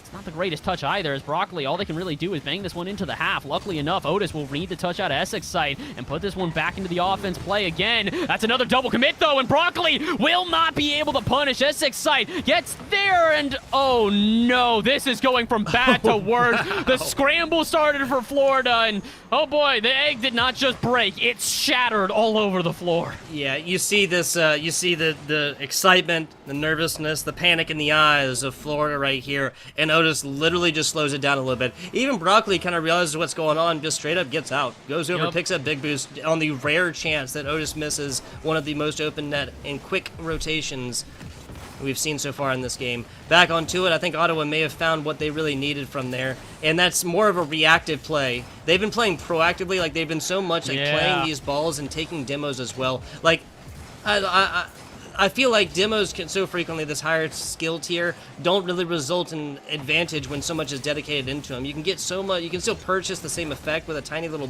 like bump or whatever else like this. And there's been multiple situations where this ball has gotten trajectory-wise onto the goal of the other side, and they just opt to try and continue to play ball instead of just taking a defender out. I think that the best way that I've been able to articulate that whenever it comes into it is that demos don't mean anything unless you do something with them. If you just demo a player for the sake of demoing them, what advantage does that give you? None whatsoever. It really doesn't help your team out at all. So that's the big thing here is that if you are going to get physical, if you are going to start to really get in the face of your opponent, be advantageous about it. Make sure that you absolutely capitalize, because it's one thing to demo a player. It's another thing to demo a player and then tilt them out of the series. And oh boy, speaking of tilt, we're starting to see it on the other end. Florida diving at these balls too aggressively, and it is coming back to bite them. Okay, Otis, you go ahead now. The offensive onslaught that is Otis. Love to see it. 525, got more than both, points-wise, 525 than both of his teammates. 3 goals, 2 of them assisted, a save, and 4 shots in here. That's going to be 11 total here for Ottawa. Florida looking at a week 3. You know, the craziest part about that entire stat as well, Tug, is, okay, my God. My stat's out the window, so I'm a bit angry at you, J. Russ. Before this, I was going to say, Otis by himself has as many goals as the entirety of the lobby combined for both teams. Florida now go 1 up here as J. Russ finds the second. Yeah, so Florida, looking at score totals as well, 7 across so far, only 4 for the side of Florida, but still tied up into the series. Still 60 seconds for Florida to bring this one back as well. Otis across the middle, that's going to be Essex sight, flying up to it just to get a wave at it. Demo, left side, J. Russ will be back in just a little bit, is now back to the left side, gets the advantageous as Otis pays for his aggression with a demo. 45 seconds. Every time this ball gets popped up, again, 5 seconds burned off of this, and Ottawa will be at advantage there because they're the lead. At this point, I'm starting to recognize also what you were talking about, you know, being proactive, not necessarily, or excuse me, being reactive, not necessarily proactive, because that's what we're seeing here is that Ottawa see these moments of vulnerability in the side of Florida, and where normally they would probably rip a shot on target and try and take advantage. No, keep on burning that oil, continue to make the team uncomfortable until eventually you not only have a golden path through, but you have an uncontested one. And speaking of uncontested, J. Russ almost unable to get to that, but he will keep the dreams alive here for Florida.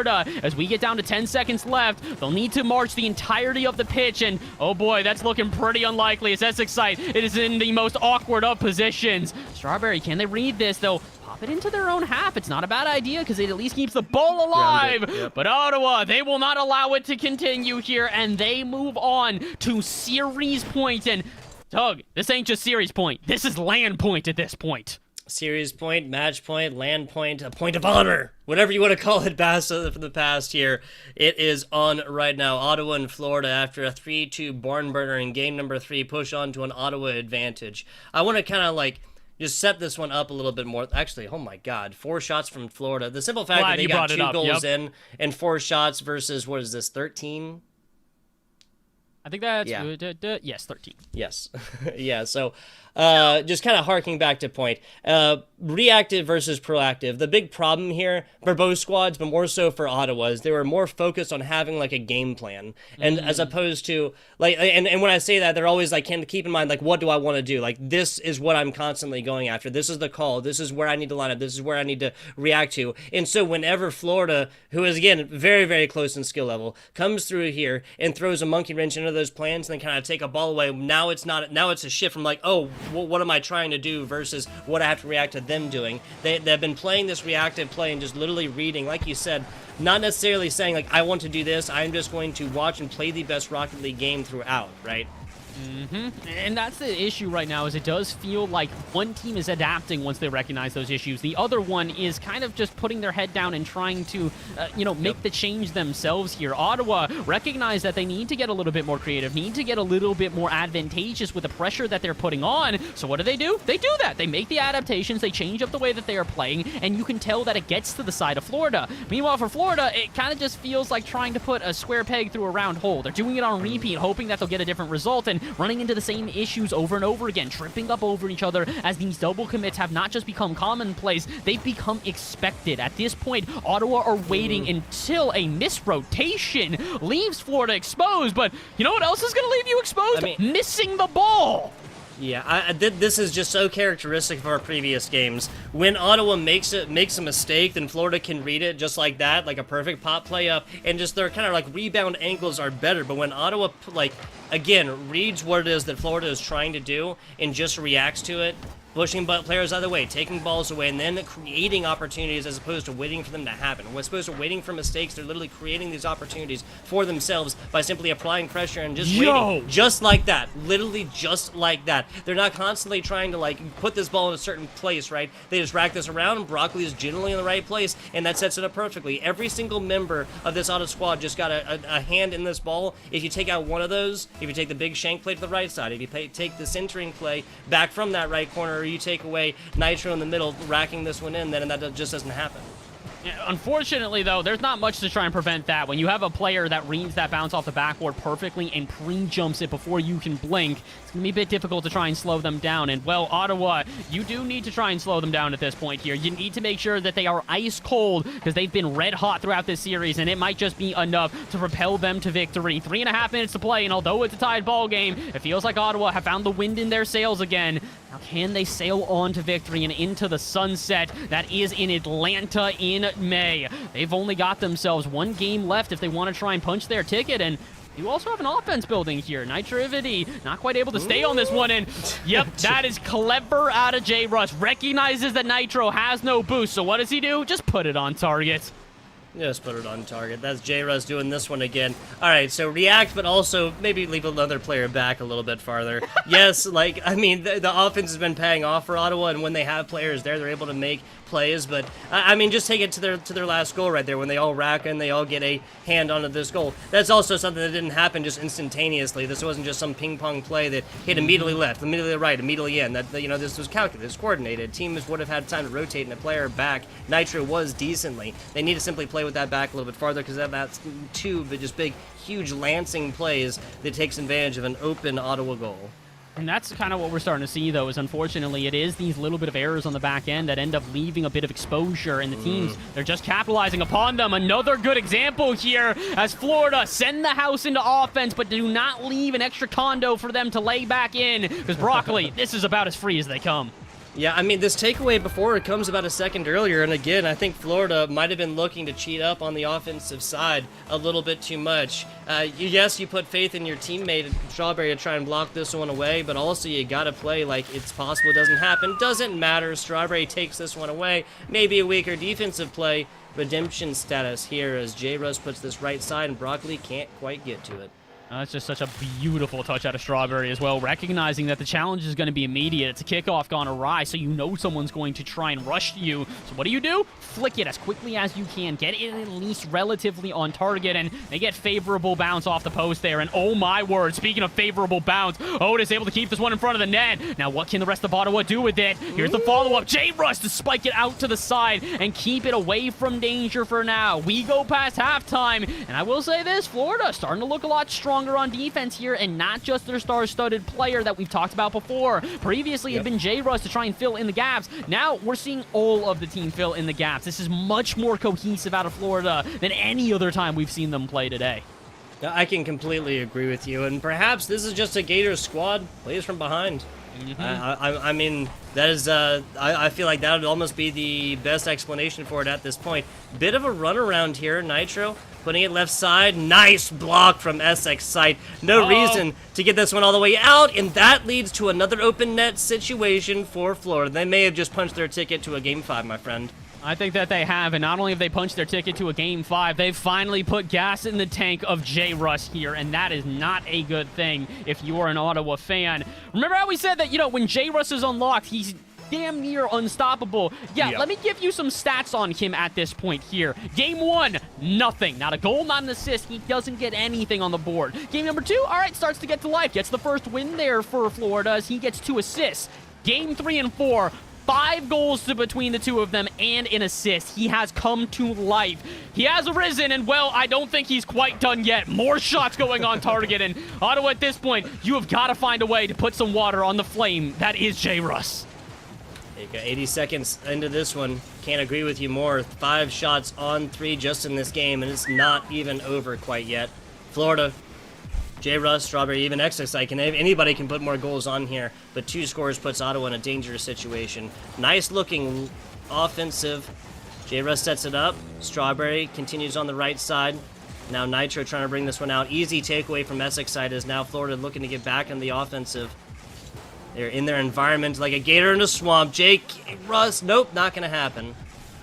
I also am starting to recognize something else. We talked about how J-Russ has come to life. Guess who fell asleep? Otis here with not even, well, actually, no, a single shot this game. But to give you guys reference again to why that's so important, why that is such a big difference here, Otis through the first 3 games also had 5 goals and an assist as well. Pretty much identical scoreline to what J-Russ has had in the last 2 games. So when he falls asleep, someone wakes up, and apparently that is J-Russ. So can we find 2 Bears both at our hibernation at the same time? I gotta hope so, because at this point, it's time to wake up. Otis, you're going to game number 5, and it's time to put the team on your back and get this one done. Yeah, Otis has straight up showed us that they can do this. Have to take one literally right now. Win the kickoff, not going to happen. 2 seconds, 1 second, 4-2 is our scoreline for our game number 4, and Florida has taken it. That is essentially another goal at the end, but that was just kind of garbage time. Doesn't quite count. Game number 5, we'd have it go no other way here for the grand final situation. It all comes down to this. Everything you have heard today, every shout, every call, every caster, Pyro J, earlier, FBI Tugboat and Bass from the past, now comes out of this. One last 5-minute quarter, possibly more than that, but you got to get there first, my friends. Florida and Ottawa will continue their battle here for the CECC ticket land to Atlanta, Georgia. My word. And you got to imagine that the nerves are at an all-time high here because of the fact that they are playing quite literally for a trip to Atlanta. So, you know what, Tug? Let's take a second. Everybody breathe, you know? Stand up out of your chair, take some time, and stretch yourself out. You know, just kind of lean either way. Give yourself a second to kind of just stretch on out and get ready, because if you don't, you're going to be a pretty stiff going into this final game, because I can tell you one thing is for certain. It's going to get sweaty. It's going to get intense, and there will be no room to breathe. Tug, it's a single game to determine it all. Absolutely. Again, we'd have our Game 5s no other way here between Ottawa and Florida. Last time Florida was in this position, they did take it. That was over their intrastate rival, the UCF squad, the Knights over there for the University of Central Florida. Now, Ottawa have not found themselves in this situation yet. They have found easy breezy living through their 0-3 so far, and find a lot more contingent here in the grand finals. Let's see, can they survive it, though? Again, Ottawa were the first ones to move on a series point here. They take games 1 and 2, and they do so in not convincing fashion, but in a way that did not look uncomfortable. But then all of a sudden, Game 4 comes around, and that's by far the most the team has felt under pressure. But can they find themselves a diamond in the rough?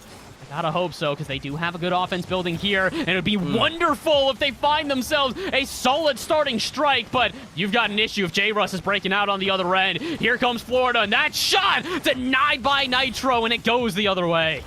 Now, here we have Florida on the defense. First real time they've seen it so far. Otis hit to the side. We've talked about how this player needs to start showing up. They're perfectly capable of it. Now we need to see it. On the backside, Broccoli flick outside to the right. Otis picking it up, down bottom.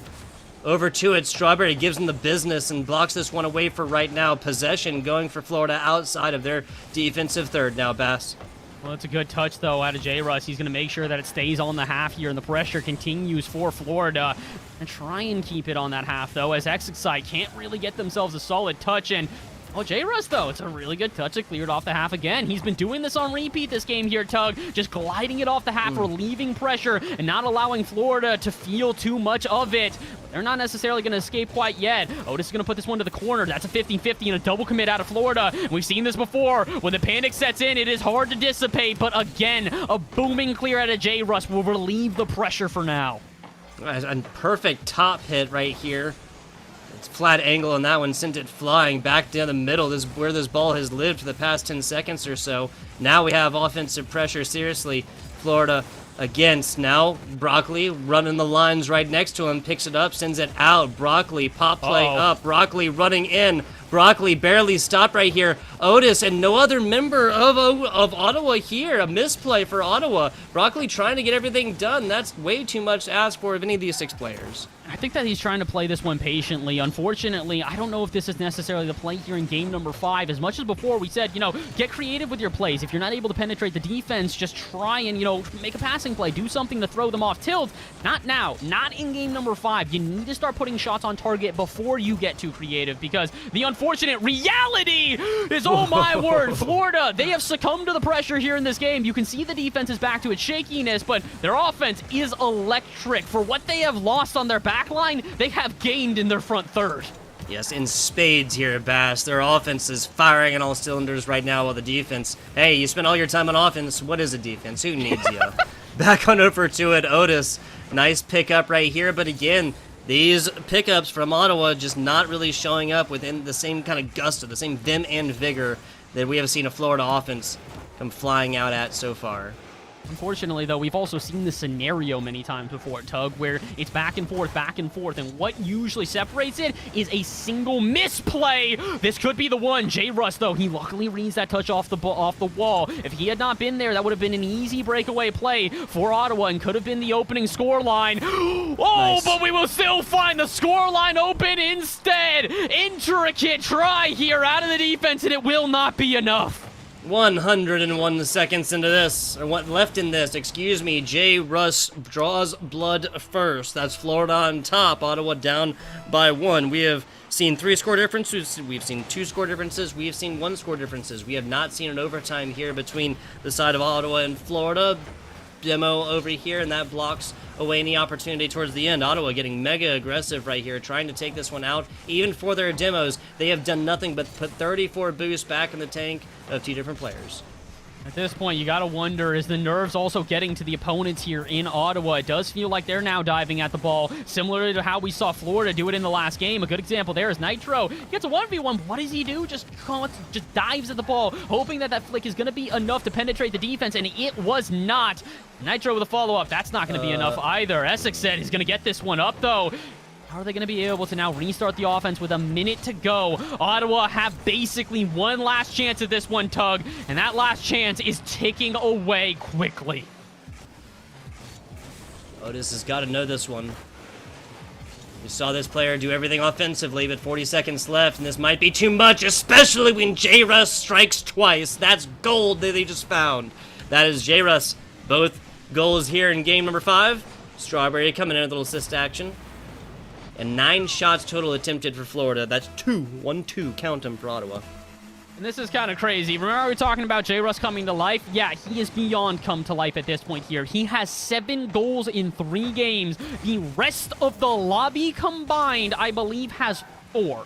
So, yeah, this is, J-Russ came to life. There's no 2 ways about it. 30 seconds to go, unfortunately, for Ottawa. I don't know if they have enough time to wake up here. It feels like they fell asleep in the most inopportune of times. That was almost third as well. Strawberry back on over to it. Quick rotation hit from J-Russ. Down bottom, almost the double tap.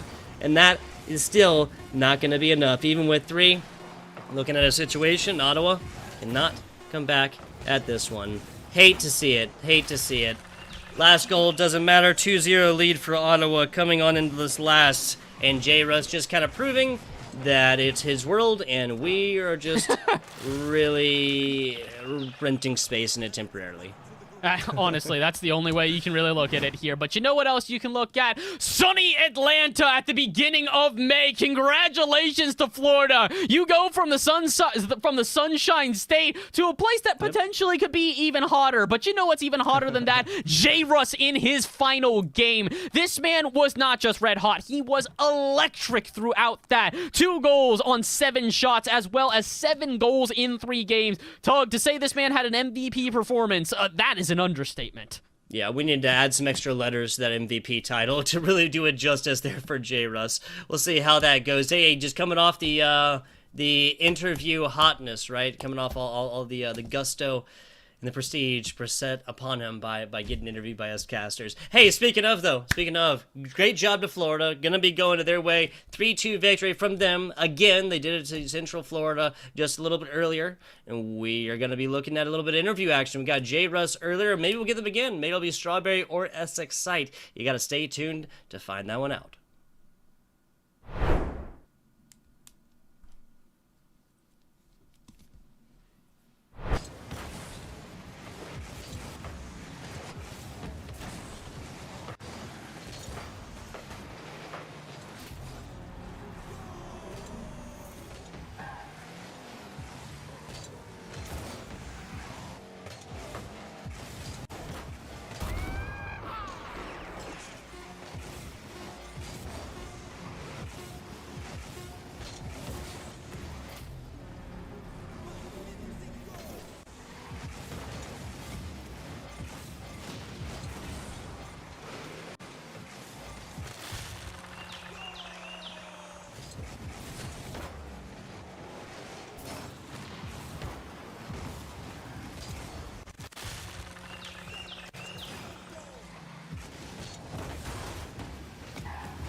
And we are back, and we are live. FBI Tugboat here with my man Bass from the past.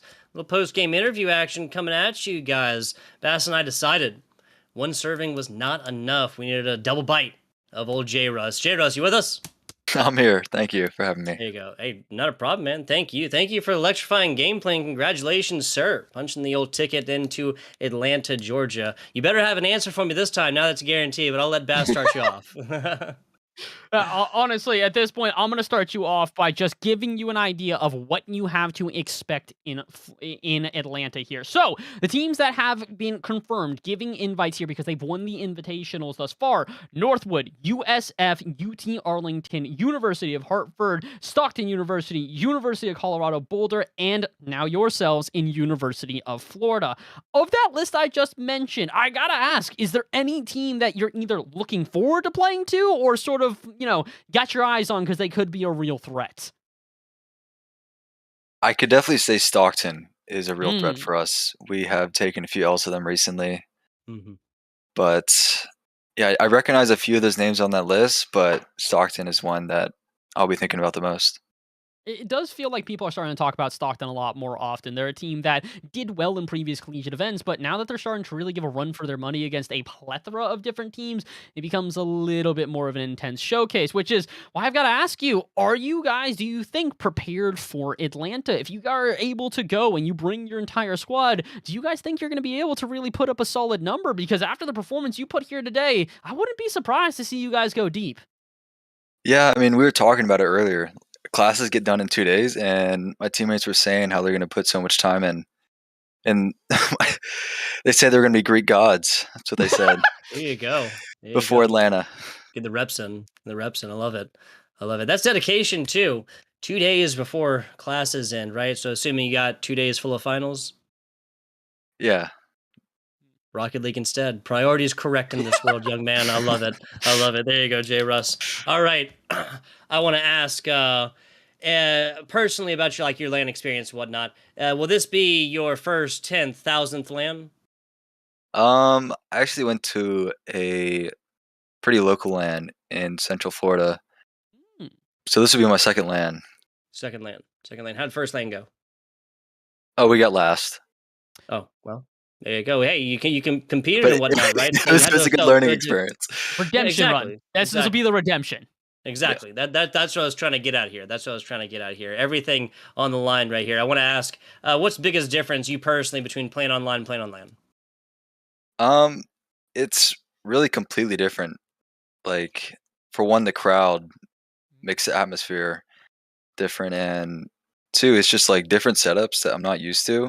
And so I find myself having to adjust like my game to fit like their setups. I don't know. It was very weird hardware. Last time I went to LAN. Yeah. Okay. Top of the line hardware will guaranteed to be at over there at the CECC. But generally, I think you and I can both agree. Biggest difference on LAN is the crowd. I love it. I absolutely love it. That's part of the reason why I do it. But saying that might be a little something that creates a little pressure for you. Yeah, for sure. The crowd last time was something I've never experienced before. Gotcha. Well, they'll be screaming the name Jay Russ over there in Atlanta, Georgia. Now we come all the way back full circle. Now that you're guaranteed a slot, you've had about an hour to think about it. Anything that you're gonna do in Atlanta, Georgia, outside of collegiate, esports, LAN, studies, whatever else. No, not really. All right, fair enough. I tried. It's a beautiful city. There's plenty to do, Jay Russ. I'm sure you figure it out. Okay. Okay. There you go. Last time, how's homeboy Manny or Maddie? Gabby. There you go. Still watching? Yeah, he's doing great. There you go. Any other shout outs here, Jay Russ? Shout out Tyler. Hey, Tyler, he's another one of my friends. I like Tyler. There you go. I got a couple Tyler friends as well. Jay Russ, congratulations, sir. See you down in Atlanta, all right? All right, see you. Yep. Bash in the past. I think that with that, unfortunately, I've reached my least favorite part. Any broadcast, of course, and that is the end, or at least getting towards it. Yeah. This is going to be a big shout out from me for our producer, Colton, producing away, making our jobs as casters just so much easier, and I do appreciate that. Doing everything production-wise over there as well. I think we had a little KTAD support in the back as well, so we'll shout out there as well. Bass, you got anything else?